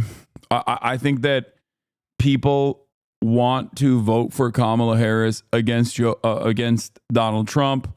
And I think this is their way of like trying to reason with it. And it's fine. It's just not correct.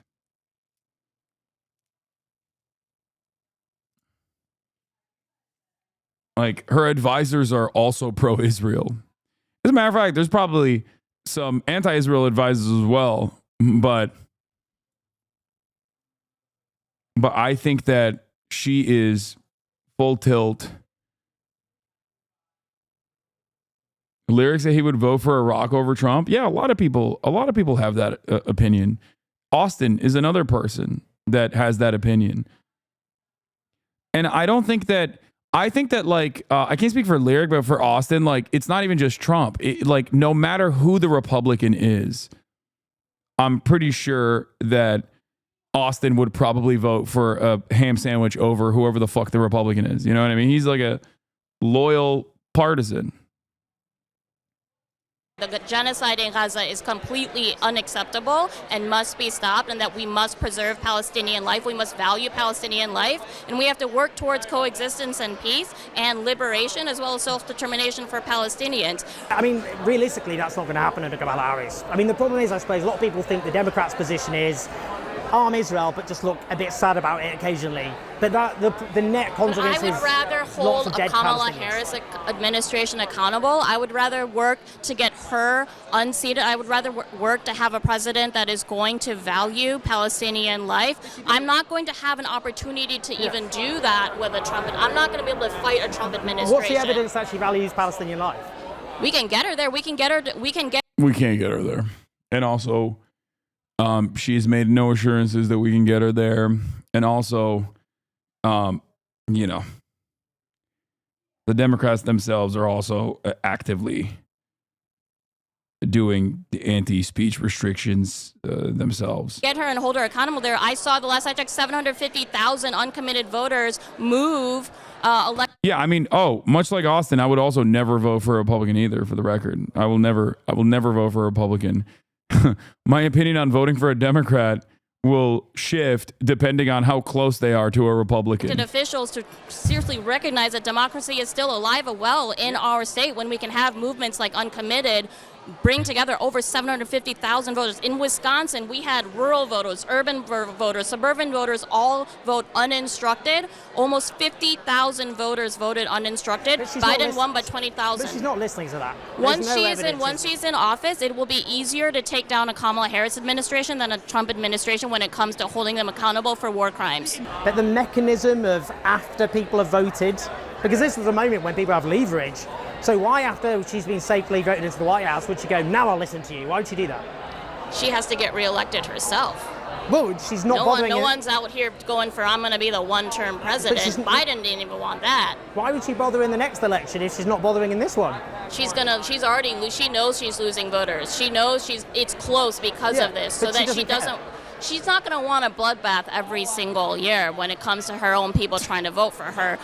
Ultimately, at the core, as an elected official, the The core of our responsibility is to lessen suffering. I truly do believe that Kamala Harris knows that her responsibility as President of the United States will be to lessen suffering. The way that she will do that will be up to how much she listens to her voters, and she will have to earn our votes, and she is working to do that right now. Is it a But you're admitting that she's not earning your vote on that issue, at least. This is why I'm saying, like, I think this is I think this argument is just not correct. Like, I think you're saying this stuff because you want to feel better about your decision, and that's fine. I understand that.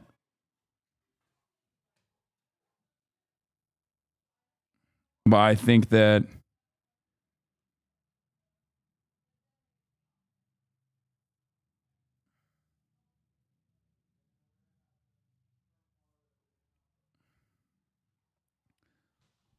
there is no assurances that she will be moved on this issue. enough? Absolutely not. Would I rather be fighting her for Palestinian liberation, which means liberation for all of us, than Trump? Absolutely. Some would say the Democratic campaign is a bit about fear. I love this. National Association for Gun Rights Political Action Committee, James Woods.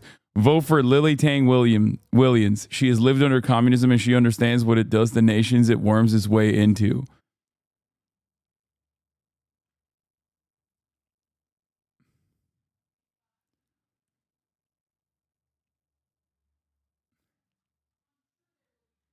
Dude, these people are so fucking insane. Oh my God. Oh. What is happening in this country, dude? It's a fucking clown show. It's a fucking clown show, dude. This is like a bit that like a British comedy would have about America, okay? They'd be like, I'm the gun candidate. I'm going to have a gun in every single campaign ad. I love guns. I sometimes fuck them. And it's like, nope, it's real life, dude. It's fucking real life. She's listed on victims of communism.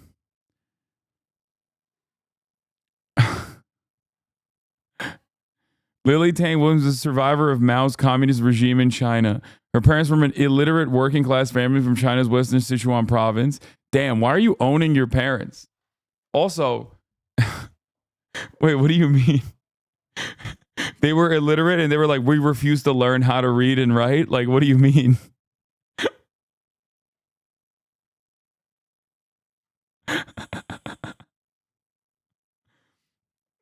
Lily grew up during Mao's 10-year cultural revolution as a child, experiencing extremely poor living conditions, food rationing, and social chaos, and oppressive communist restrictions and indoctrination. A few years later, while studying in university, she received a copy of the U.S. Constitution and Declaration of Independence from an American student. From these two documents, she first learned about the individual rights and liberty as opposed to collective rights. After Lily became an assistant law professor at Fudan University in Shanghai, she, in good conscience, could no longer support the Chinese Communist Party, CCP. In 1988, she managed to leave the oppressive regime by seeking, without her university's support, graduate study in the U.S. Bro's gonna get clipped so hard right now. What do you mean? Like, come on. Dude, my haters that like are also anti-China cannot be so fucking psychopathic that they are defending this person's like psychopathic notions.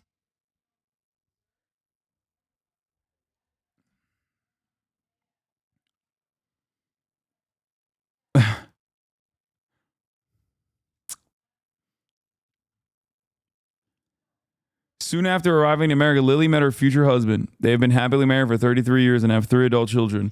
While raising her family, Lily became an entrepreneur and began her journey of discovery of democracy and liberty. They're also talking. It's so funny because, like, this is so obviously right-wing. Like, victims of communism is, of course, incredibly right-wing. They straight up feature Nazis as victims of communism. But, like, which they were technically, but, you know, I don't know if that is I don't know if that's something you want to point to as like, you know, poor Nazis is not exactly a position that you want to have. But like,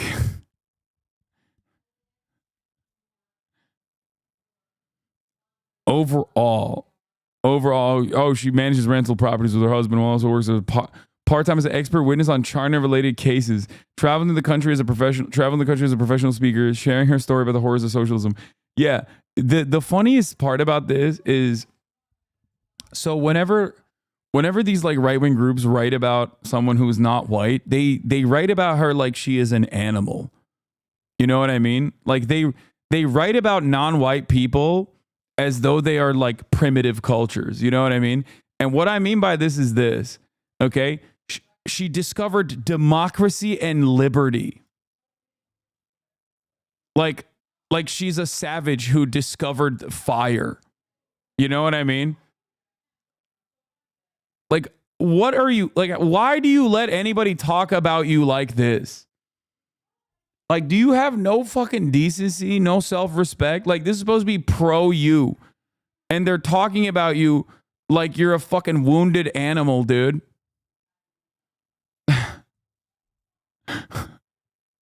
Her passionate presentations and interviews have been featured on Fox News, Tucker Carlson Tonight, Fox Business, Newsmax, Timcast, Huckabee TV.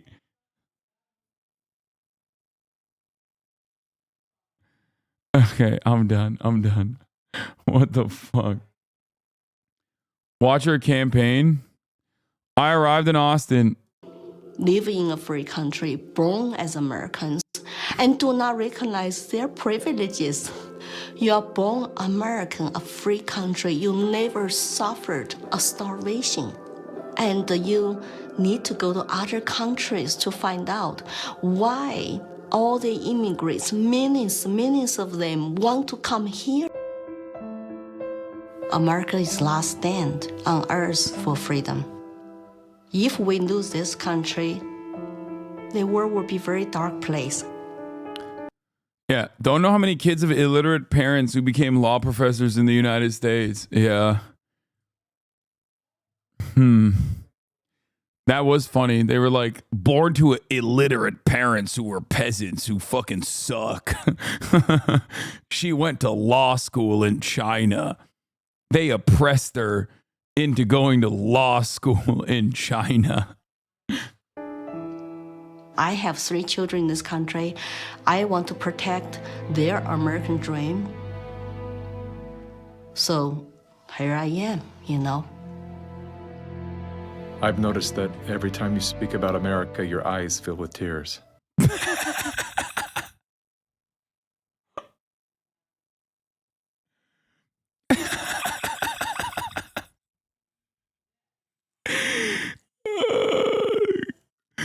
Glaze. Oh, Jesus Christ. God, I love America so much. For many liberals as well, by the way, this doesn't track as like insane propaganda because they also are loaded, filled to the fucking brim, overflowing with American exceptionalist sentiment, and that all of our enemies are barbaric, bloodthirsty monsters type shit. So they don't look at this and go, this is cultish, man. What the fuck are we watching? Every time I see someone like this, I'm happy they went to the US instead of staying in China. Yeah, America's brain drain aside, America's hog drain might be making other countries better.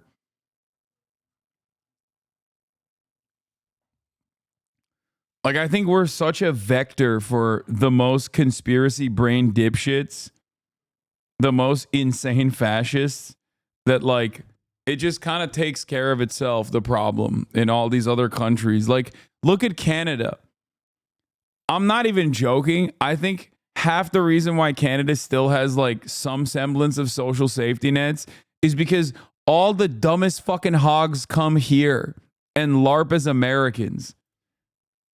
Like Tom McDonald. Okay? Tom McDonald is Canadian. He could have stayed in Canada, but no, he had to come here and fucking talk about how he loves wearing, I don't know, American flag gear all the time. It's fucked up.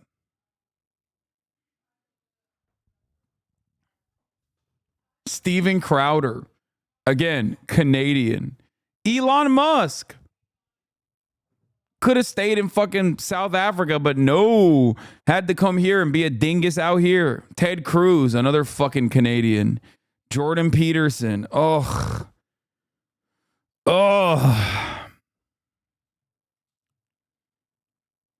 We just we import a metric ton of fucking hogs from every other country that just have the word. Like the guy who lost his doctor, like his medical license. What was his name? Paul something? Like the OG vaccines cause autism guy from England. Andrew Wakefield, not Paul. Sorry. Former Dr. Andrew Wakefield. He gets fucking humiliated in England. And then we're like, come to us, please. You can live in a fucking multi-million-dollar mansion and like have sex with your model wife and just do conferences on how vaccines do indeed cause autism, even though your data on that was so bad that you know, were disdoctored. They took away your medical license.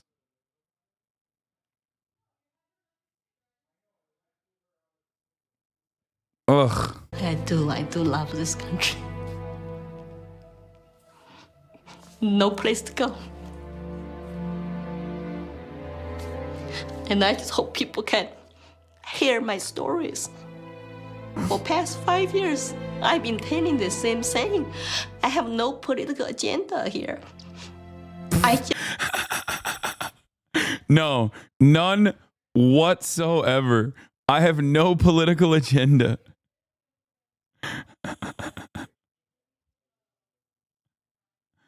Oh God. One day I'm going to escape to China and do this exact same grift, but in China, and be like, we did not have, I'll do a thick American accent, you know what I mean? I'll be like, we did not have high-speed rail. I wanted high-speed rail and they wouldn't give it to me. I wanted even urbanization. I looked at the rural farmlands of what it once was, a beacon of American prosperity, and all I saw was ghost cities.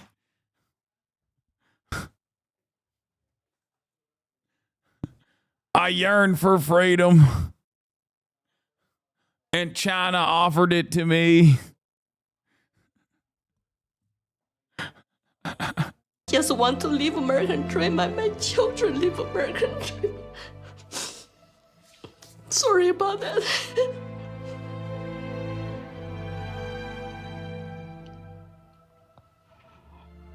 It's time to ask questions. It's time to wake up.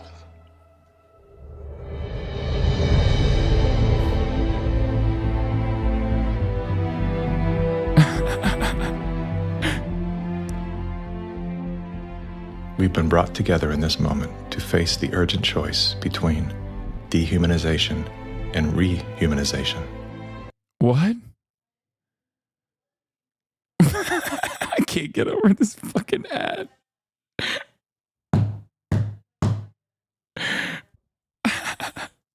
He said, I have no political motive. Also, I'm running. I'm running at New Hampshire, U.S. House District 2.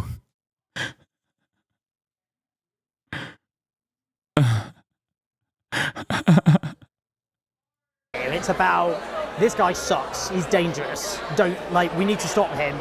So that's quite a negative rather than a positive kind of vision for the country. What do you think about that? It's more like lesser evil.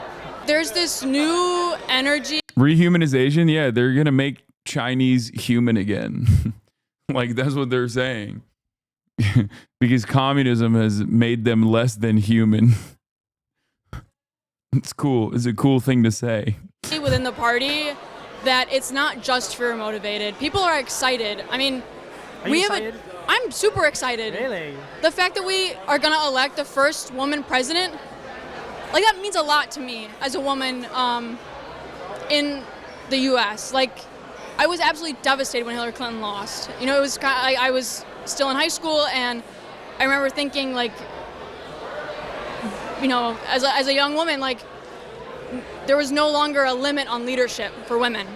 Even though this is, you know, viewed as kind of good versus evil, democracy versus fascism, like, there's also, we're gonna have a historic election if Kamala Harris wins. And I think, yeah, final question, I suppose, is on that. A lot of people go, she'll be the first woman president, but if I'm going to talk about disillusionment in the country, people say she's going to be the first woman president to keep arming a genocide in. Yeah, also, this is the glass cliff shit, dude. Like, it makes sense. America, if you look at it as a company, is at the verge of insolvency. So we're like, let's hire a woman and then be like, see, shouldn't have done that. She ruined the country. We put a woman CEO. We put a woman CEO in power.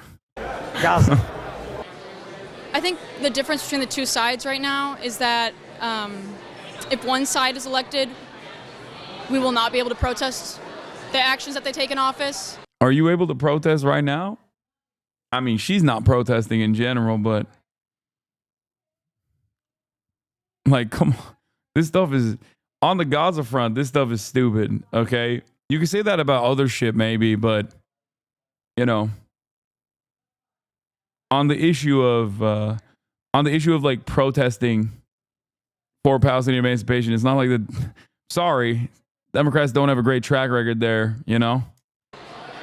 But the other side will be upholding democracy, and, you know, people who are very upset about the events happening in the Middle East right now and about the genocide that's occurring, they'll be able to protest Kamala Harris's decisions regarding that. But a lot of people think you'll be able to protest and she'll ignore it. I mean, it'll be like, I don't think she won't ignore it. They won't. Joe Biden has. Because what he does is he arms it and then does, you know, he goes, it's very, you know, very sad. And won't she just carry that on? She'll arm it and go, very sad about all those dead people, killed people, murdered people.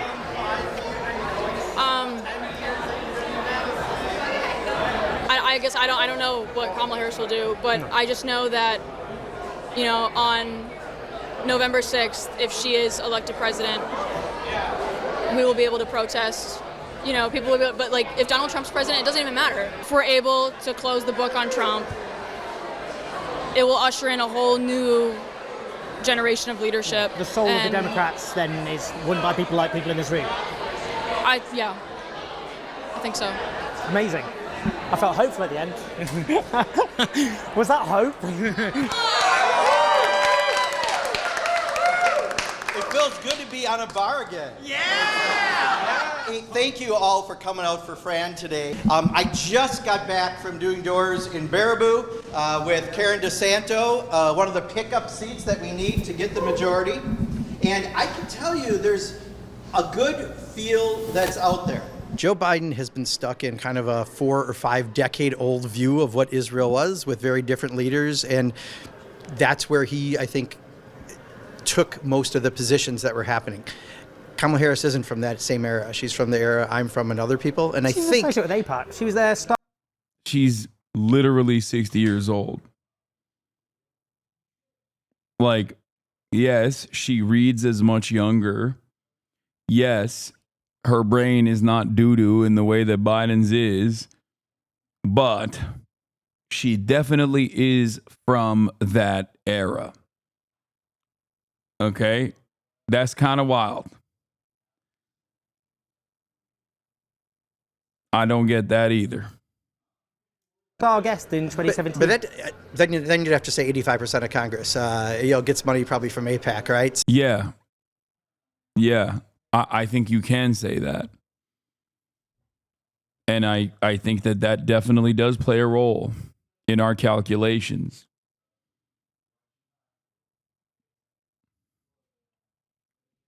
So she just said she's going to arm them no matter what. No, I think you're incorrect. I think what is correct is she's from a different era, and she has said things that Joe Biden certainly didn't say, and she has called for, making sure that there is the ability to have an independent state for Palestinians. He said that. Yes, she has. No, she said. I know. I said Biden said that too. No, he did not in the same way. No. Yes, he did. Yes, he did. He did. I think the difference is that he just believes. What? Rudy Giuliani exploring run for New York City mayor, sources say. That's all amazing.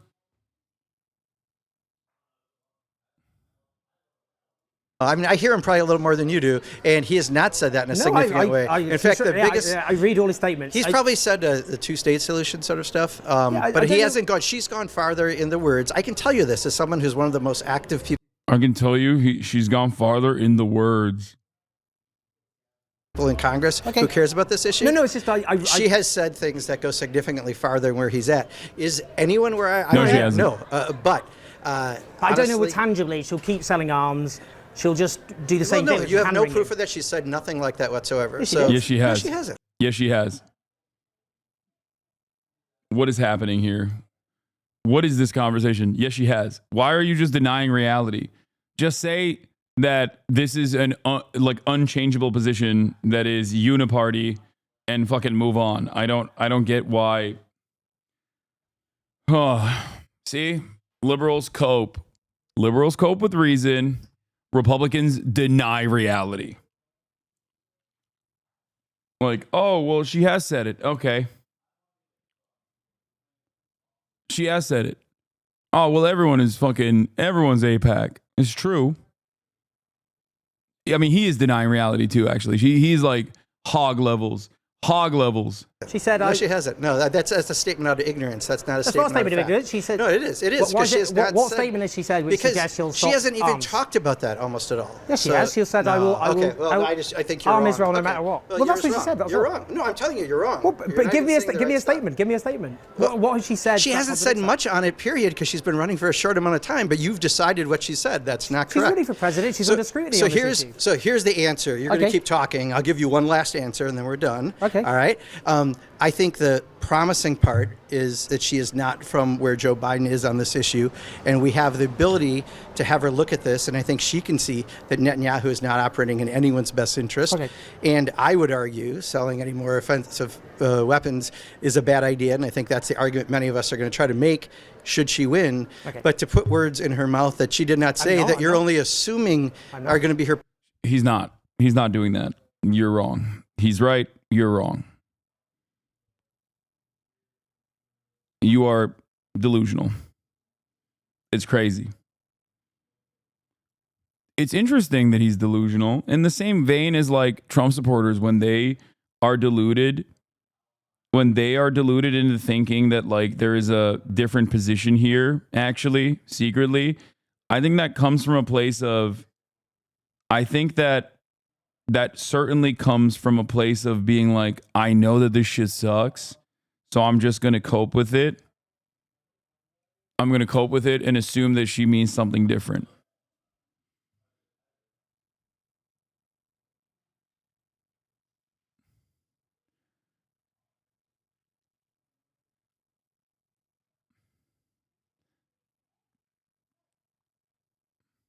This sucks because Mark Buchanan is like top 10 Congress people to oppose Israel. He's legitimately one of the better progressives.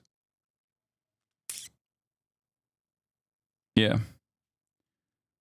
He knows deep down inside that the American Democratic Party's position on Israel is completely unaligned with like they're both the interests of American foreign policy, but also unaligned with like their worldview. That's it. It is completely unaligned with his worldview, with his own personal individual worldview. So he has to just like delude himself into thinking like, no, you don't get it. Like it's going to be better. If it was, if that was even remotely a possibility, then Kamala Harris would have communicated that. Okay, this is hog levels of copium. Straight up. Hog levels of delusion. Positions. She hasn't She's taken. never said she'll stop Arnie. Okay, you're gonna talk over me again. That's fine. No, I'm just. They did it to you? What is this? Hey AJ, did you know it was Aleskas from Boy Boy's birthday? No way! I love Aleska from Boy Boy. He's much better than Hasan. I give him 5 big booms. Boom! No! Boom! No! Boom! No! It's like every boom was a shot directly across the... Dude, what? No way! I love Aleska from Boy Boy. He's much better than Hasan. No. I give him 5 big No, booms. don't do it. Boom! Boom! Boom! Boom! Boom!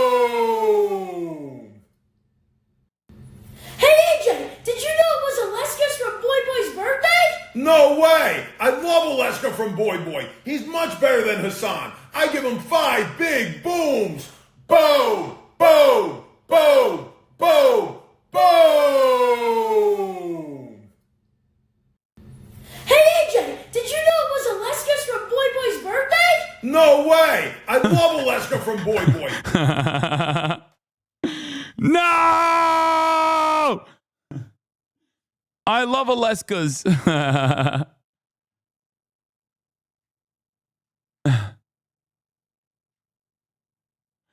Stop with the booms. He's already dead. He's already dead. As a Twitch streamer, how tough is it to have friends, Miz, that are surrounded by streamers like Canute who call you an American traitor as of this morning? How do you deal with all that? I don't give a shit. Also, Canute is not even American. I'll do you one better.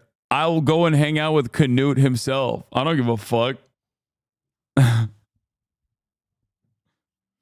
Oh man, I can't believe it. Another person has called me an un-American terrorist. Oh no, what will I do? Oh well. Yeah, what does this say about Canute that he wants to hang out with a terrorist? Do you feel like he genuinely believes it when he says that? Or do you feel like he's just repeating whatever he fucking saw on subreddits? Much to consider. Why don't you go ask him that?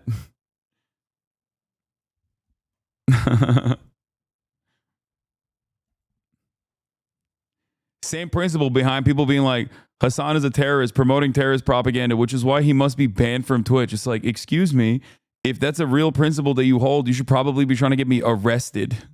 Okay? Like, what do you mean?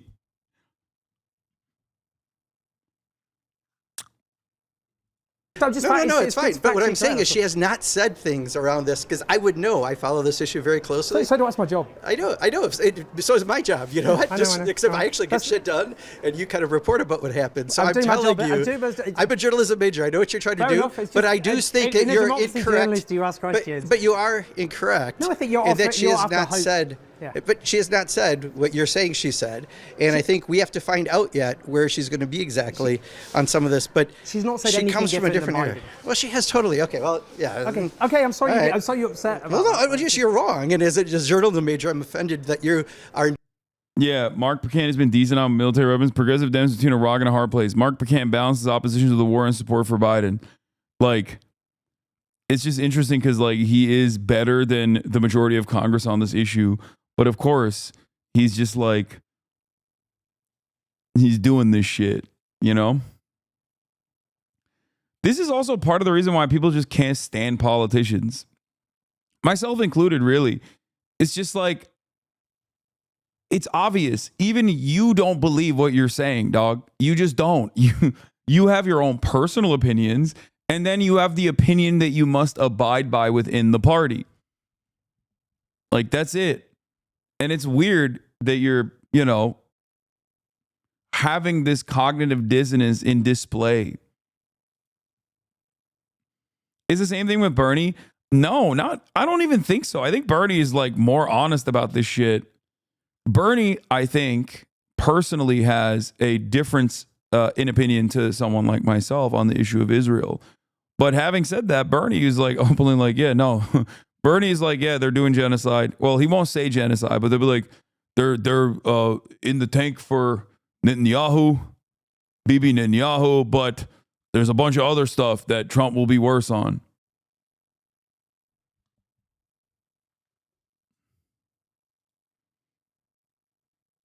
Not listening to someone who could tell you other things. You instead have decided what your story is going to be about, No, I haven't. but it's not correct. Journalism is not about deferring to politicians and what they say, with all due respect. But with all due respect, look at what she said at the DNC speech alone is more than Joe Biden has said ever about.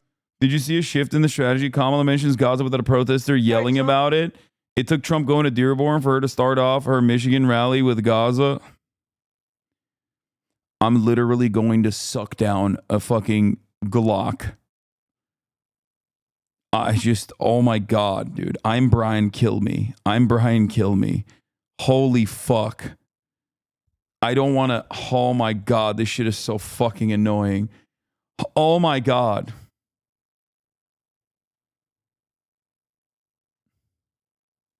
I'm Brian Kill Me. I'm Brian Kill Me. I'm Brian Kill Me. I'm Brian Kill Me. I'm Brian Kill Me. I'm Peter Douchey. I'm Peter Douchey. I'm Brian Kill Me. They can't be for real. They can't be for real on this. They can't. They can't be this fucking bad. Suck cocks, not Glocks.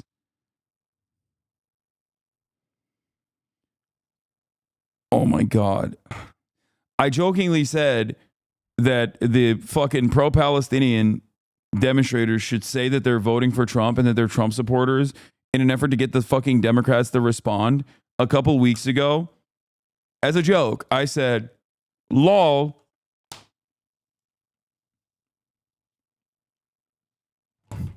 Wouldn't it be funny if the Democrats responded to the pro-Palestinian demonstrators that say that they're going to vote for Donald Trump because the only person that they ever care about is a Trump supporter, and they just only have one position, and that is, how do we court Trump supporters? And it turns out that is the case.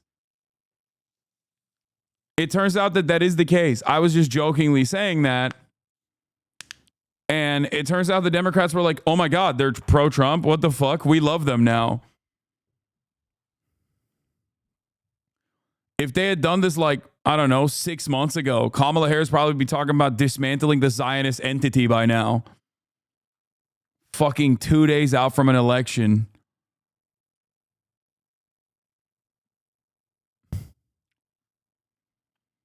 This to me shows that they are that stupid. I thought that there was like a deliberate reason.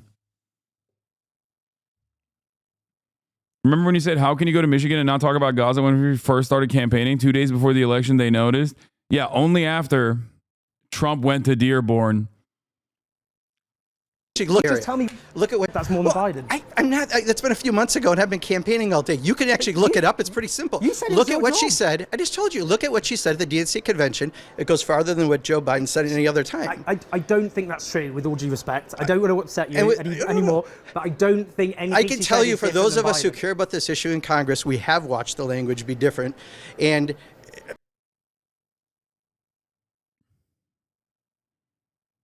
feel like this would have been better if they started doing this earlier. Like, I'm literally seeing the method a little bit. Because, like, Democrats love Republicans, dude. They love Republicans. Bro, maybe if someone was like, oh, I'm a registered Republican, I love Republican Party. Like, maybe the Democrats would be like, oh my God, we have to win these Republicans over. Are you planning to vote for Kamala? Suck my fucking dick, dog. Get the fuck out of here. Okay, bud. You should start jokingly saying more shit. I'm not kidding. I wonder if should. Like, this would have been better if they started. I should.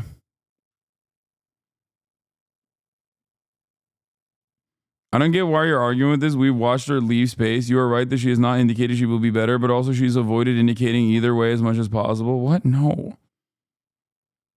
She has directly dude, she went above and beyond in comparison to Biden when it comes to like vaguely talking about her position on America's allegiances and defense. I can't recall a time when Biden said we are going to have the most lethal military. On Gaza, she just straight up carbon copies Biden's position. That's it.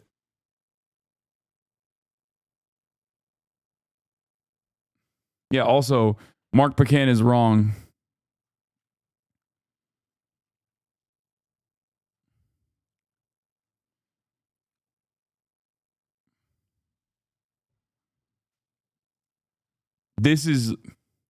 I need to hear this. This is going to hurt my fucking soul, but I need to do it. And we are joined today by leaders of the Arab American community, which has deep and proud roots here in Michigan.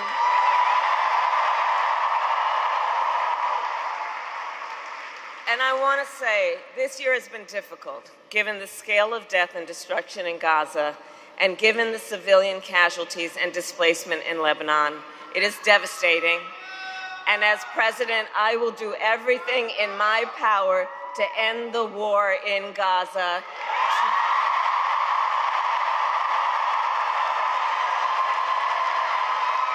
To bring home the hostages. By the way, the suffering. By the way, that crowd reaction is organic. It's real. That's what's really frustrating about this is that, like, this is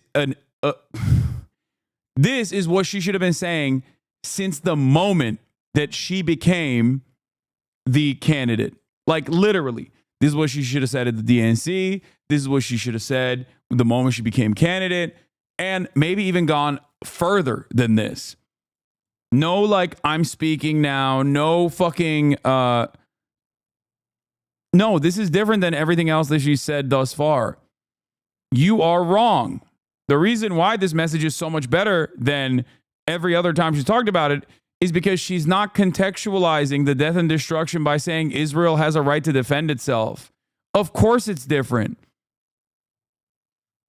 No, it's objectively different. She's not saying Israel has a right to defend itself. She's not saying that, like, she's not saying October 7 was the singular worst tragedy of all time and what came after it is, it's kind of bad too. She did not open with Hamas, October 7. Mass rapes occurred on October 7 directed by Hamas. Babies were burned alive or any of that other shit. In Gaza, ensure Israel is secure, and ensure the Palestinian people can realize their right to dignity, freedom, security, and self-determination.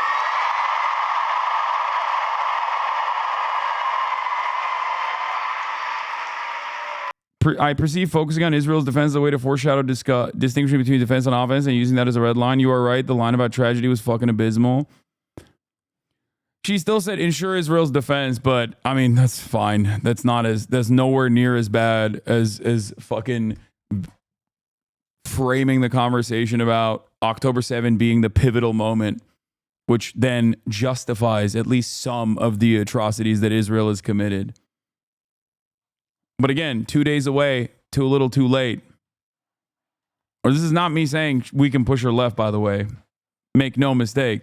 This is me getting even more mad because now I am of the belief, because now I am genuinely of the mindset that these guys are just actually fucking stupid.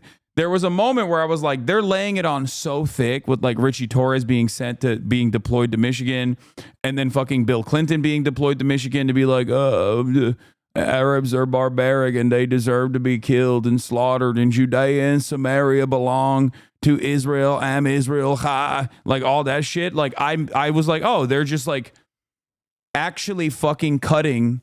They're reframing this issue as like sectarian conflict. The classic like canard. Oh, this is 1,000-year war. We can't deal with it. It's just Jews versus Muslims. Like, it's all fucking bullshit, right? Like, the way that they communicated this for so long made me feel like I don't even think that they're stupid. I think that they're like cynically and deliberately trying to give people the permission to say, fuck the Muslims. This is just a Muslim issue. Fuck them. Cut them out of the coalition. The fact that she is now communicating this position 2 days out from the election after Donald Trump went and did that shameless fucking pandering bullshit in Dearborn makes me feel like, no, they are that stupid. That they straightforwardly and legitimately thought, like, nobody gives a fuck about Gaza. Come on, these guys are just Muslims. No one cares. They're not human. That is insane. And we continue to work on a diplomatic resolution across the Israel-Lebanon border to protect civilians and provide lasting stability. I mean, this stuff is all bullshit too. Like, come on. No, you don't. You're not doing that. Like, it's still empty words, and it's like a marginal change in the appropriate direction, and it came it's like too little too late. It came 2 days before.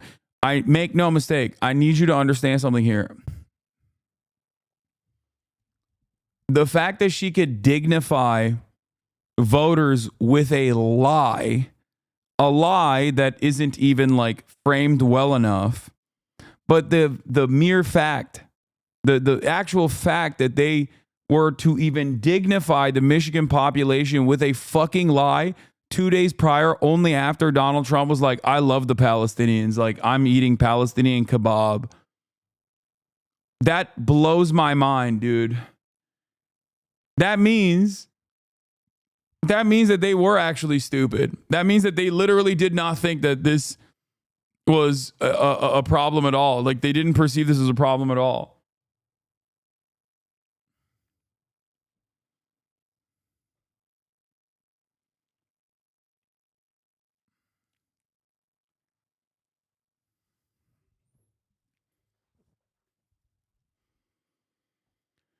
Oh my God. This is insane.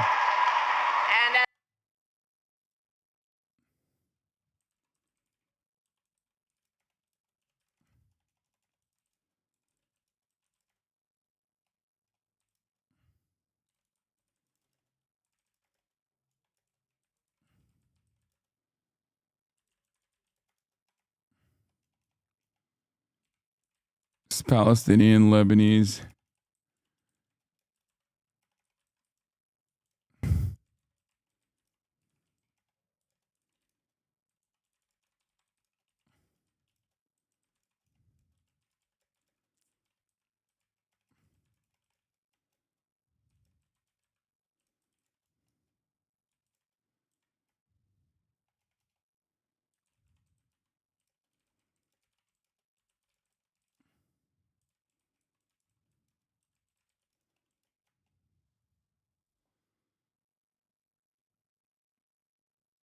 This is unimaginable.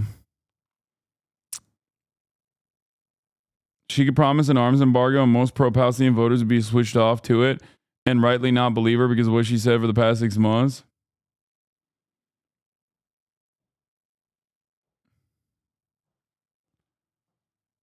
Yeah, she saw the fucking slammed 49-49 split and then saw Donald Trump visiting Dearborn and being like, I love my Arabs and Muslims, and was like, actually, fuck. Now that they're actually Republican voters, we can court them.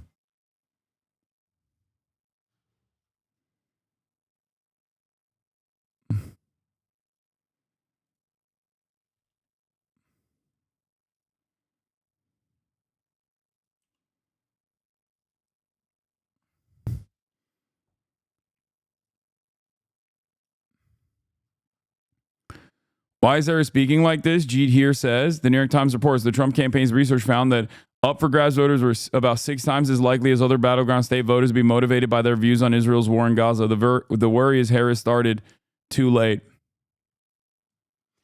Who could have foreseen this? Who could have told you this? Who has been telling you this?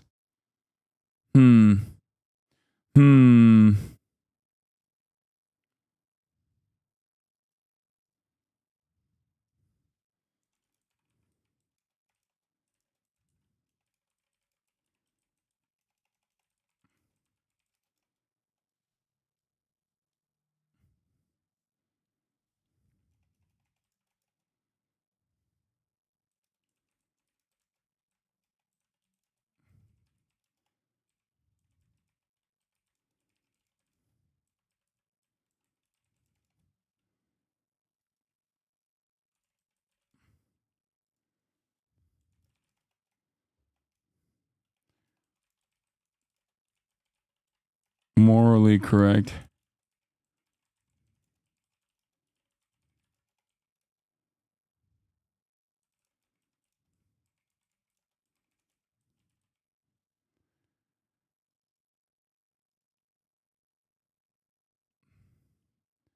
This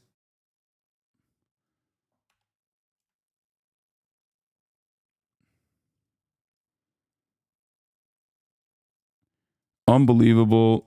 This Palestinian Lebanese victim-centered rhetoric only came after Trump courted air voters in Dearborn. For months, we've been screaming about a change in Israel policy/rhetoric.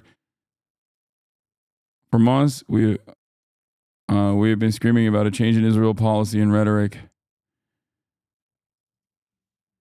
being the morally correct and politically sound decision.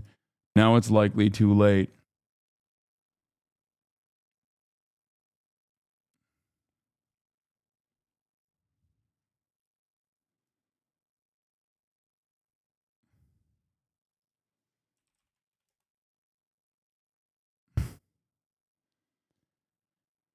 Oh my God.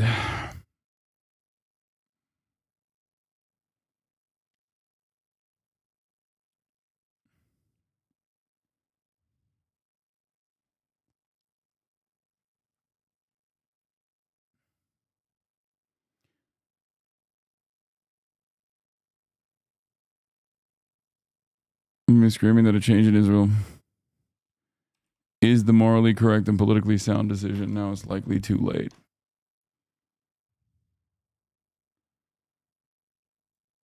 As president, I will work tirelessly toward a future with security and God damn it, dude. How is what she said different than what she's been saying all along? The last sentence I heard her say bar from bar before. Guys, optics matter in every single word, and every single word is weighted differently. What word she uses before the other matters in this situation. Okay, this isn't fucking Donald Trump. Democrats are very careful with the language that they use. Centering, I'm pointing to it right here. This language is centering the victims of Israel's genocidal campaign. Okay?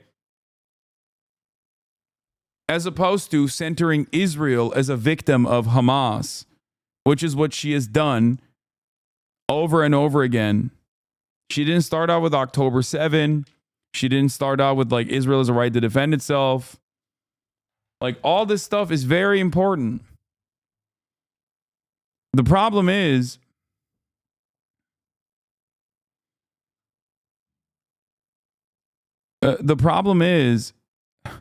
this is too little too late.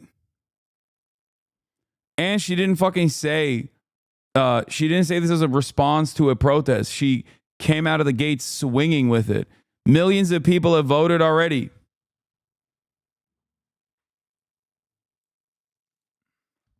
You want her to come out and say Israel's an evil genocidal nation? We will never support them again. You're so fucking stupid. Yeah, that would be a really good argument if that's the one I made, except I've never made that argument. Okay?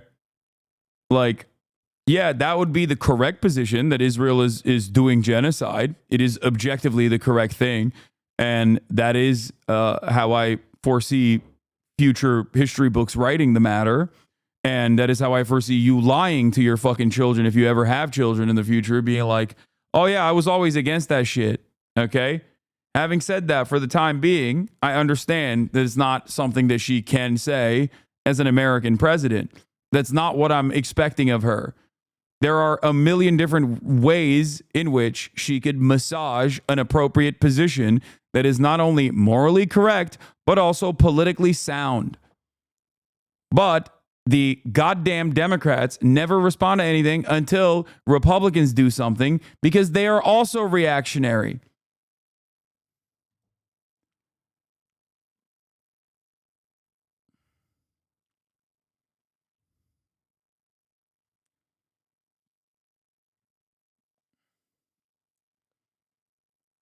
She doesn't even need to say anything. She needs to say America is a nation of laws.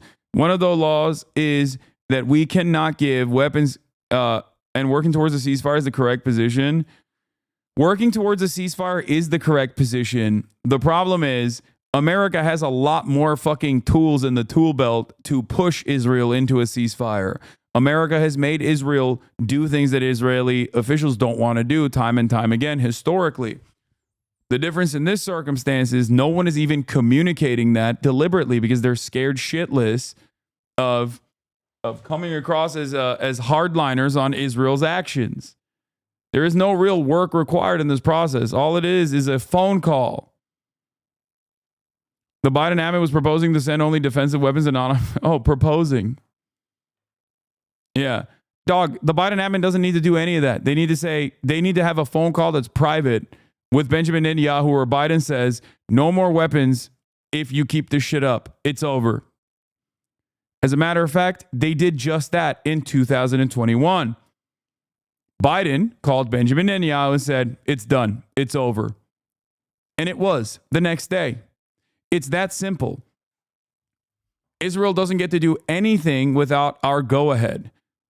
Okay? So shut the fuck up about this. Oh, the Biden administration is working tirelessly around the clock for a ceasefire or proposing to send only defensive weapons and non-offensive weapons. Like, who are you fucking fooling? What are you talking about?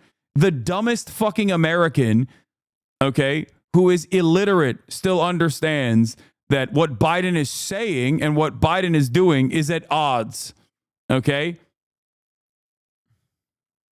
MAGA of the left, Lamau. This is fucking dumber than that.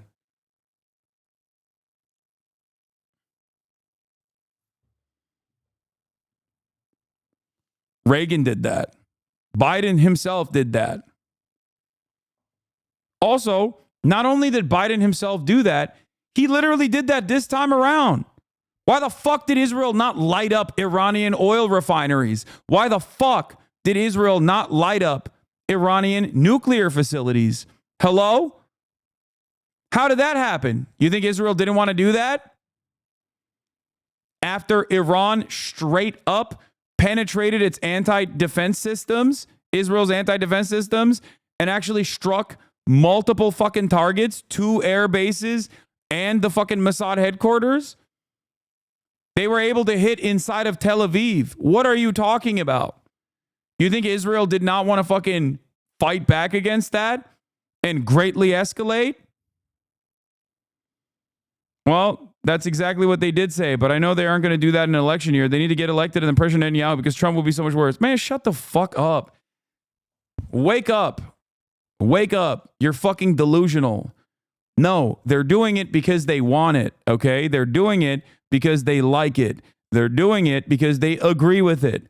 Oh, they can't do that because it's an election year. What are you talking about? There is only electoral consequences in the positive direction if they were to fucking stop this shit. You have looked at 0 fucking polls on the matter. You are delusional. You do not know what the fuck you're talking about. And you are now directly at odds with the way that Kamala Harris is even communicating on this matter. For months and months, I have shown you polls over and over again showcasing that people would be significantly more enthusiastic if the Biden camp or Kamala Harris after the swap out happened were to restrain Israel. And the only way to restrain Israel is through denying weapons transfers.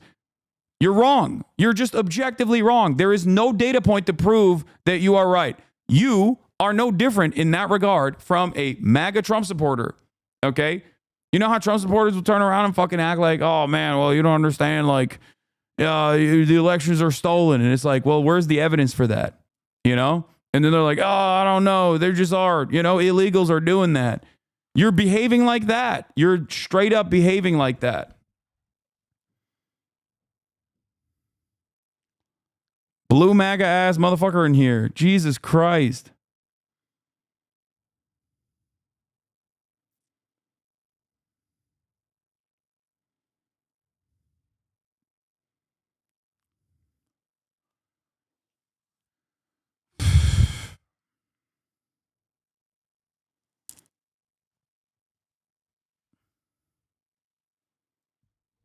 Kamala Harris also demonstrated that she has the capacity to separate herself from Biden's rhetoric. The problem is the only time she did that was when Biden called Trump supporters garbage.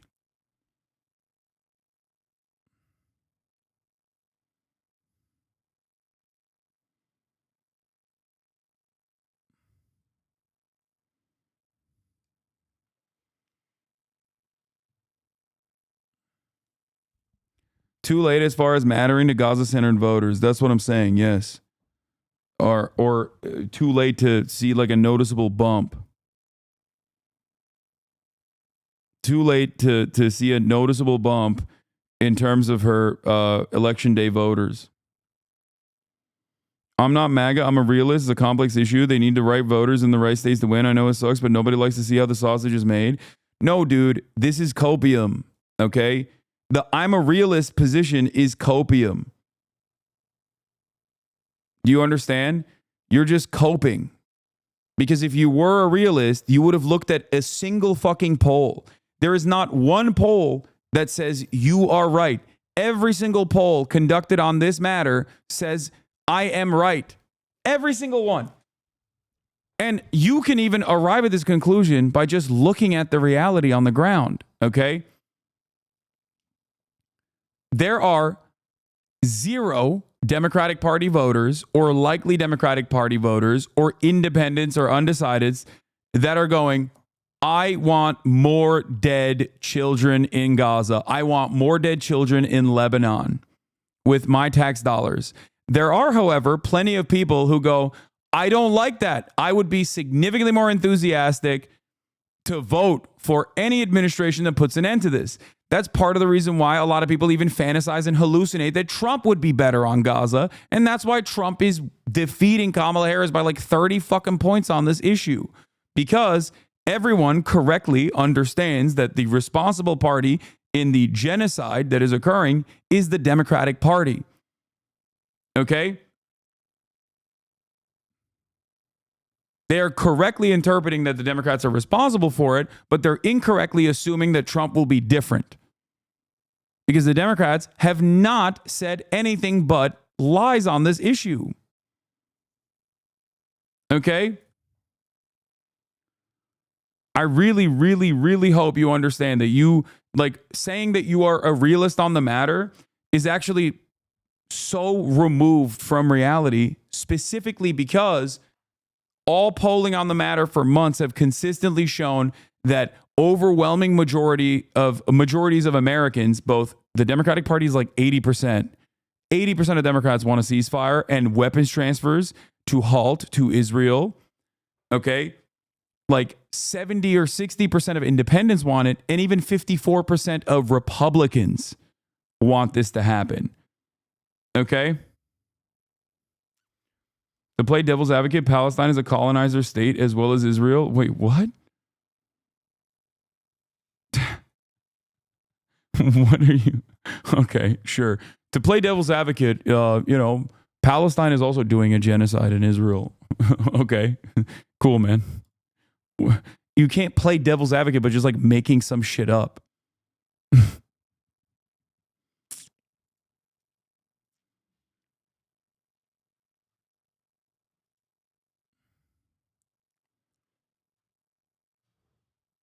You are 100% right. If she wanted the major media networks to cover this, she's way too late. No major network is going to use their evening news, morning news about this item. The news is now locked in as election day is here. That's the only story. But for people who really care about this as a single issue and vote on E-Day, it could move some people, so I'll take any bit I can from her on this. I think it's so dumb to do it now. She should have done this months ago and then moved and expanded beyond it, because the media coverage, the contentious media coverage that she would have gotten from this would have been genuinely positive in the way that people view her. The media would be like, whoa, this is a change of pace. Ooh, drama, because they are bloodthirsty vultures themselves. So they would have been like, drama, palace intrigue, drama between, a vice president and a president. But who's more favorably viewed by the media, Kamala Harris or Joe Biden? It's Kamala Harris. They would have assumed her side on this. They would have taken her side on this. It would have highlighted her position difference. It would have allowed her to sever ties with Joe Biden, who is objectively unpopular. So unpopular that he had to drop out. Remember that.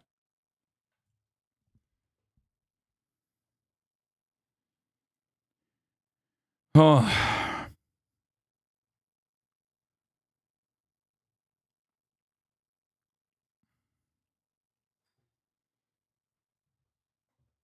No, they would have called her a terrorist supporter. No, you're wrong.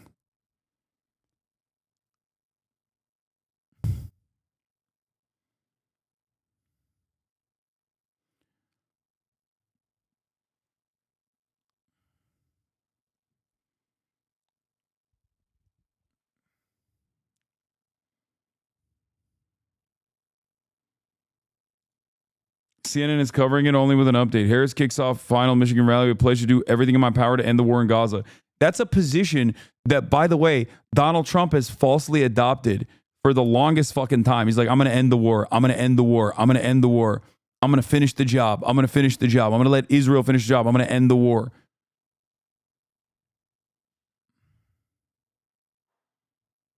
Some guy just said hindsight is 2020. Like, you haven't been saying this for months. Yes, there are probably 100 different instances where I have screamed about this issue over and over and over again. I've debated people on this issue. I've screamed about this issue for months. It's not fucking hindsight, dude. When it's very obviously foresight. You can shake your head. It's not even foresight. It's just sight. All right, let's get back to Mark Pecan. But you haven't given it. You said because I've been campaigning all day, dude. Okay, fair enough. Keep going back and forth, but like you are being a little silly at this. I'm not being silly. I just asked for evidence. For someone who cares about this issue, okay. It's my job to ask questions. I think I was being respectful. But you have to actually ask correct questions, and you're not actually using the correct things she said. So I don't know what value that adds. I've asked you to tell me what she said concretely different. And I told you I've been for 12 hours doing things today, and I can't tell you the exact words, but I said go. This is real simple, well, okay? Don't talk over me for 1 second, okay? 1 second. Go to the DNC speech she gave. Look at the remarks she said, and you've never seen Joe Biden say what she said there alone. This is literally not true. That's crazy. Joe Biden has said we have a firm commitment to a two-state solution over and over again. And then Benjamin Netanyahu, I remember very clearly, the next day would be like, no state, two-state. How about no state, bitch? Literally, every time. That's just one example I can give you. The exact words, just so you know, I'm not an actor, so I don't remember all the scripts and everything. So, but look at that, and you will see the words that she said. I did a video about her speech at the Democratic National Congress. I know exactly what she said at the convention, and the words she used were identical. I would love for you to share with me the parallel language that Joe Biden said to what she said, because it's not true. So it's not just about language; it's about commitment. Well, so she now it's not language. Whip out your phone at that point. You just got to whip out your phone. If you don't have it ready to go, just whip it out and be like, here it is. Oh, that's a convenient. No, that's not true. That's a convenient term. The language she used was the same. No, it wasn't. You just said that it's not about language, but now you're saying it's the same. What matters? If you had said anything with consistency, I could answer the question better. You're not, though. What matters at the end of the day isn't just empathizing, it's about commitments. And she hasn't offered any concrete differences in policy. Well, didn't I just tell you on a lot of policy, this in particular, we haven't seen a lot of additional statements because the campaign's been truncated. But what she said at the DNC. There's been months of a campaign. Yeah, I mean, that's also bullshit. That's also bullshit. Campaign's been truncated. Yeah, she had no space. Every single time she centered Israel around this conversation, it was just because it was a truncated campaign. No, like she had a million different opportunities. The first time she went to Dearborn, for example, would have been a fantastic opportunity. Or the DNC would have been a fantastic opportunity to showcase that there is at least some level of commitment, even if it's a fucking lie that you care about Palestinians and their humanity.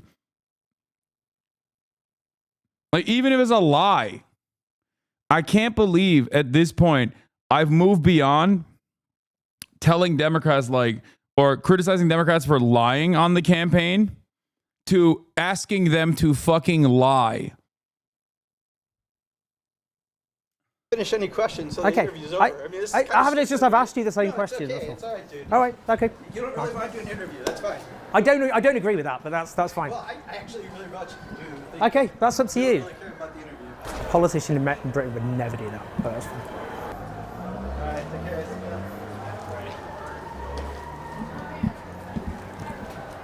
Okay, hold on now. This is not a defensive. Yes, they would. What the fuck? They'd be even worse. Get out of here. That's crazy. I don't agree with Owen on that one. Not sure about that. Let's do a debrief. Yeah. Have you talked to a fucking... I know he talks to Labour Party representatives regularly. They do that. I would say, I think the problem for a lot of people who are obviously very angry about Gaza is basically the position of a lot of people saying just vote for Kamala Harris is trust me, bro.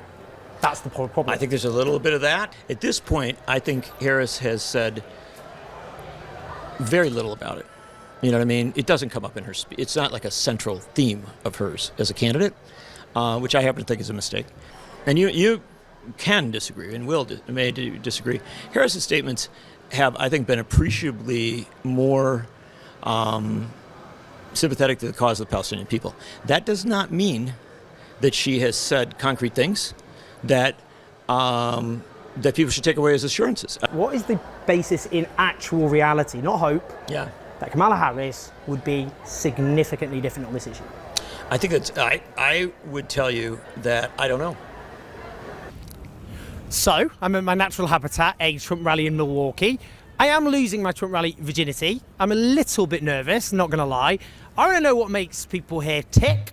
I wanna know, do they buy into the things that Trump's saying, or do they not really take it very seriously? I wanna know how diverse they are in terms of the way they think. We're gonna learn a lot, I think. Why are you pro-Trump? Donald Trump's the king, man. The king? The king, he's the king. See, this is, okay, I like this. I like this video because it does show the fucking, like, how the delusions work. Okay? You talk to a libbed up Democratic Party supporter, you talk to a libbed up DSA person, and they're both like engaging in different levels of copium on a direct issue, right? They are denying reality, okay? They're denying reality themselves, as we saw. But then you go up to a guy who's like a Trump supporter, and he's like, he's my goat. He's fucking the best. He loves me. He cares about me. He loves me. He cares about me. Elections stolen by Mexicans. He's going to kill them all. And I love that. like, look, there is a difference. Yeah, it's like copium versus schizophrenia for sure. Next monarch. Do you actually want him to be the monarch? Absolutely. What, and then just have no democracy? Trump's God. God. No, you don't think that. America, bro. America. Right. You think so? Would you like him to just get rid of voting, or? This is great. Yeah, that's what he wants. Yeah. That's what the people want. Look around, man. What? No more voting. No more voting. Oh, you're leaving? America, bro. Democracy. Right, you not a fan? Say your piece. If they don't act in the people's interest, it doesn't matter who you elect. So would you want him to be? Yeah. Go vote. You know, talk to your parents, and you know, be happy. Okay. And spam your kick W's. That's good. That was pretty good, man. I have to leave right now. Okay. My Uber's here in 1 minute. We're watching Real Americans right now. What is this? Talk about why we're watching a British man, lame, talking to real patriotic Americans at a Trump rally. And we're listening to what they have to say about why they love Donald Trump. A dictator. We were Democrats, and the country's going to such shit, man. So you've gone from Democrat to Trump being a dictator. Look at Putler in Russia. Is that what you want, Putin? That was Putin. Putler. They're saying he's Hitler, like Putin Hitler. Oh, that's Putler? That's Yeah. Putin. Putler. You can call him Putler. It sounds more cute. Would you like him to be like Vladimir Putin? Oh, absolutely. He acts in the people's interest. I think Trump's a good guy. Obviously he had his past and you know bad stuff, but there's like a lot of sexual misdemeanors. This is the first time I've seen like a normal looking Republican at one of these videos. There's that kind of thing. I agree, but I think personally, I think he's better for the whole country than Kamala. I truly believe that. Like he's a human. He's quite like a human, not a politician that lies constantly. Do you not think he lies quite a lot? Come on. Absolutely not. Oh, come on now. These were my viewers on Rumble. Oh my God, I know. It was these guys. Probably not these guys. Probably the first guy who was like, Trump is God. This person seems a little bit more normal. I really wish you saw the ads that were on Rumble. Oh, I see them all the time because I watch almost exclusively right-wing content. So it's like they have like Iraqi dinar, silver, ivermectin, Trump coin, shit like that. Trump crypto. But now they have dog food.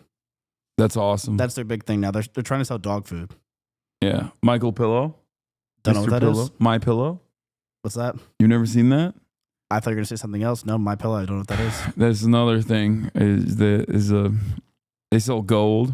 No, and I don't vote for a Gold's a big one. person I vote for the policy. Because I think he's the best president that has ever existed. He does the things that he says he's going to. I think a lot of people turn his words around. He's not a racist. He's not a sexist. No, the Muslim ban, which he first came up with it. Who do you think's the best president ever?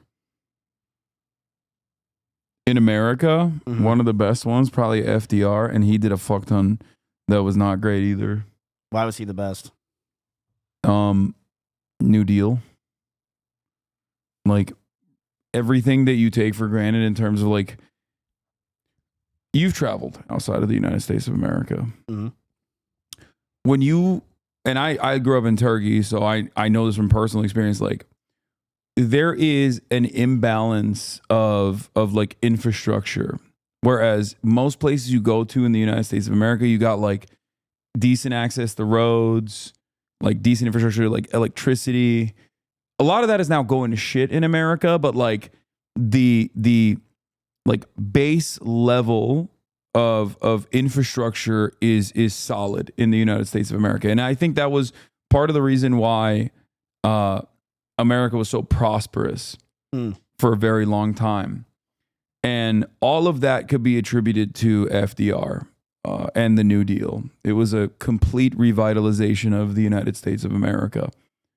A massive jobs project, massive infrastructure spending. He was, he was profoundly successful. Do you think you can name every president? No, absolutely not. Also, Social Security. But we're not getting that, right? No, no. I mean, who knows? But yeah, I mean, it's not like going away if that's what you think. I thought people say that our parents are like the last people that get Social Security. No, that's it depends, but probably not. Like, I can't say that, Republicans don't do some fuck shit. I would rate that as kind of true, not like definitely true. Because people talk about like Social Security becoming potentially insolvent, but like they also do not factor in that the American government could just like dump money into it, print money for it specifically. And they also don't factor in the reality that we could increase the Social Security spending cap. Because right now, a person that makes $10 million a year and a person who makes $170,000 a year pay the same amount of money. It's just like tapped out at 170 grand. Once you get up to $170,000, the Social Security spending that you're giving is the exact same as someone who's making tens of millions of dollars a year. So we could actually immediately put in a lot more money into Social Security if we were to increase if we were to just abolish the cap. I think that's a bad idea. You're just trying to be a troll. But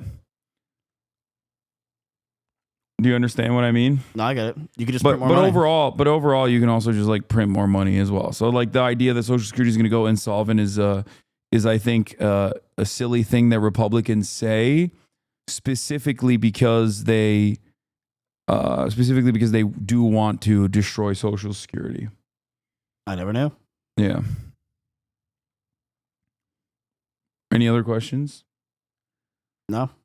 I mean, I don't know anything. So I'm just confused on everything.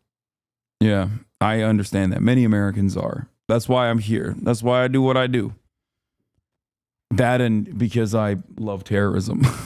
And my Uber's here. All right, bye, Miss Give.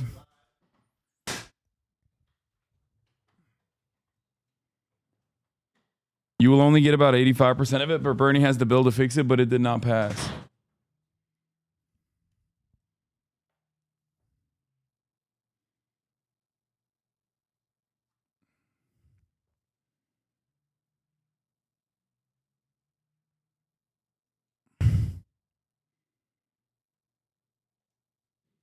Okay. Running the first time for president. Oh, I guess I'm not that educated on it then. Yes, but okay, thank you. We're good. It was amazing. Amazing. Yes. That was very cute. What was so amazing? Donald Trump himself. I Yeah. love that man. I don't think Social Security is a good thing. We have 401ks now, which have a much better rate of return. Social Security is really bad and not pro-choice. Shut the fuck up.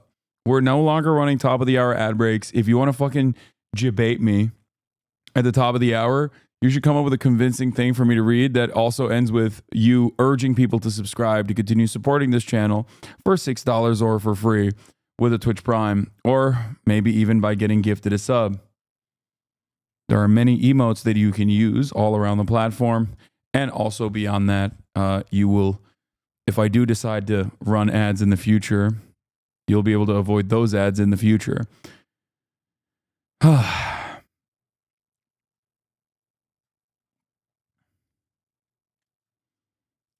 Someone I spoke to was a bit bored. They thought he was rambling a bit. No, never. No? New tripods just came in to swap the main camera for a better mount. Oh, hell yeah, D-Machine. Let's go. Okay, no, I just feel like he's going to make, for one, our economy very good again. Also, we need somebody that's going to be dominant to run our country. Oh, so you think he's quite macho? Yes. President Trump is well spoken. It's a diverse group within the arena. He talks about things I think that all humans want. You know, they want love, they want peace, they want. What, dude? Sometimes I listen to fucking Trump supporters and I'm like, what are you? Like, are you going to a different rally? I've seen most of Trump's rallies. Okay, I feel like I've watched more Trump rallies than the average Trump supporter. And I have never heard him say any of those fucking things, dog. Like, where are you getting this? Are we watching the same rally?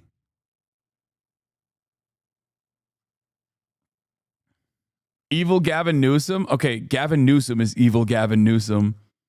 You know, security for their family. He wants to be included. Thank you for the 20 and I think he wants to end corruption. I think he definitely can elaborate on his policies and everything like that. And I don't know, he's very eloquent when he speaks. Eloquent? Yes, very eloquent and knowledgeable. And he covered all the bases really for everything that I believe is a conservative. So okay. So what makes you a conservative? Define it. Basically, keeping America America. So end the wars, end inflation, all that kind of stuff. In terms of end the wars, so Gaza at the moment being wiped off the face of the earth with American bombs. Is he going to end that? I think we're more focused on ending the war in Ukraine, becoming more allies with Russia, North Korea, and just unifying NATO. So the US would become allies with Russia and North Korea? I would say maybe not necessarily allies because I know they're not part of NATO, but they would team up with them and we could have collaboration. I never thought I'd hear an American conservative say they want to be an ally of North Korea run by the Stalinists. Well, we don't want them as an enemy, I'll tell you that much. Because he sort of supports the American people. He supports getting rid of illegals that don't belong here. What? I mean, they're ruining our country, getting our money. They're taking our Social Security. Our Social Security's running out because we're giving it to illegals. We're giving illegals $3,500 debit cards. It's got to come from somewhere. Do you think they're taking our Social Security and giving it to illegals as well? That's money that I'm depending on in 4 years. Why? You know, you're younger, obviously younger Americans. A lot Thank God Mizgiv didn't hear that guy. He would have believed him.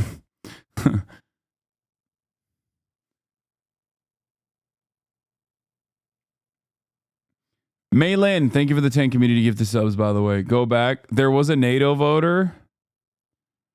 Younger men for giving American allies coming end the wars. Define it. Bases really for everything that I believe. She said he's really eloquent, which I thought was crazy. He's a conservative, so. Okay. So what makes you a conservative? Define it. Basically, keeping America America. So end the wars, end inflation, all that kind of stuff. In terms of end the wars, so Gaza at the moment being wiped off the face of the earth with American bombs. Is he going to end that? I think we're more focused on ending the war in Ukraine, becoming more allies with Russia, North Korea, and just unifying NATO. So the US would become allies with Russia and North Korea? I would. Ryan Ruth did not die for this horse shit. Dog, Ryan Ruth is not dead. He's just in prison. Unjustifiably, if I might add. They didn't kill him, man. He's alive. Dude, Donald Trump is going to unify NATO. I'm pro NATO, and that's why I'm voting for Donald Trump. That's amazing. God, I love Americans so much. Fuck. What an incredible country this is, dude. You cannot... man, just endless fucking content. Just endless content, dude. What other country? Come on now. Just what an incredible tapestry. Bro, that Ryan Ruth line is going to get clipped? Wait, what do you mean? Clipped for what? Being correct? He is a law-abiding citizen that was exercising his Second Amendment rights. Maybe his first, too. Who knows? What do you mean? I'm on his defense team, brother. What are you talking about? I didn't realize it was illegal to be a fucking gun carrier in the state of Florida. What the fuck? Oh, I'm sorry. He was bird watching and he had his gun with him. Didn't realize that was illegal. Say we maybe not necessarily allies because I know they're not part of NATO, but they would team up with them and we could have collaboration. I never thought I'd hear an American conservative say they want to be an ally of North Korea run by the Stalinists. Well, we don't want them as an enemy, I'll tell you that much. Because he sorts. Dude, the amount of play that North Korea gets for how limited their economy, their overall military power, like, it will never cease to amaze me. This fucking tiny hermit nation has done so much with so little in terms of like getting, like, Americans should not know what North Korea is, okay? It should be like Moldova, okay? Which, by the way, shouts out to Moldova Mama Liga. You probably need to go back to Moldova and fix it right now. It seems like there's an election coming up where you got a pro Pooty Poo guy running against the pro EU guy. But like, it should be like Moldova. Like, no one should know what North Korea is, right? I'm sorry. They just have no fucking smoke. They have no bitches. They got no smoke. They got no motion. Okay. And yet every American's like, they're the greatest enemy of all time. Okay. They're the greatest enemy of all time. It's like, that's crazy. Like, the entire country has the economic power of like the poorest district in Alabama. And Americans are constantly thinking about North Korea so much more than, you know, what their actual, like, what amount of like actual military prowess they've demonstrated. It's crazy. They got aura though. They got no bitches. That's out of pocket. Okay, fair. It's incredible, dude. Ask an average American what Moldova is. They'll be like, I don't fucking know. What is that, like the capital of Russia? Like, ask them about North Korea. They're like, it's the greatest enemy of all time. We got to deal with them. It's crazy. They get so much play. They get so much fucking play for how little motion they actually have. We need your Tim Pool clip. Who do you think the real greatest enemy of America is? Ukraine is the greatest enemy of mankind.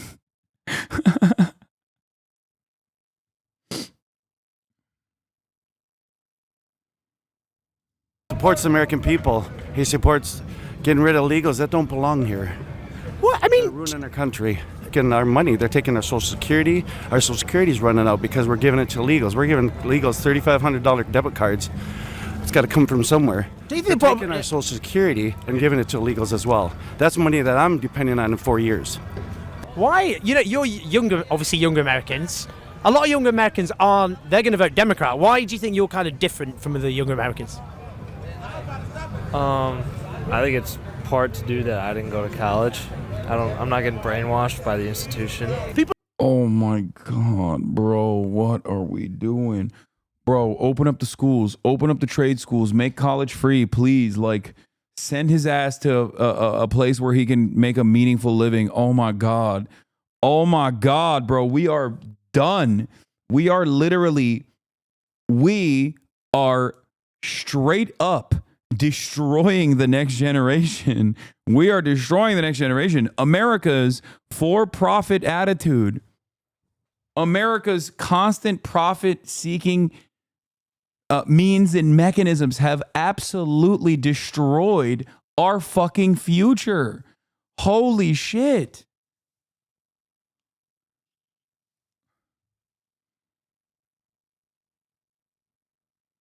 Former sub here, find it interesting you support Kamala Harris over Trump when Trump has done infinitely more unionizing efforts. Add? What?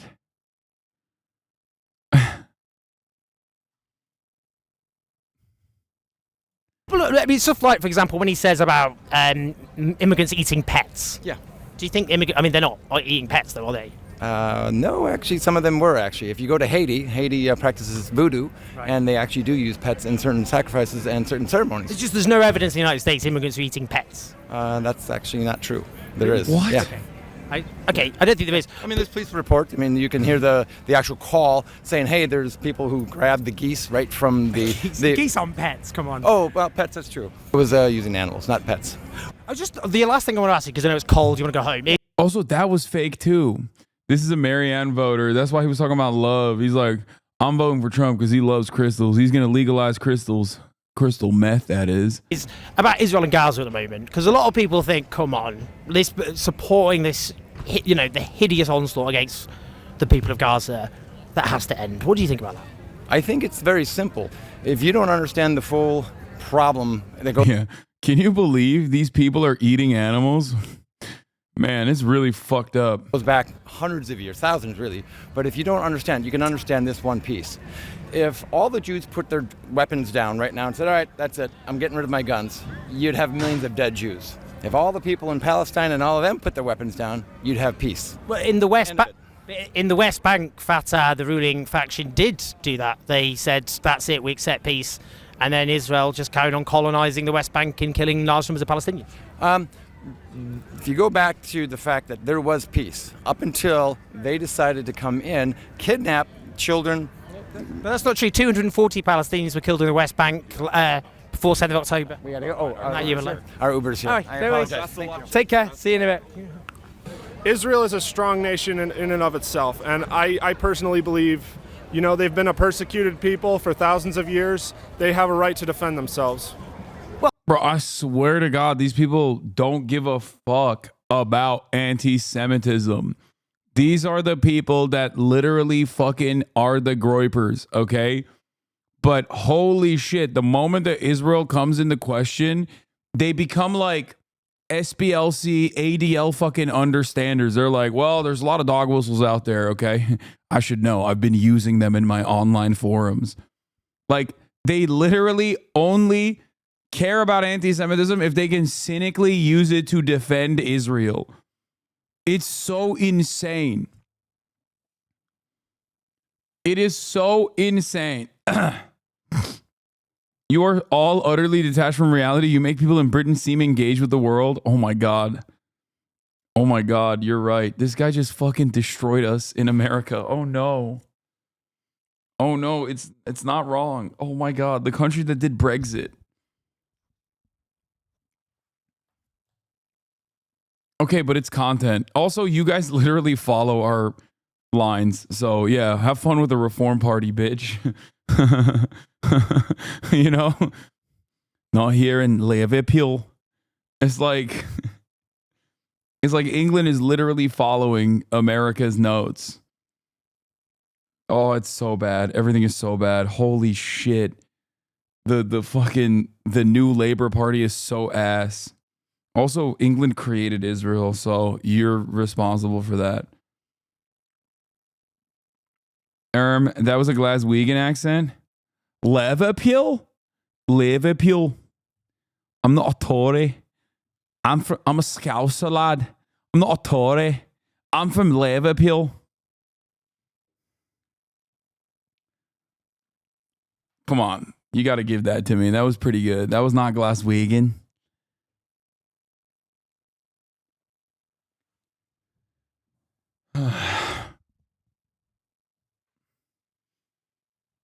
Was that bad? Is it bad? I feel like it's not that bad.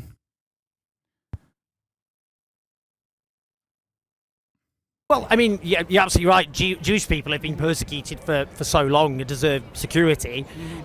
The Palestinian people also deserve security, surely.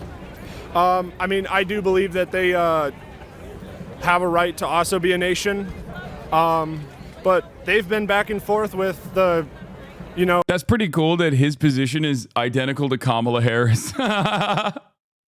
He's like, I'm in favor of a two-state solution, and I'm working tirelessly around the clock to achieve it, okay?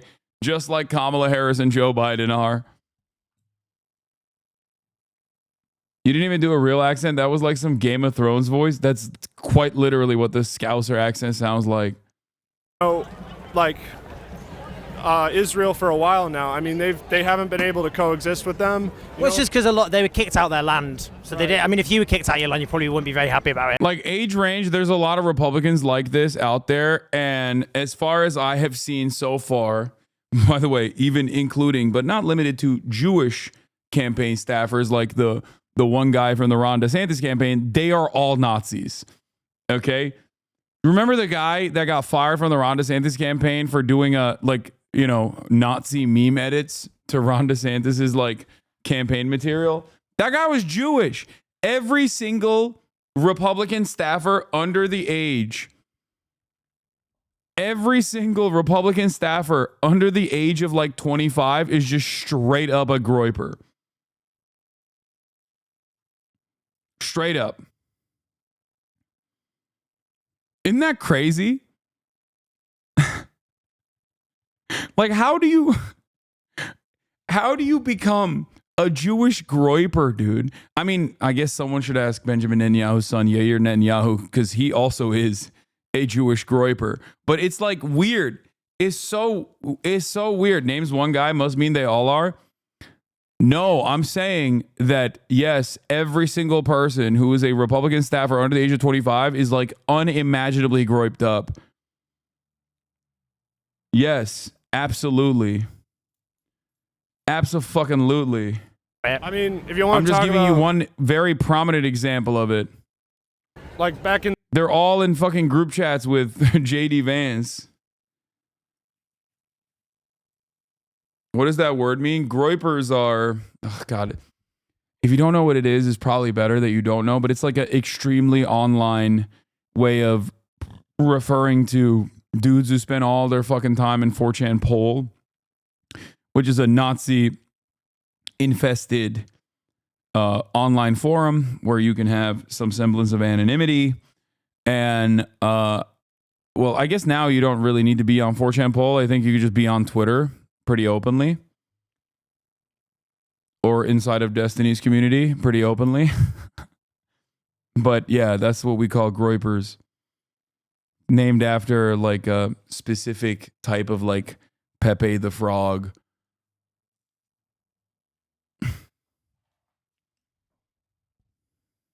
Yeah, this is it. Groiper, sometimes called the Groiper Army, a group of alt-right and white supremacist activists, provocateurs, and internet trolls. They have attempted to introduce alt-right politics into mainstream conservatism in the United States, participated in the January 6th United States Capitol attack and protests leading up to it, and hold extremist views. Yes, they do call themselves Groipers.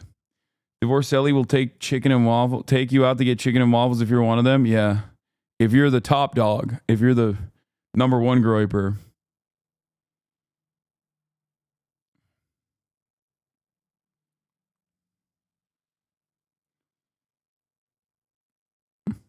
Anyway.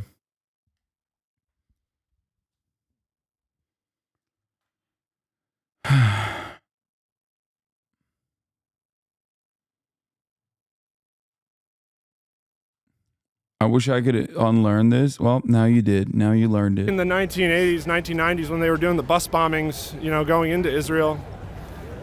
Well, I mean, yeah. Why come no SNL? Afraid your commie fans won't laugh at Kamala joke? Just curious. Also, Chappelle did great. Loved her country song. Didn't think there was gay phobic about it. But I guess just more proof lefties are too sensitive.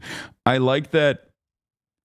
Didn't Divorcelli take credit for revitalizing Fuentes? I mean, I don't know if he still takes credit for it, but he definitely did do that. He brought him on the fucking podcast circuit and shit.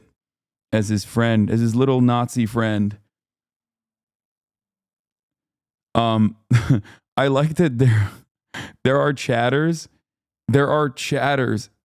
right now demanding SNL. What has happened to this fucking community?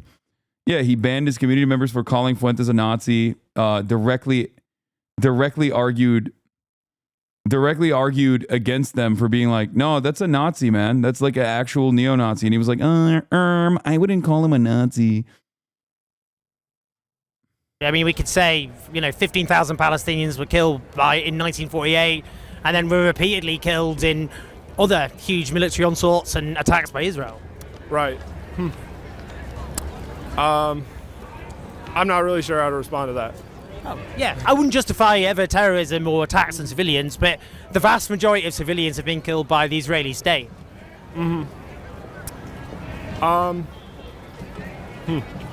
I mean, I'm not sure how to respond to that. I know, like, Netanyahu probably hasn't. I need to get back, man. That's what I do. That's all right, man. I appreciate it. Thank you. Cheers.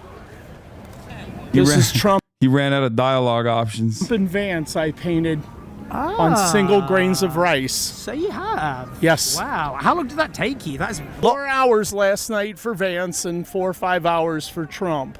If he loses, do you think he'll accept it? Because last time he didn't. Truthfully, I think any American election, in terms of absentee ballots, are probably not the greatest degree of truth.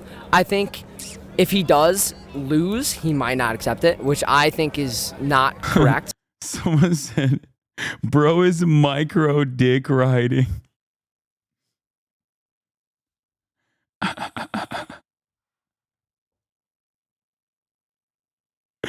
That's awesome.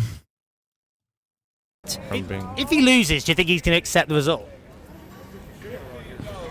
It's a seriously loaded question. Not really. He might lose. Lose according to who? The votes cast. The votes are not a person. I'm tired of all these fucking illegal immigrants taking our fucking jobs. See, Kamala Harris and the Democrats are bringing... Like, that guy sounds so insane. That's like me LARPing as a conservative. Oh, they're tired of all these fucking illegal immigrants taking our jobs. That's crazy. They've just become the meme. And all these illegal aliens in to vote for them. Is that true? Because, I mean, if you're an undocumented migrant, you don't have the right to vote. Yeah, but how come they're suing the states to keep them on the voting rolls? Where they come from, do it legally. Do it legally. Okay. You become a criminal the second you cross the border illegally. You are now a criminal. You broke the law. You should not be allowed to do that. Why do we have laws if nobody's going to follow them? I mean... Wow. A real law and order candidate. Wonder who she's voting for. We're going to go down that path. I mean, you're voting for Donald Trump, who's a lawbreaker. He's convicted for breaking the law. Yeah, but go look back at the results of some of that stuff and refresh yourself on it before you just go, well, he's a convicted felon. I'm just saying, he was found to have broken the law. It's such a bait and hook kind of situation, though. I don't care that it's Donald Trump. I want his policies and the people he's bringing in. I know. It's just you specifically were saying undocumented migrants had broken. I said illegal immigrants, not undocumented. I know, but you said they broke the law. Because they did. Okay, and you're saying that for you is clearly the big problem. So I just said that Donald Trump's done the same thing. By that definition. Has Donald Trump come in and killed people or stolen things or been part of a Venezuelan gang and gone into all these apartments? It doesn't matter about the vast majority. Wait, what? Yeah, no. First of all,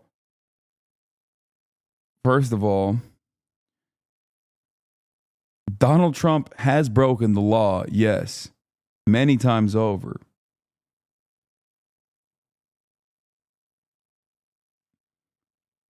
And secondly, including but not limited to rape, at least in a civil court, he was found guilty of doing that. But also, I mean, Donald Trump is actively in a court case for causing an insurrection, trying to steal the election, change the outcomes of the election. Donald Trump is a convicted felon.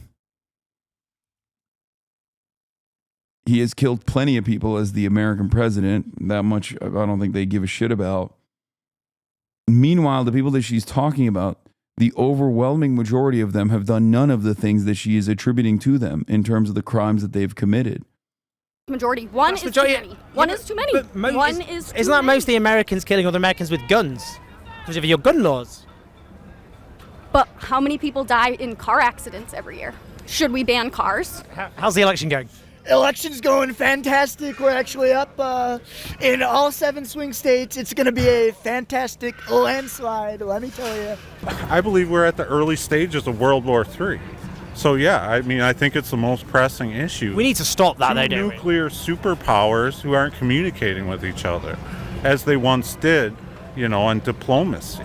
You know, I mean, you got clowns like Anthony Blinken and Jake Sullivan, the deep state, you know, running the country. The whole CIA endorses Kamala Harris. Hope is, you know, to get away from the deep state, you know, and the industrial military complex. I got 3 kids. You know, I'm a family man, and I want my kids to be able to play in their own sports and not have men go against my daughter. And As a Shake Sharp, who shit his pants? Who shit my pants? It's trans people. Yeah, well, you don't like trans people. Well, everyone can do what they want, but don't push it on my kids. Dude, look, see, telling you, even the most aggressive transphobe is like, you know, I don't really hate trans people.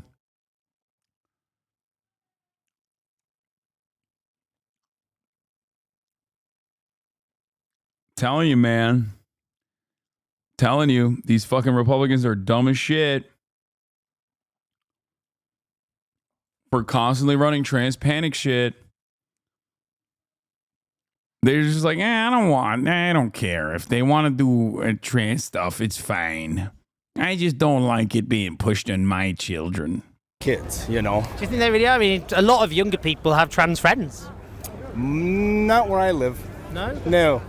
Not where I live. I mean, some people are just born. I mean, surely we just accept people based on who they are. And young trans people, they're bullied, they're victimized, their lives can be hard, but then there are other young people who stand by them. I don't think my kids would stand by that because they know who they are. They know how they were born. They know that there's 2 genders. So what if your children became friends with a young trans person? What would you say to them? It'd be a hard pill to swallow, but I can't let my kids hate somebody for being who they want to be. Dude. Hasanabi vindicated. Hasanabi vindicated. Hasanabi vindicated. Hasanabi vindicated. Hasanabi vindicated. Hasanabi vindicated. I'm telling you, these are the most transphobic people in the country. Okay? And even then, they are so at odds with Matt Walsh. Okay? Backhanded trans ally? No, dude. That is like the most average transphobic position. What you see online is at odds with what is happening in reality. I will always repeat that. Okay? What you see online is not the same at what is happening in reality. There is a way to figure some of this stuff out. And that way is by looking at polling on the matter. I would go so far as say England is probably more overtly transphobic than the United States of America is.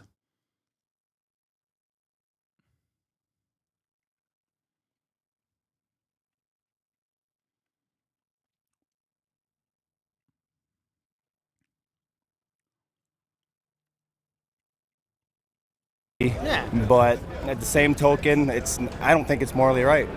Do you think Donald Trump lives a Christian lifestyle? I mean, look at his history of sexual misconduct. He's not screaming Christianity to me. Well, it's funny because Russia apologist, womp womp. Me?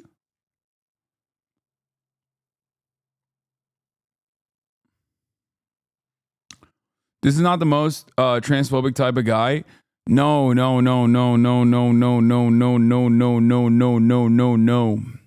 Of course, Matt Walsh exists. I'm saying that in terms of like normal people and the way they fucking talk about trans people, it is not a mover and a shaker. Okay? They're like, oh, there's only two genders, don't you know? But also they're like, I don't really care about what trans people do. This is the average transphobic person.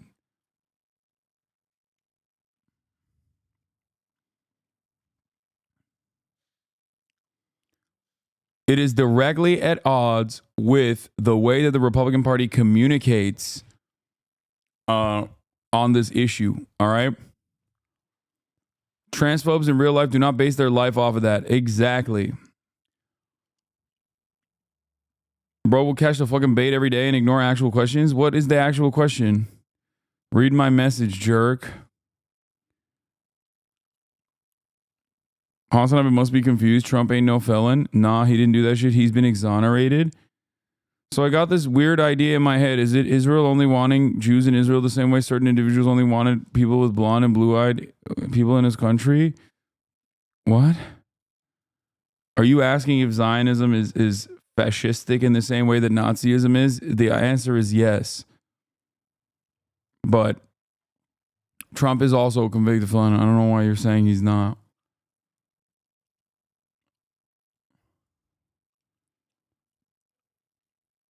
Politicians want to scream that they're religious and so on and so forth, and every single one of them has done crazy things. I mean, look at Kamala, her way up there, you know, when you look in California, how she got her foot in the door. But we're talking about really serious sexual misconduct and the way he talks about women. I mean, do you think Jesus Christ would approve of that?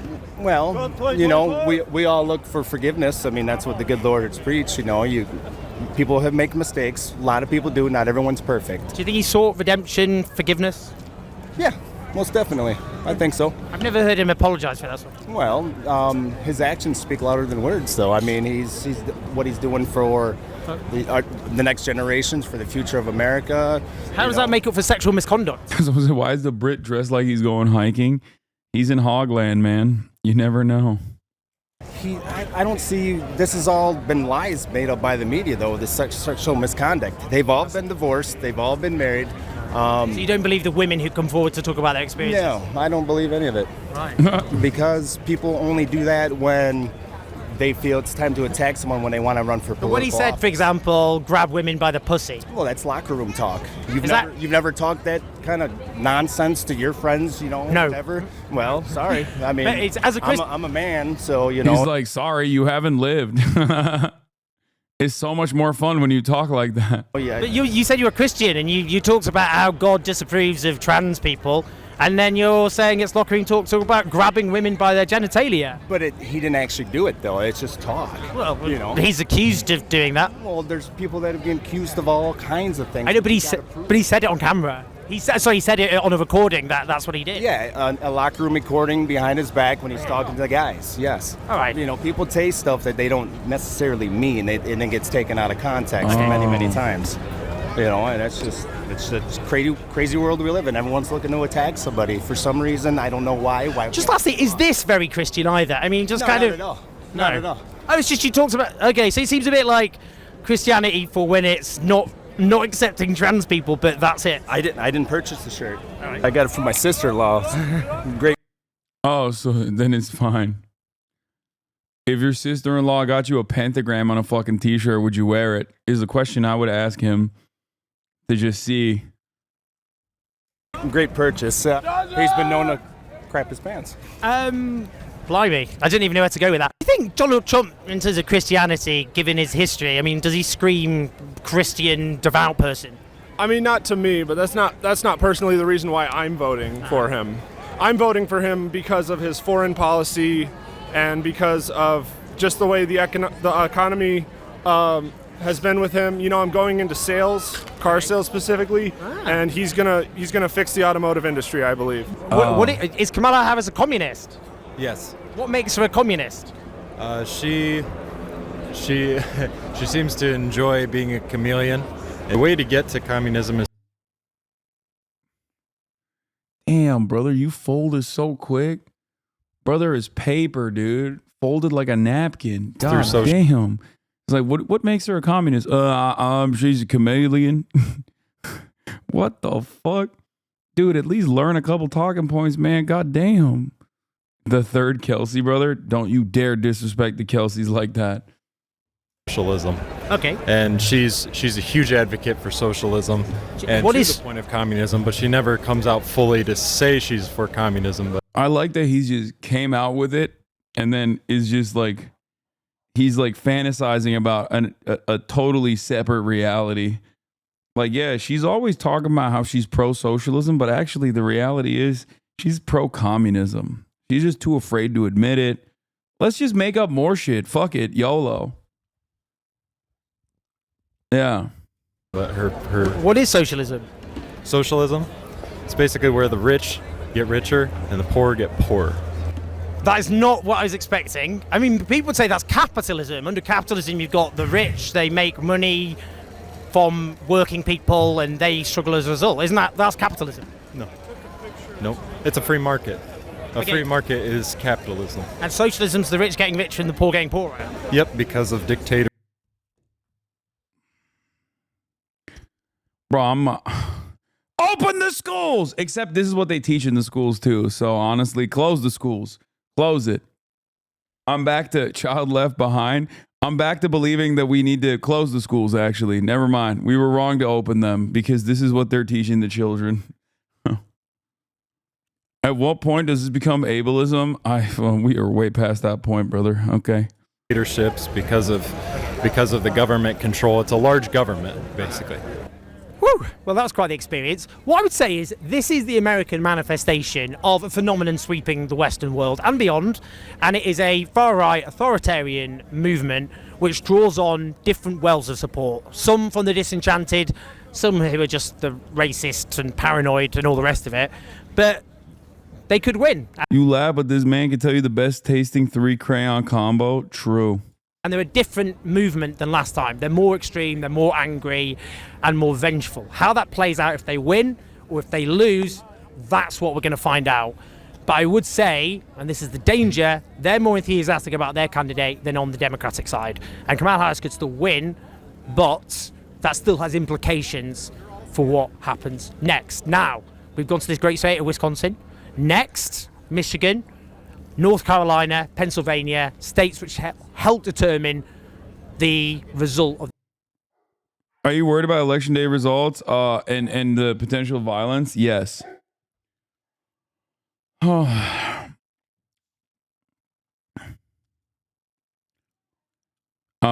DMR poll has Trump plus 18 versus Biden in Iowa.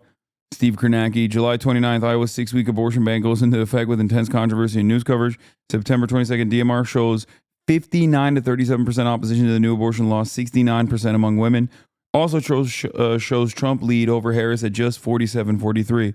All false saturation ad spending and campaigning on abortion by Dem candidates in the state's 2 toss-up House races. Now final DMR poll is massive gender gap, pushing Harris into 47-44 lead. Raises question on how much of what the DMR poll finds is state-specific versus also playing out in Wisconsin and elsewhere. I think in states where abortion is a top priority, specifically against the wishes of the population, this will be an issue. Ballot measures will also be helpful in driving turnout, but I guess it depends on how hard they push that. If the Selzer poll is right this time, this polling equivalent is the Battlestar Galactica being the only ship in the fleet to not use super new fancy technology, and that's being exactly why the only ship to survive the initial attack of the Cyclones. Okay, dude, never send me stuff like that again. Okay. Brighter future Kamala Harris is closing ad. We're gonna watch this, and then we're gonna go to SNL Lib Watch. Okay.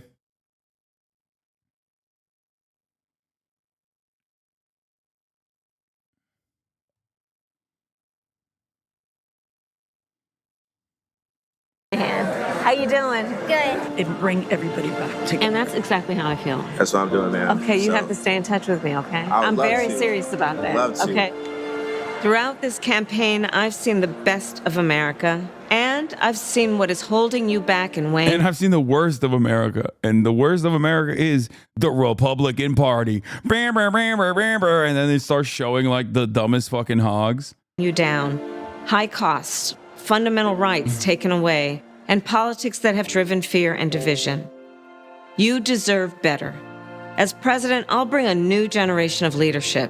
I'll take on price gouging and bring down the cost of groceries and housing and prescriptions. I'll fight for your freedom to make your own choices, and I will protect your health care and your benefits, not take them away. The vast majority of people in our country have so much more in common than what separates them. Good people, hardworking people. We see in our fellow Americans neighbors, not enemies. We believe in each other. We believe in our country. We're not falling for these folks who are trying to divide us. Together, we'll build a brighter future for our nation, where we stand for freedom, we stand for justice, we stand for the dignity of work. We haven't yet quite reached all of those ideals, but we will die trying because we love our country. Now, the baton is in our hands. I pledge to seek common sense solutions to make your life better. And I pledge to be a president for all Americans. Now I'm asking for your vote, because as president, I will get up every... I hate this. Like, in terms of a closing message, like, oh, I'm going to be the president for all Americans, is like, just say what you're going to do, man. Just say what you're going to fucking do. Like, unification only matters if you explain how you're going to unify the country, or rather, what you're going to do once the country is unified. Oh, this is like, this feels like it's written to be devoid of policy, because you're so desperate to communicate that you want unification.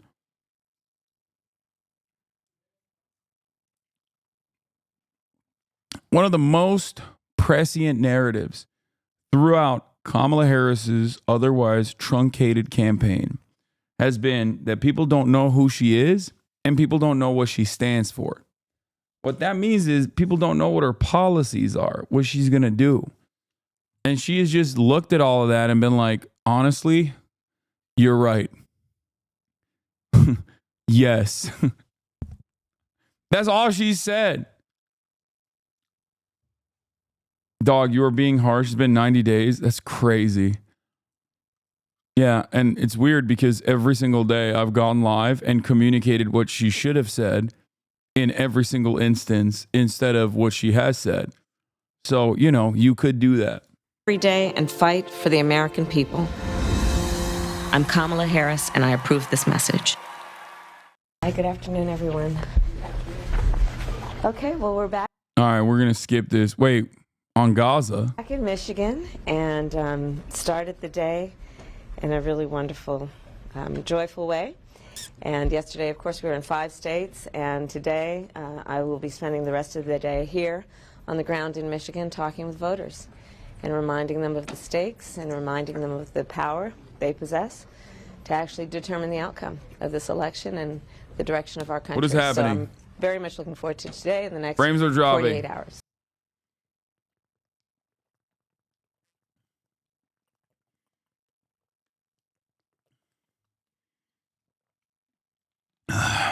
Mini F, hold the line. Hold the fucking line. Murat! Dude, we need a redundancy, dude. I'm effing. I'm dropping frame rates. How quickly can we get a redundancy up and ready to go?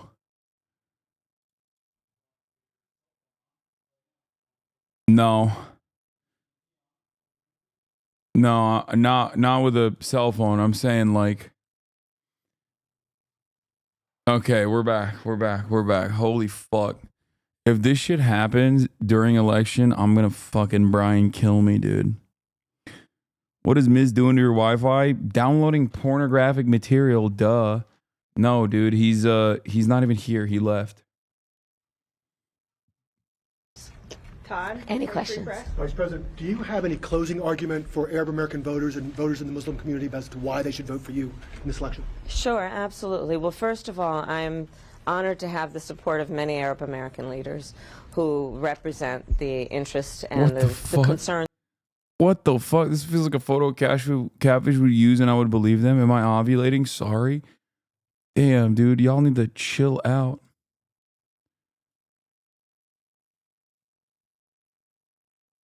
Also of the Arab American community, but I also know well enough to know it is not a monolith. There are many issues that are the issues that all Americans face, and then of course some that are specific to what is happening in Gaza. And on the subject of Gaza, I have been very clear the level of death of innocent Palestinians is unconscionable. We need to end the war, and we need to get the hostages out, and as President of the United States, I will do everything in my power to achieve that end and a two-state solution where Palestinians will have the right to self-determination and security and stability in the region.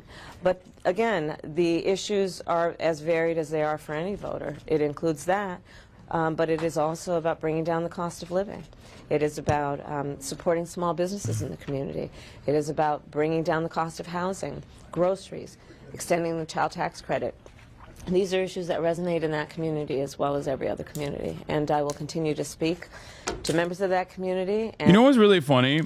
She should have been saying this whenever people cynically say, what do you have to say to the Jewish community that feel like you're not, like after communicating a separate message on the issue of Israel, Palestine, separating herself from the Biden campaign, this is what she should have been saying about the supposed Jewish voters who might not vote for her. Because like it makes more sense in that situation given the power dynamic and also given the fact that like obviously Jewish Americans do not exclusively care about fucking Israel.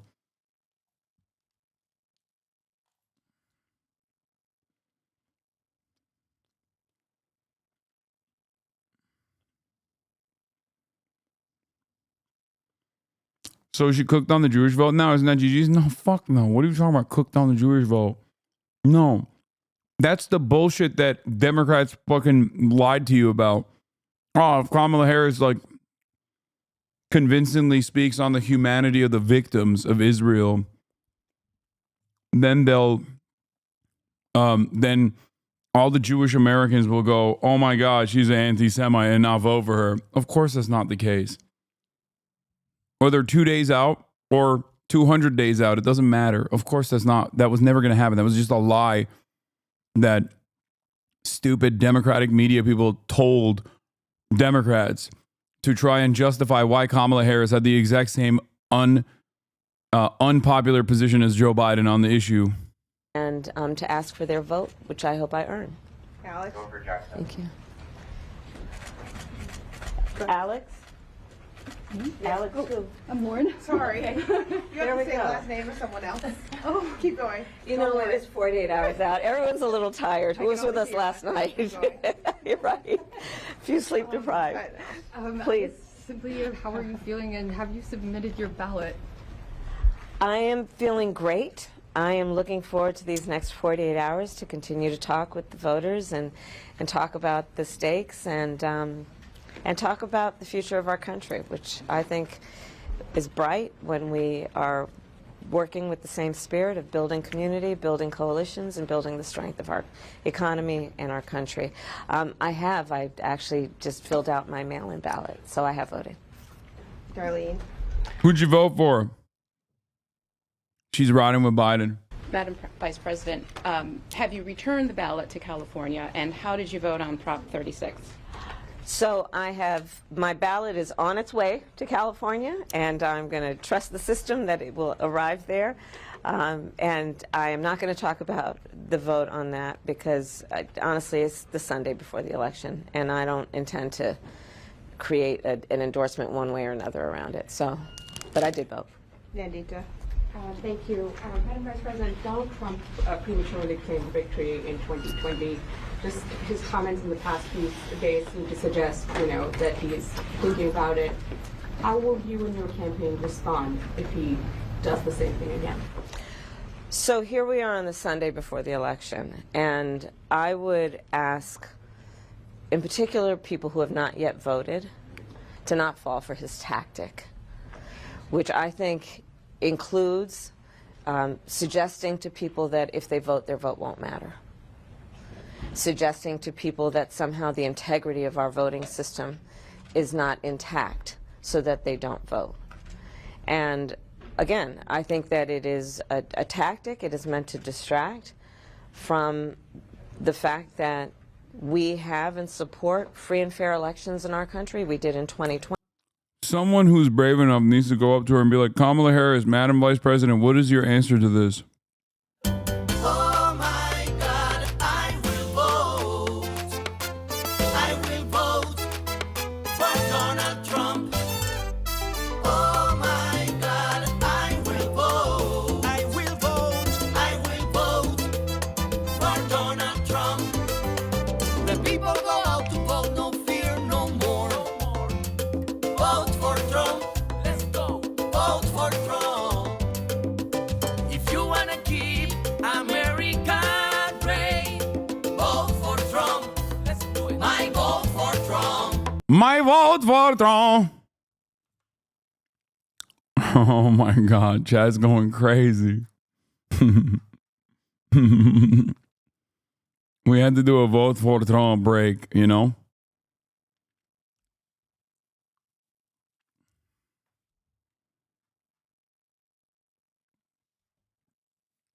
Trump calls himself father of fertilization in North Carolina rally. All right, let's do SNL Lib Watch, and then we'll get back to some other shit. The Harris campaign back in Michigan today. No, spoiler alert. He literally said, bro, you are unironically ruining the flow by pausing. Like, your level of liberalism has reached dangerous levels right now. Dangerous levels. You're ruining the fucking flow of SNL's cold open after they showed and watch a rock like Legally Blondula and start decorating for Christmas. Fa la la la. Oh, this is my 13th reason, because dog. what do we always say? Keep Kamala and carry on Allah. Carry on Allah. Oh my God. She said carry on Allah. That's it. We got him. Kamala Harris desperately vying for the Dearborn, Michigan vote. You see that? You see that? She did it.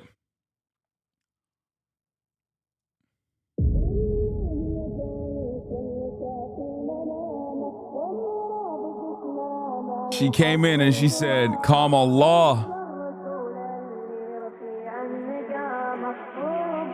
Inshallah.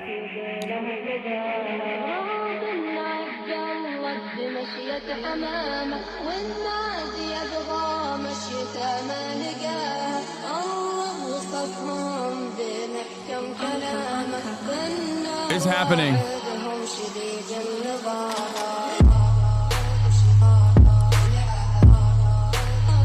She did it.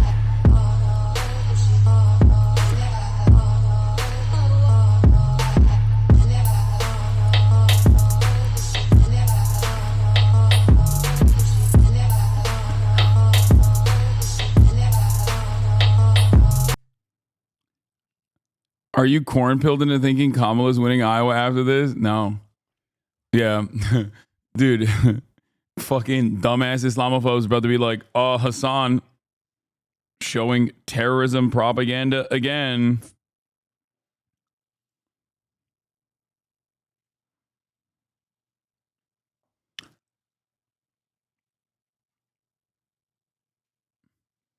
Man, if she was actually good for Muslims, Kamala, inshallah, would really be vibing the fuck up. I know the hogs are seething over it. I know. This was a joke I saw last night from a Rolling Stones reporter that I replied to. And they're already like making it real. Once again, the things that you think are jokes, Republicans use unironically. Rubio, Kamala Harris went to SNL in violation of the law. I hope she laughed on SNL in front of millions of people because it's probably worth 2 to 3 million votes right there. This is nothing but a full-scale effort to do everything you possibly can at virtually every major media outlet in America to depress and suppress Republican votes and Trump voters and to undermine and prevent Donald Trump from being elected. I've never seen anything like it. It's a full-scale assault. Like, Thor Benson made this joke, said, low ratings SNL Socialist Night Live will only feature one candidate tonight. Very unfair. Should be taken off the air. Treason. And to which I responded, suing SNL for $60 billion with the trial rewards from the 60 Minutes lawsuit before November 5th. And they're like, the violation of the fairness doctrine. Even yesterday, Kamala Harris was apparently on an airplane headed to Michigan. They called her, do you want to be on Saturday Night Live? And they made a U-turn, apparently left a bunch of people stranded, waiting for her. I don't know how many people went to a rally anyway. She probably told them Beyonce was going to be there, so they all showed up, and then, you know.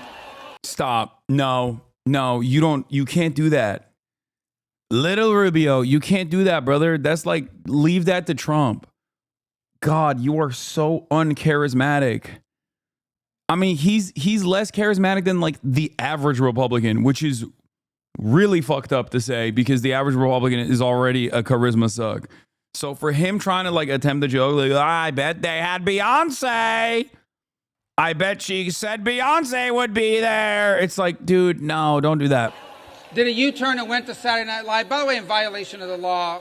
But my only hope was, I hope she laughed on Saturday Night Live in front of millions of people. Just God, his ears are so massive. It's crazy. Heard her laughing for a few minutes, because that's probably worth 2 to 3 million votes right there. But no one laughed. You're so bad. NBC is offering Trump equal time, 1 minute and 30 seconds. I've been looking into this today. NBC says it will comply with its regulatory obligations, which means if Trump requests actual time, he will get time. How about a cameo on Monday night's Fallon Tonight? NBC has told the FCC that VP Harris appeared on Saturday Night Live for 1 minute and 30 seconds without charge, triggering an opportunity for other campaigns to request time. It's worth mentioning that NBC and SNL went through this in 2015 when Donald Trump hosted. Other campaigns were able to request time on the air, but obviously not the exact same opportunity on SNL.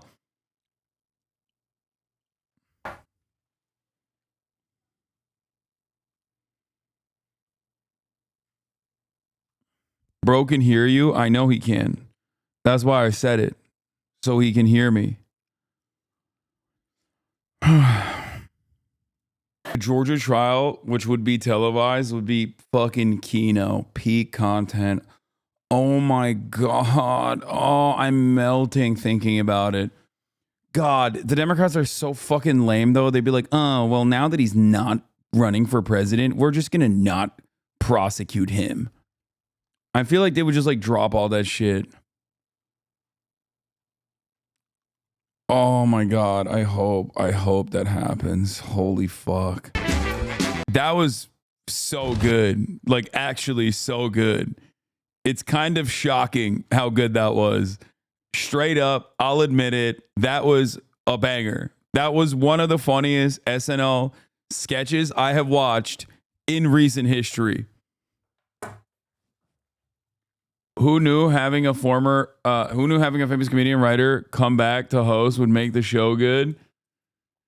I mean, they've had some decent fucking comedians come and write, like Shane Gillis and shit. Like,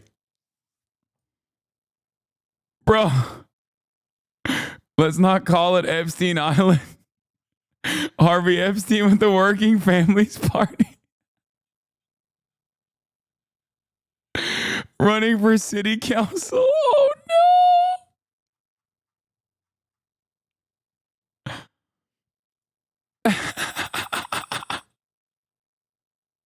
Harvey Epstein was actually my professor in law school last year. He's pretty cool, actually. Oh my God.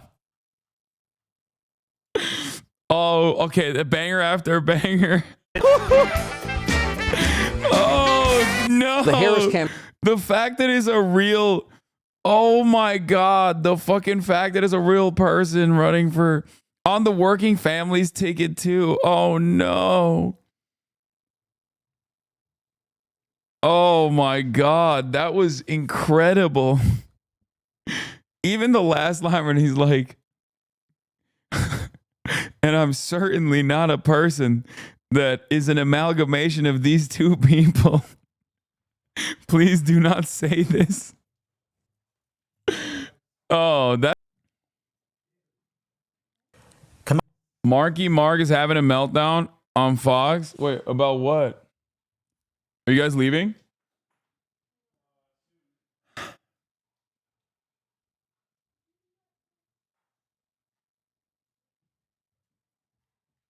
Okay, what are we suddenly watch lives now that we're all laughing at SNL? No, those were objectively funny jokes. Those were legitimately funny jokes. Come on, dude. They made a Hillary Clinton assassinated Jeffrey Epstein joke on SNL.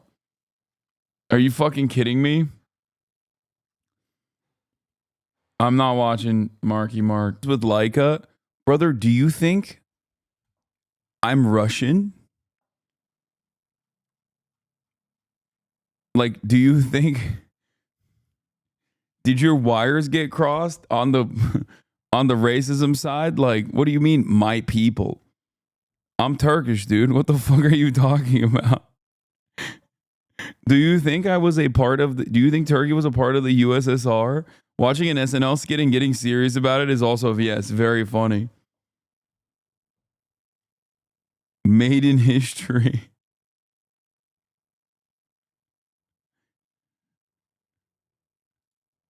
Keck Wing at this last night, by the way. Oh my God. Oh my God. As someone from New Jersey, can you confirm this skit is as accurate? This is 100% accurate. When I was going to Parsons for a summer course, I had to take the bus from New Jersey to Port Authority every fucking day. And let me tell you, this is a 100% one-to-one accurate comparison to the things that happened.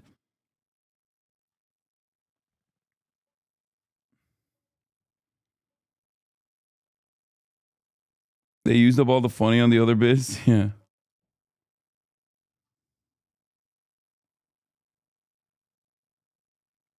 What? Shook? What is this?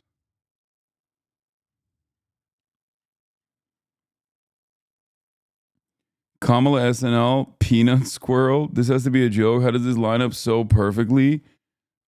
Oh my God.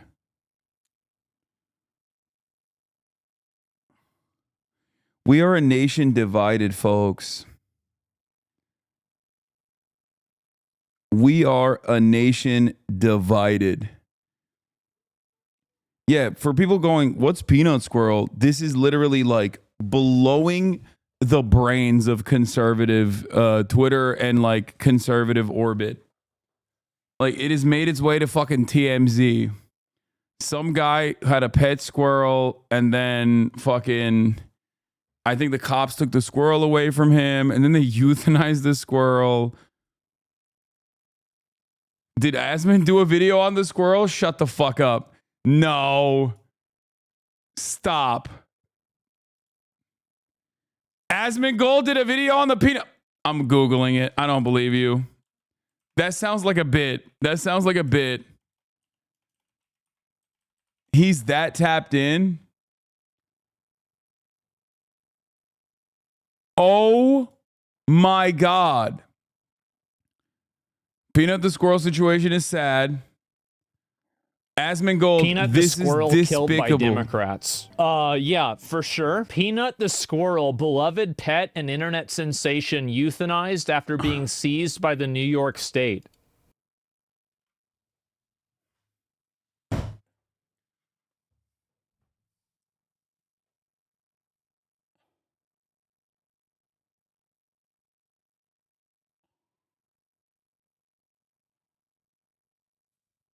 Oh my God. Asmongold reacts to Peanut the squirrel killed / JD Vance response to the Peanut the squirrel controversy. New York will allow people to commit violent crimes, but an innocent man like this is crucified. What a disgrace. New York would rather go after an innocent animal than actual criminals.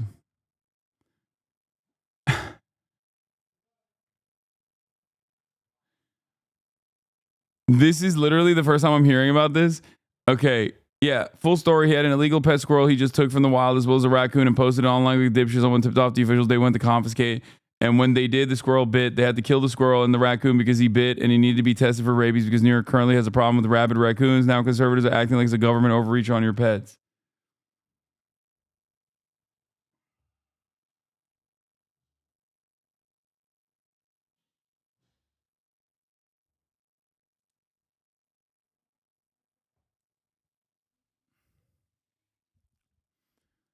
This is the coworker story of the day, perhaps of the week.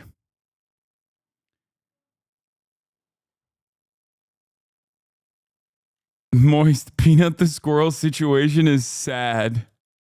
First thing I saw this morning when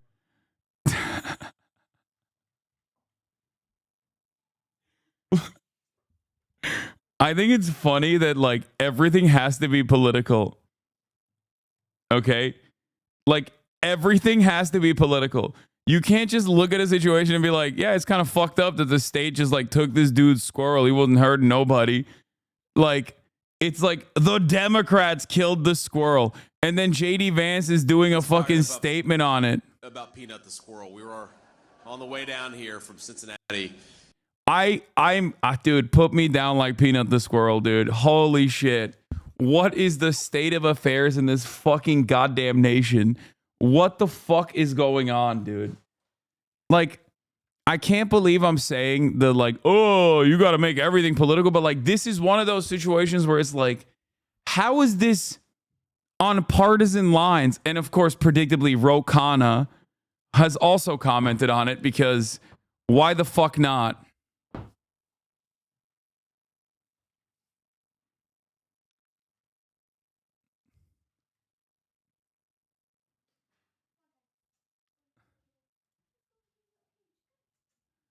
Vote for Peanut, for liberty, for freedom. Oh my God. Judiciary, House Judiciary, GOP justice for Peanut.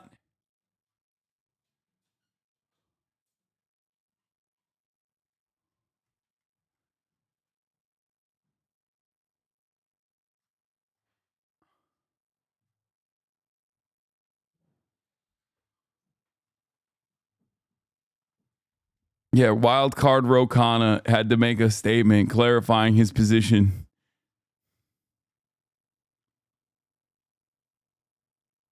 China doesn't have to do anything to overtake us. We are collapsing ourselves in real time. I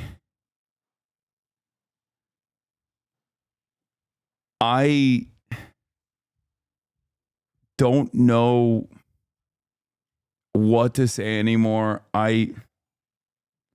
Moist didn't say it was political. I just think it's like funny to offer this level of coverage to it and have JD Vance respond to the Peanut story. He was like, is it really the case that the Democrats murdered the Elon Musk of squirrels? And I said, yeah, it sounds like, have you seen the videos of this squirrel? He's a genius. So I know Don's fired up about Peanut.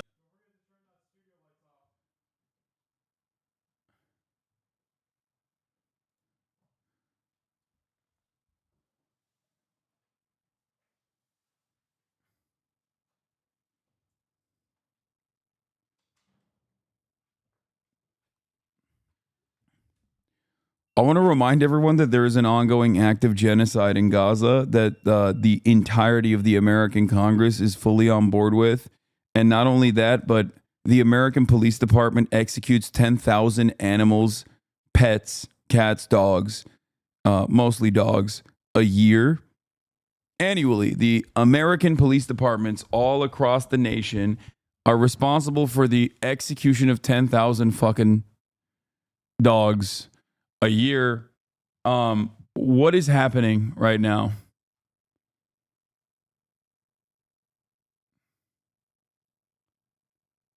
What? Squirrel dad dick pic? Open off screen? Oh my God, he had a fucking OnlyFans?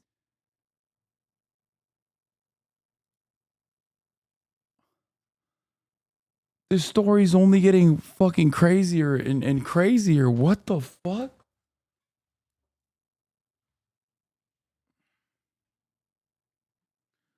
I don't like I'm against the state seizing your pet. I think it's crazy. But having this level of like coverage over this, I mean, it's hard not to notice the Republican smoke for the squirrel story. No, the squirrel did not have an OnlyFans. The father of the squirrel had an OnlyFans. Like the owner of the squirrel had an OnlyFans.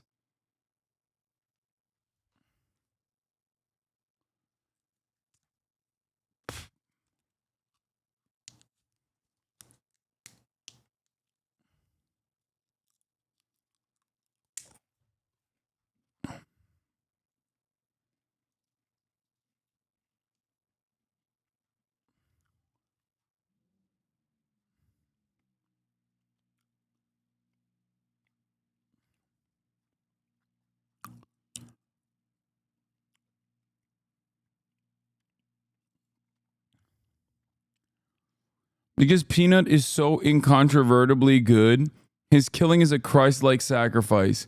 Humans are flawed, but this squirrel represented nothing but happiness. If you are in favor of killing Peanut, you can't be good. And if you are good, you can't stand with those who think killing Peanut is good.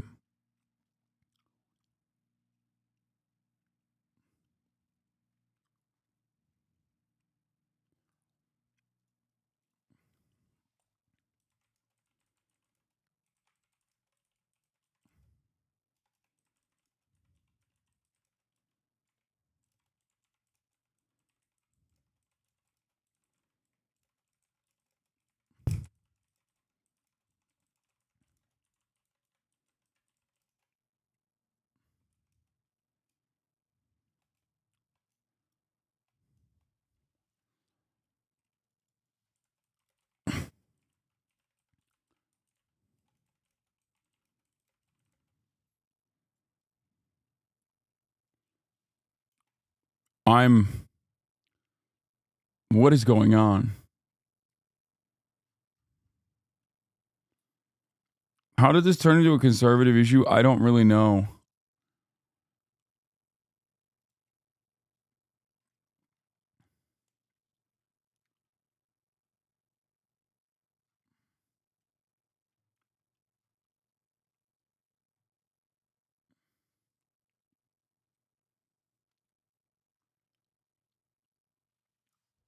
Honest question, is there some point in the paint-led brain drain where these sorts of issues actually begin to hold more relevant standing in the eyes of those people? Maybe. But that doesn't make sense for someone like Asman to fucking post about it and then say the Democrats killed him.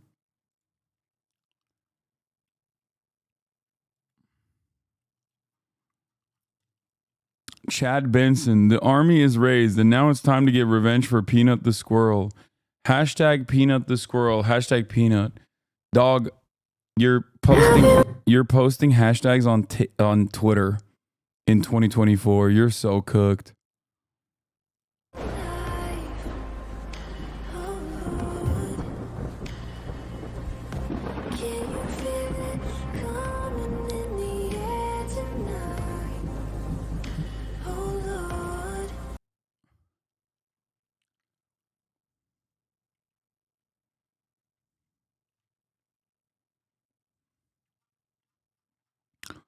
Yeah, an entire house worth of electricity just for that one video.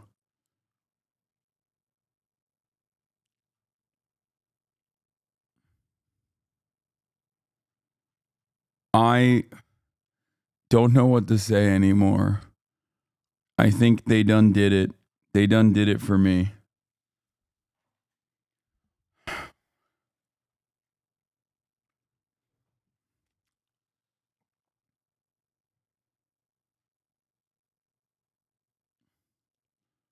You can't keep getting away with it.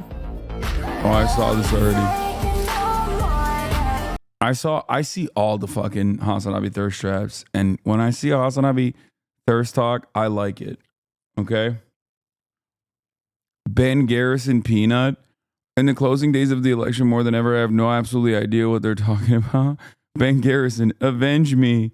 Vote Trump.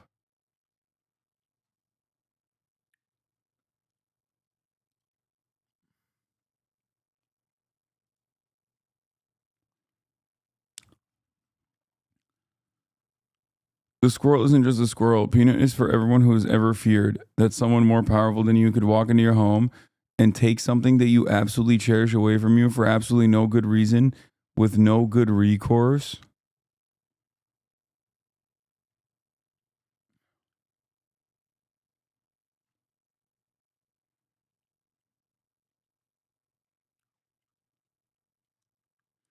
If this had an impact on Brian Kilmeade, no, dude, what are you fucking nuts? This is another case of like online brain shit.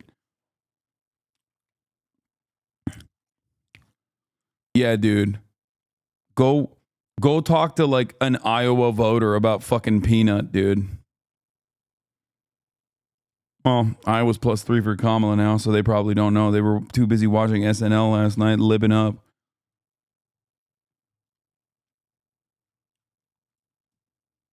There is something pretty fucking insane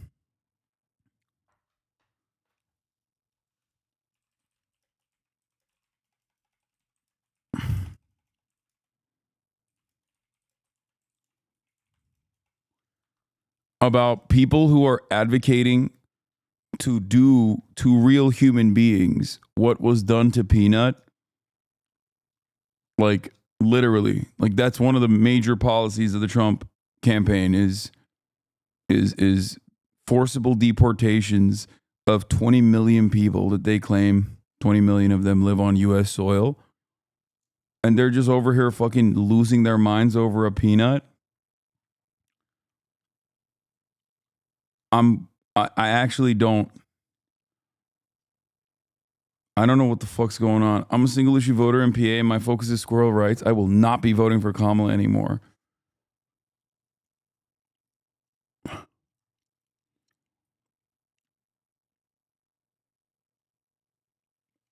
Are we cooked?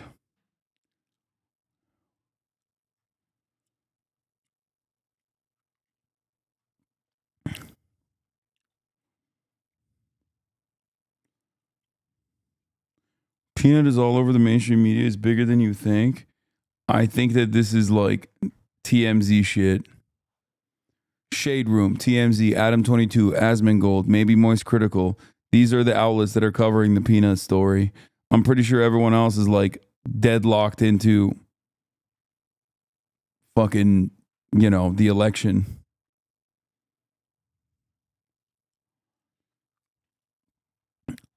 Slow cooked brother falling off the bone. Yeah, speaking of fucking slow cooked, the Democrats, instead of sending Tim Walz over here to Joe Rogan, sent literally a guy who cannot speak.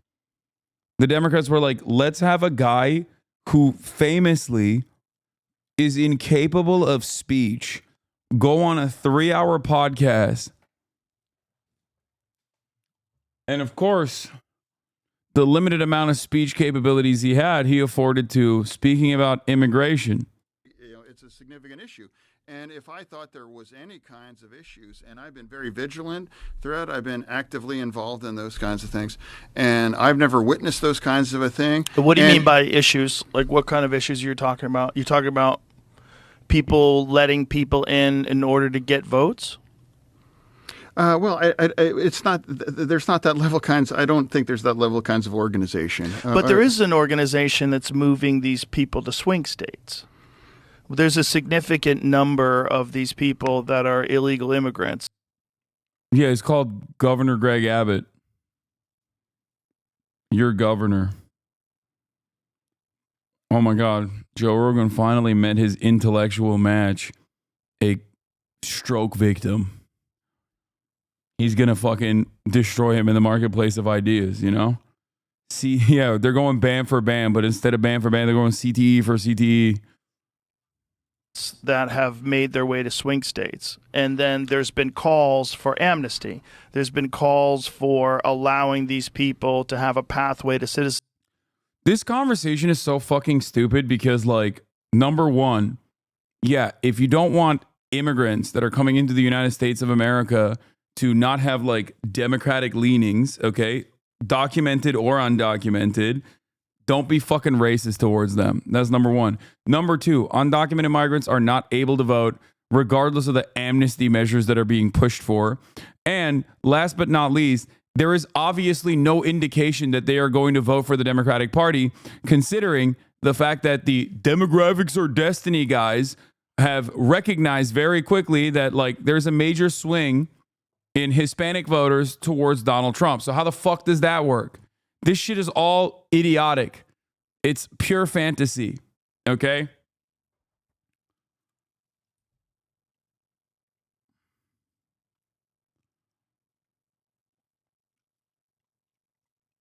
Citizenship and allow them to vote. The fear that a lot of people have is that this is a coordinated effort to take these people that you're allowing to come into the country, then you're providing them with all sorts of services like food stamps and housing and setting them up, and then providing a pathway to amnesty, and then you would have voters that would be significantly voting towards the Democrats because they're the people that enabled them to come into the country in the first place and provided them with those services. This is a big fear that people have, and that you're rigging this system and that this will turn all these states into essentially locked blue like California is. Well, it's immigration is always going to be a tough issue in our nation. You know, I had as a professor in grad school, Alan Simpson, and he was a United States senator. He was Wyoming, and he was actually a pro-choice Republican. Dude, there's no way that Joe Rogan's like ape-like fan base watched this and we're like, wow, this guy seems with it. Also, John Fetterman's wife is an immigrant, for the record, just so you guys know where he's at on this fucking issue and how far he has fallen. God, his brain is so fucking fried, dude. The senator, he was Wyoming. He was the state of Wyoming. Like, this is ridiculous, dude. You're straight up.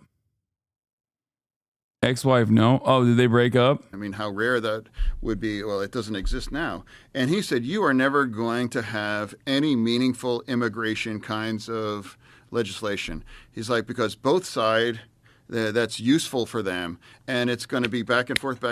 And he said I don't think they broke up. I don't know why you guys are saying that. Ago. Useful meaning the debate, having it always a political it's talking useful point. for one side or the other. It's Right. useful. And he said they were never going to be.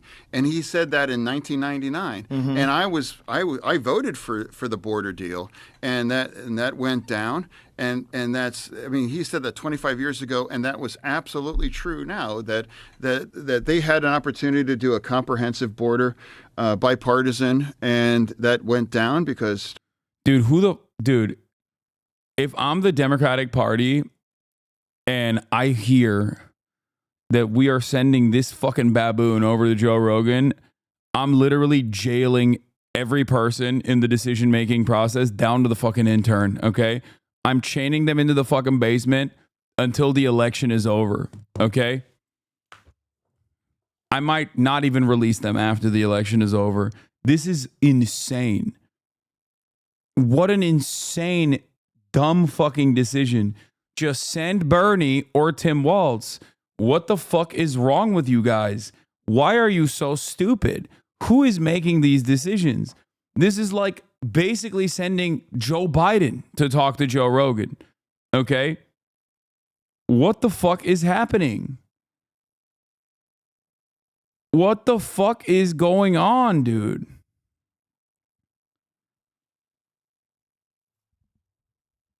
Oh my God.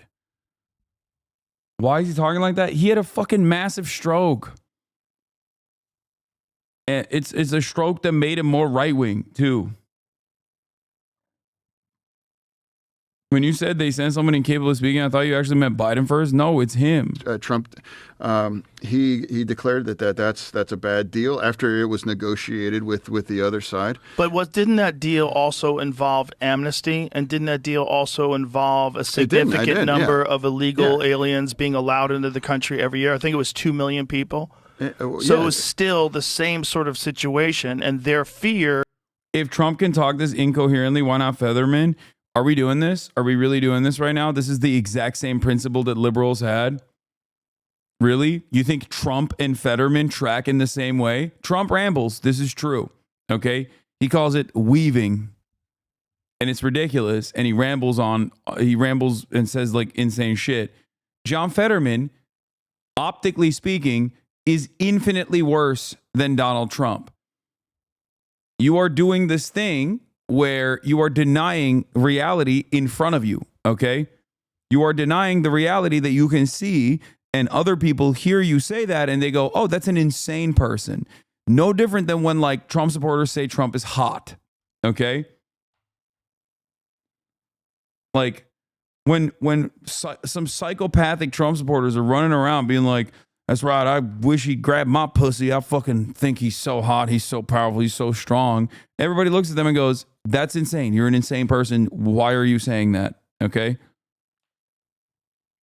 That is what you sound like when you say, if Trump can talk this incoherently, why not Fetterman?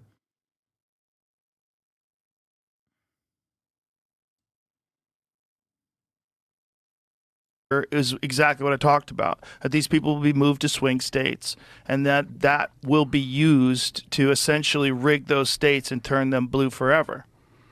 These are two of the dumbest guys and the baldest guys of all time having the dumbest conversation of all time. God, I hate this shit so much.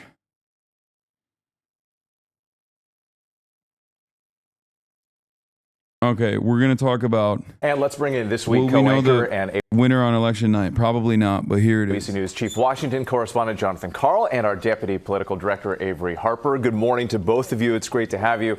John, let's start with you first here and how the candidates are making their closing arguments. And what's the pitch that Trump is making here in the final days? It's a pretty basic one. It's that things were better when he was president than they are now. He says at the beginning of every rally now, are you better off today than you were 4 years ago? The crowd screams no. Now, to be clear, exactly 4 years ago, we were in the middle of a pandemic that had shut down our economy and thousands of people were dying. That's not literally what he means, but he means pre-pandemic. We had a low inflation, economic growth. The world was not, in Trump's words, on fire. That said, Trump's own message, once he gets past that opening line, is all over the place. It's seeing Liz Cheney with guns in her face. It's the rally we saw in Madison Square Garden, talk of the enemy within.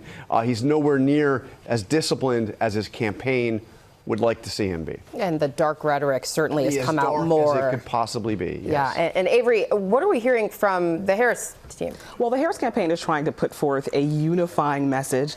You see her on the campaign trail reaching out to folks who disagree with her, offering a seat at the table to those who disagree with her. They believe that their coalition is broad, that it's more than just Democrats, that it's independents and Republicans too. They are also making the argument that former President Trump is a danger to democracy. That's a message they believe that crosses across party lines. And John, we are seeing this question all the time, every single day. Will we know who wins on election night? Well, as I look into the crystal ball here, Gio, look, there's a very good chance we will, actually, because there have been steps that have been taken since 2020 to speed up the process, especially in Pennsylvania. You remember how we were waiting almost a week for the results in Pennsylvania as they counted those absentee ballots. The counting is going to begin a little bit earlier than it did 4 years ago. There aren't going to be quite as many mail-in ballots in Pennsylvania as there were last time, we don't think, and the process will go quicker. It all depends on whether or not any one of those key states is really so close. I mean, I was there, Florida, 2000, when we had to go through recount and challenges. If it's that close, then we could be in for a long haul. But, you know, if it breaks one way or the other, we could certainly know, actually, late Tuesday night. All right, and Avery, too, we've been talking about early voting. So what are we learning in these early exit polls? More than 75 million people have already cast their ballots. Right. We do know that Democrats are outnumbering the Republicans who are coming out to cast ballots. But the electorate has been more rural, more male, more Republican. And so the Trump campaign is looking at that as a good sign for them. At the same time, the Democrats are saying, look, there's no sign that Republicans have picked up new voters. And so they're looking at that as a good sign for the Democratic side of things. Of course, it's really important to know there are limitations to what we can glean from some of these early vote numbers. A lot of those answers are going to come on election night. All right, Avery Harper, John Carl, as always, thank you so much. We appreciate it. And on Monday, GMA, Monday morning, House Democratic leader Hakeem Jeffries will join us live as we...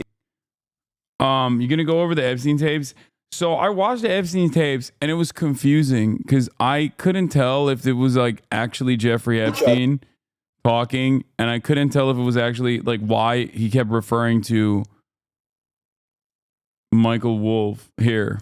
I think we have a snippet from one of the conversations that I recorded with Epstein, and I think this was in a restaurant in 2017. His people fight each other. Right. And then have outsiders. He sort of poisons the well outside. He will tell 10 people Bannon's a scumbag, and Priest is not doing a good job, and Kelly has a big mouth. And what do you think? Jamie Dimon says that you're a problem, and I shouldn't keep you. And I spoke to Carl Icahn, and Carl thinks I need a new spokesperson. So Kelly, even though I hired Kellyanne's husband, Kellyanne's just too much of a wild card. And then he tells Bannon, I really want to keep you, but Kellyanne hates you. I have more than dozens. I probably have 100 hours of Epstein talking about the inner workings of the Trump White House and about his long-standing, deep relationship with Donald Trump. Those tapes are the first time anyone I know has ever heard his voice. No, he's done depositions.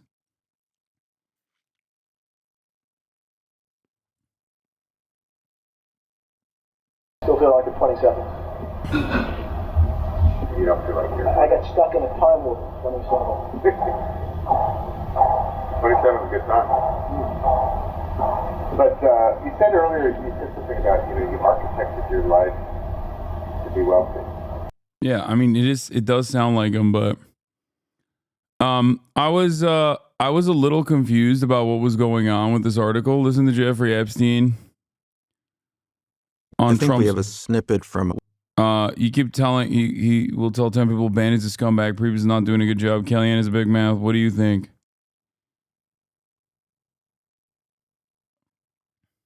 Here's another clip from the Daily Beast. That was close to straight. So I need the dump. Just give me Donald.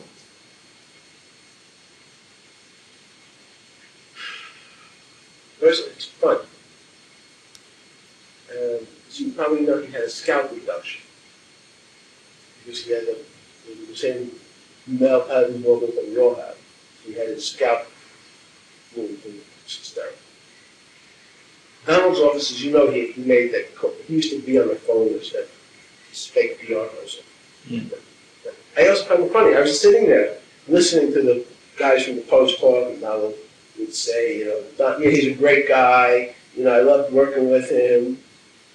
And I sit there going, this is just amazing. And he'd say, Michael, come on, let's go to the office. And he'd say, tell me, what's it like in there? He'd say, do you like having sex with your wife? How often do they? He'd say, it's great. Seriously, Michael, how often do you have sex with you? I mean, don't you want to? You and I can go upstairs, or tomorrow come over. There's this girl's coming in from Los Angeles, part of the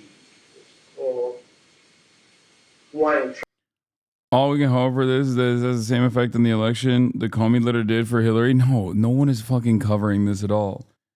And I don't know why people aren't really covering it. But I think potentially people are not really covering it because there's some scrutiny surrounding it. It does sound like him, but I was a little confused. This is the tape I saw. And I don't know who the fuck, like, it's being suppressed. I don't think it's being suppressed.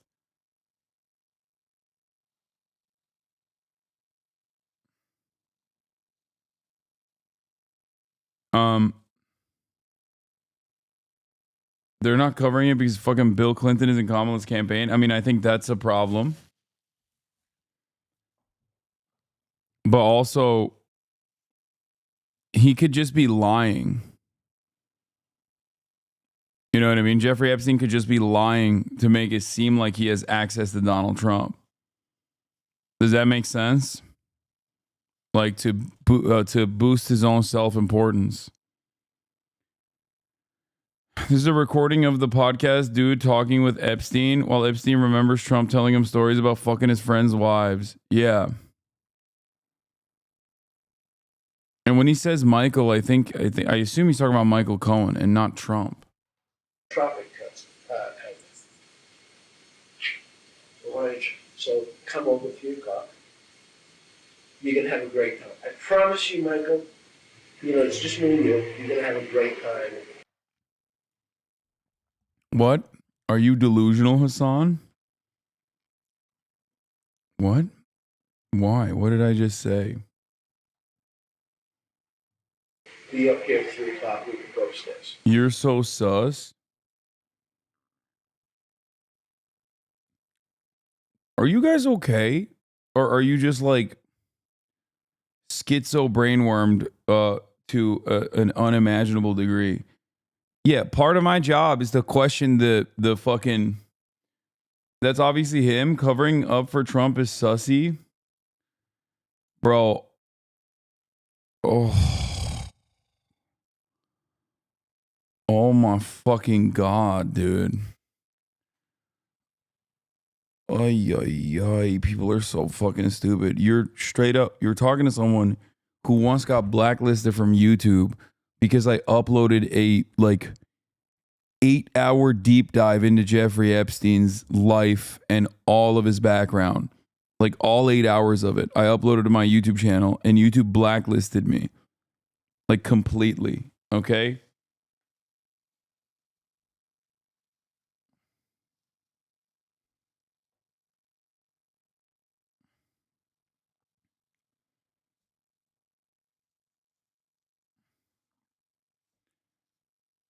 My job is to question the veracity of shit exactly like this. They don't understand that it's a good rhetorical strategy to anticipate how your opponents will react to a claim. They think that means you're a conservative or pedo. Yeah.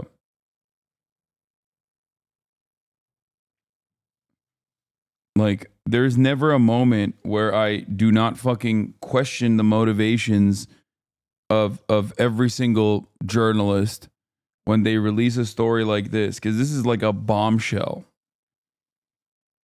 Okay? If Jeffrey Epstein is like directly tapped into Trump all the way up until 2016, that is a massively consequential story. Okay? The fact that this is released now and only through the Daily Beast, which is like a Clinton operation, ironically enough, even though you sound like a lib. Yes, dude, media literacy makes me a lib.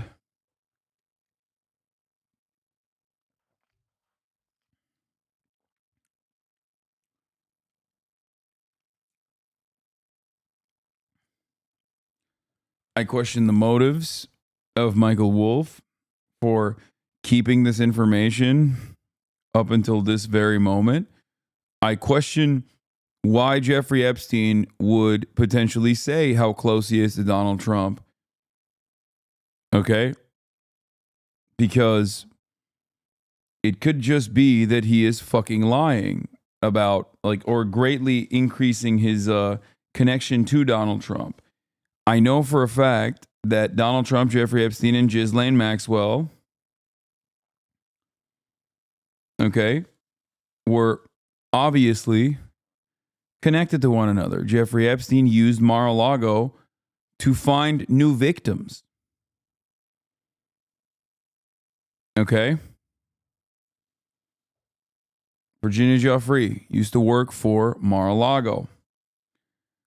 Now, having said that, as far as I understand, Donald Trump, unlike many other liberals, as a matter of fact, basically seemingly has no public communications or correspondences with Jeffrey Epstein for years. I believe immediately after his first case. Now, what's really interesting about it, though, is that he has two different connections to Jeffrey Epstein. One, he was executed in a prison that Bill Barr was responsible for. That's Trump's own. That was, what was Bill Barr's job? Holy shit, my brain is fucking fried. I'm 8 hours in. Under his presidency. But more importantly than Bill Barr, Attorney General, but more importantly than Attorney General Bill Barr, Donald Trump made someone the Secretary of Labor. Okay? That man's name was Alex Acosta. Alex Acosta was a up-and-coming prosecutor in the state of Florida that originally gave Jeffrey Epstein a sweetheart deal the first time he was arrested for sex trafficking minors. So there are connections between Donald Trump and Jeffrey Epstein. Alan Dershowitz is a Trump loyalist, for example. Do you think Epstein was Mossad, as Hasanabi claimed, or he was just talking shite? No, I do think that Jeffrey Epstein was directly related to both Mossad and the CIA. I do believe that. Why else would Ehud Barak be visiting Jeffrey Epstein in his New York penthouse in the year 2016? Also, Ghislaine Maxwell's father, Robert Maxwell, was Mossad. Originally OSS. So, you know.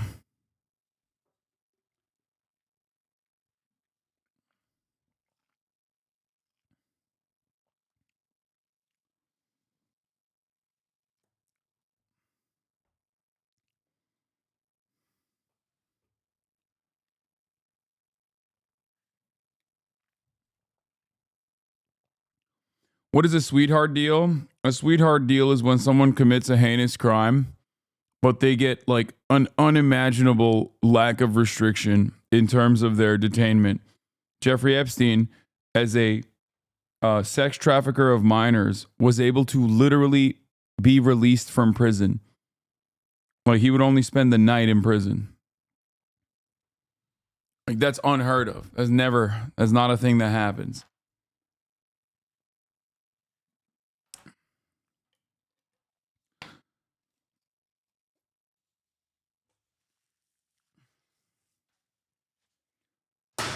Alex Acosta also once famously said that there was a subsequent federal investigation being conducted into Jeffrey Epstein the first time around, and that part of the reason why he got a sweetheart deal that would cause him not to reveal who any of the other co-conspirators were, and that deal had come from above him, above his pay grade. It's called intermittent confinement. Yeah, it doesn't happen to pedophile sex traffickers, though. That's what I'm saying. Intermittent confinement will happen to like non-violent felons, like non-violent offenders that, you know, paper pushers and the like. Not a fucking sex trafficker of minors.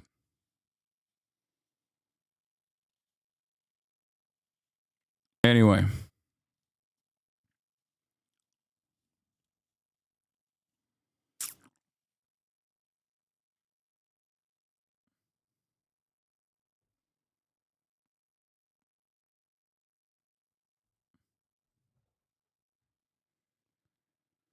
The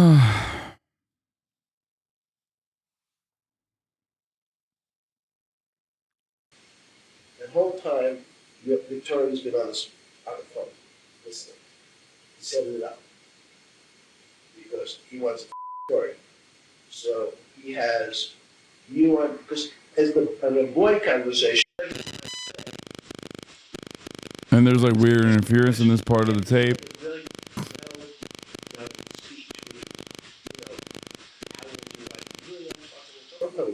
Come on, you must. You must have had a better wife, right? I said, yes. Tell me about it. And the wife's on the speakerphone, listening, smiling, and said, I know you. Well, I think you're really hot, and I know you think you're a guy. Michael is like the end of the world, the best guy on earth. You will be married to him. You're wrong. Just listen to the next 20 minutes. And you can go with the new rubbers, set you up. Yeah, I mean, Michael Wolff is like very good at just like waiting until the last moment before his book gets released. And he withholds like pretty significant pieces of information, like bombshell shit, until his book comes out. So, he is vulturous in that way. So, that could be one reason, one motive for him to hold out. Because these interviews, I believe, are from like 2016 or 2017. Michael Wolff also is a known fabulist as well.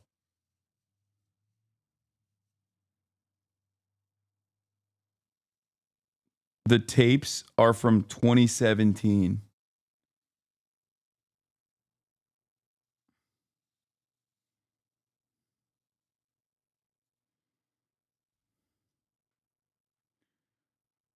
Wolff said he had around 100 hours of Epstein talking about the inner workings of the Trump White House and about his long-standing deep relationship with Donald Trump. Epstein wanted Wolff to write his biography.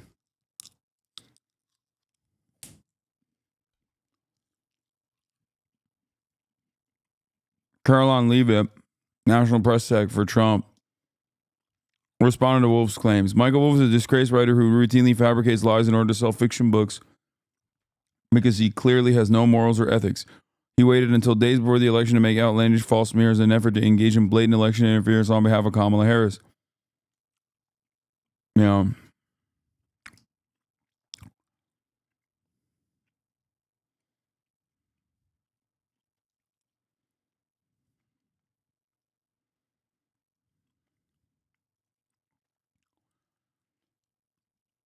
Yeah, the last time they were ever together was in Trump's Palm Beach estate in 1997 and 2000.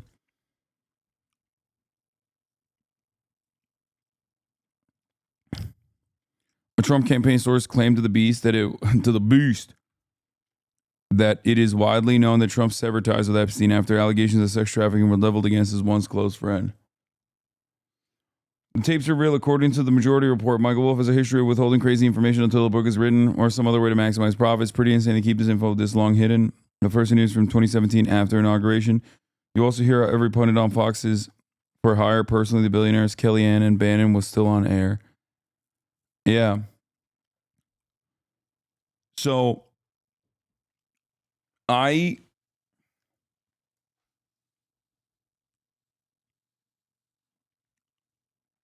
don't know. I don't know. And we unfortunately don't know enough other than whatever the fuck Michael Wolff is like withholding. Says he has hundreds of hours of tapes, dude. It's so fucking gross. Like, what good is it if he just withholds these tapes and then makes a convincing case that Donald Trump and Jeffrey Epstein were besties long after people previously thought they were?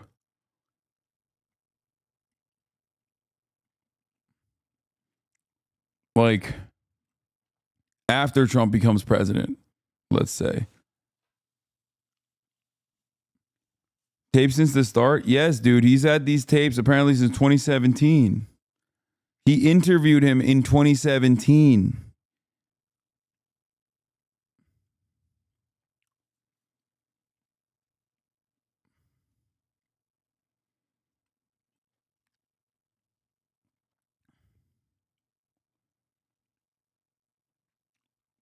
I don't trust Michael Wolff. I don't like Michael Wolff. There's something a little sussy about this.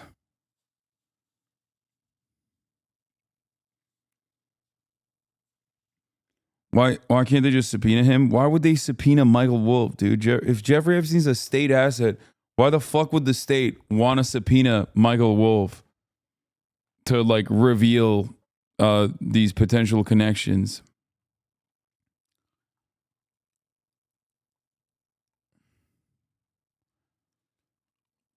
Oh, this was a crazy tweet or TikTok I watched. Do you think that Palestinians should just be kicked out? To say it in nice words, kicked out, yeah. Hey guys, what are you doing here? Hi. We're from Israel. Okay. And? We want to go like Trump. And do you think that Trump could get a... Today's the last day of Streamer Award nominations. If you want to do that on stream real quick. Okay. Let's log in.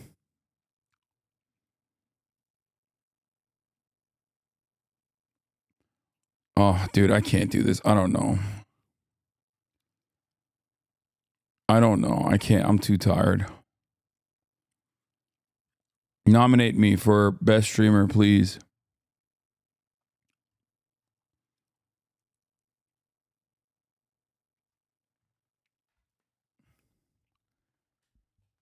Oh. Oh my God, I'm so tired. What the fuck is wrong with me, dude? What is happening? Why am I so goddamn tired? I think it's the hour change. I'm done. I'm going to bed. I love you guys. The time changes fuck me up. It's literally 7:20 right now, which would be 8:20, and I'm dying. I overworked yesterday and I overworked out today.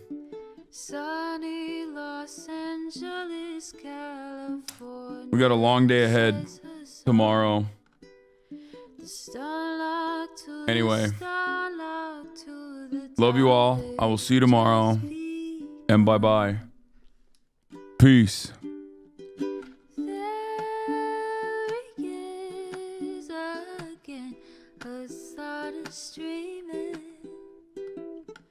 Hasan is streaming. There he is again. Hasan is streaming. Hasan is streaming. Review in the P.O. box. Uncle Uger's face.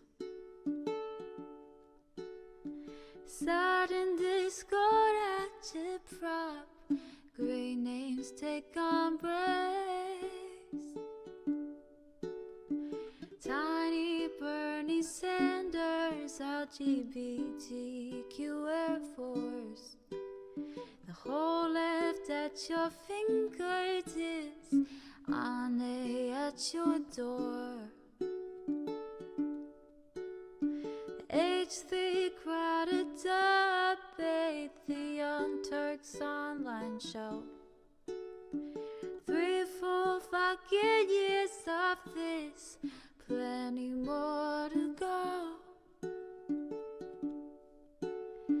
90-day fiance talks of champagne bourgeoisie. A Trump rally live reaction, a mass riot at DC. There he is again, Hasan is streaming. Hasan is streaming. There he is again, Hasan is streaming. Hasan is streaming. Reading a live stream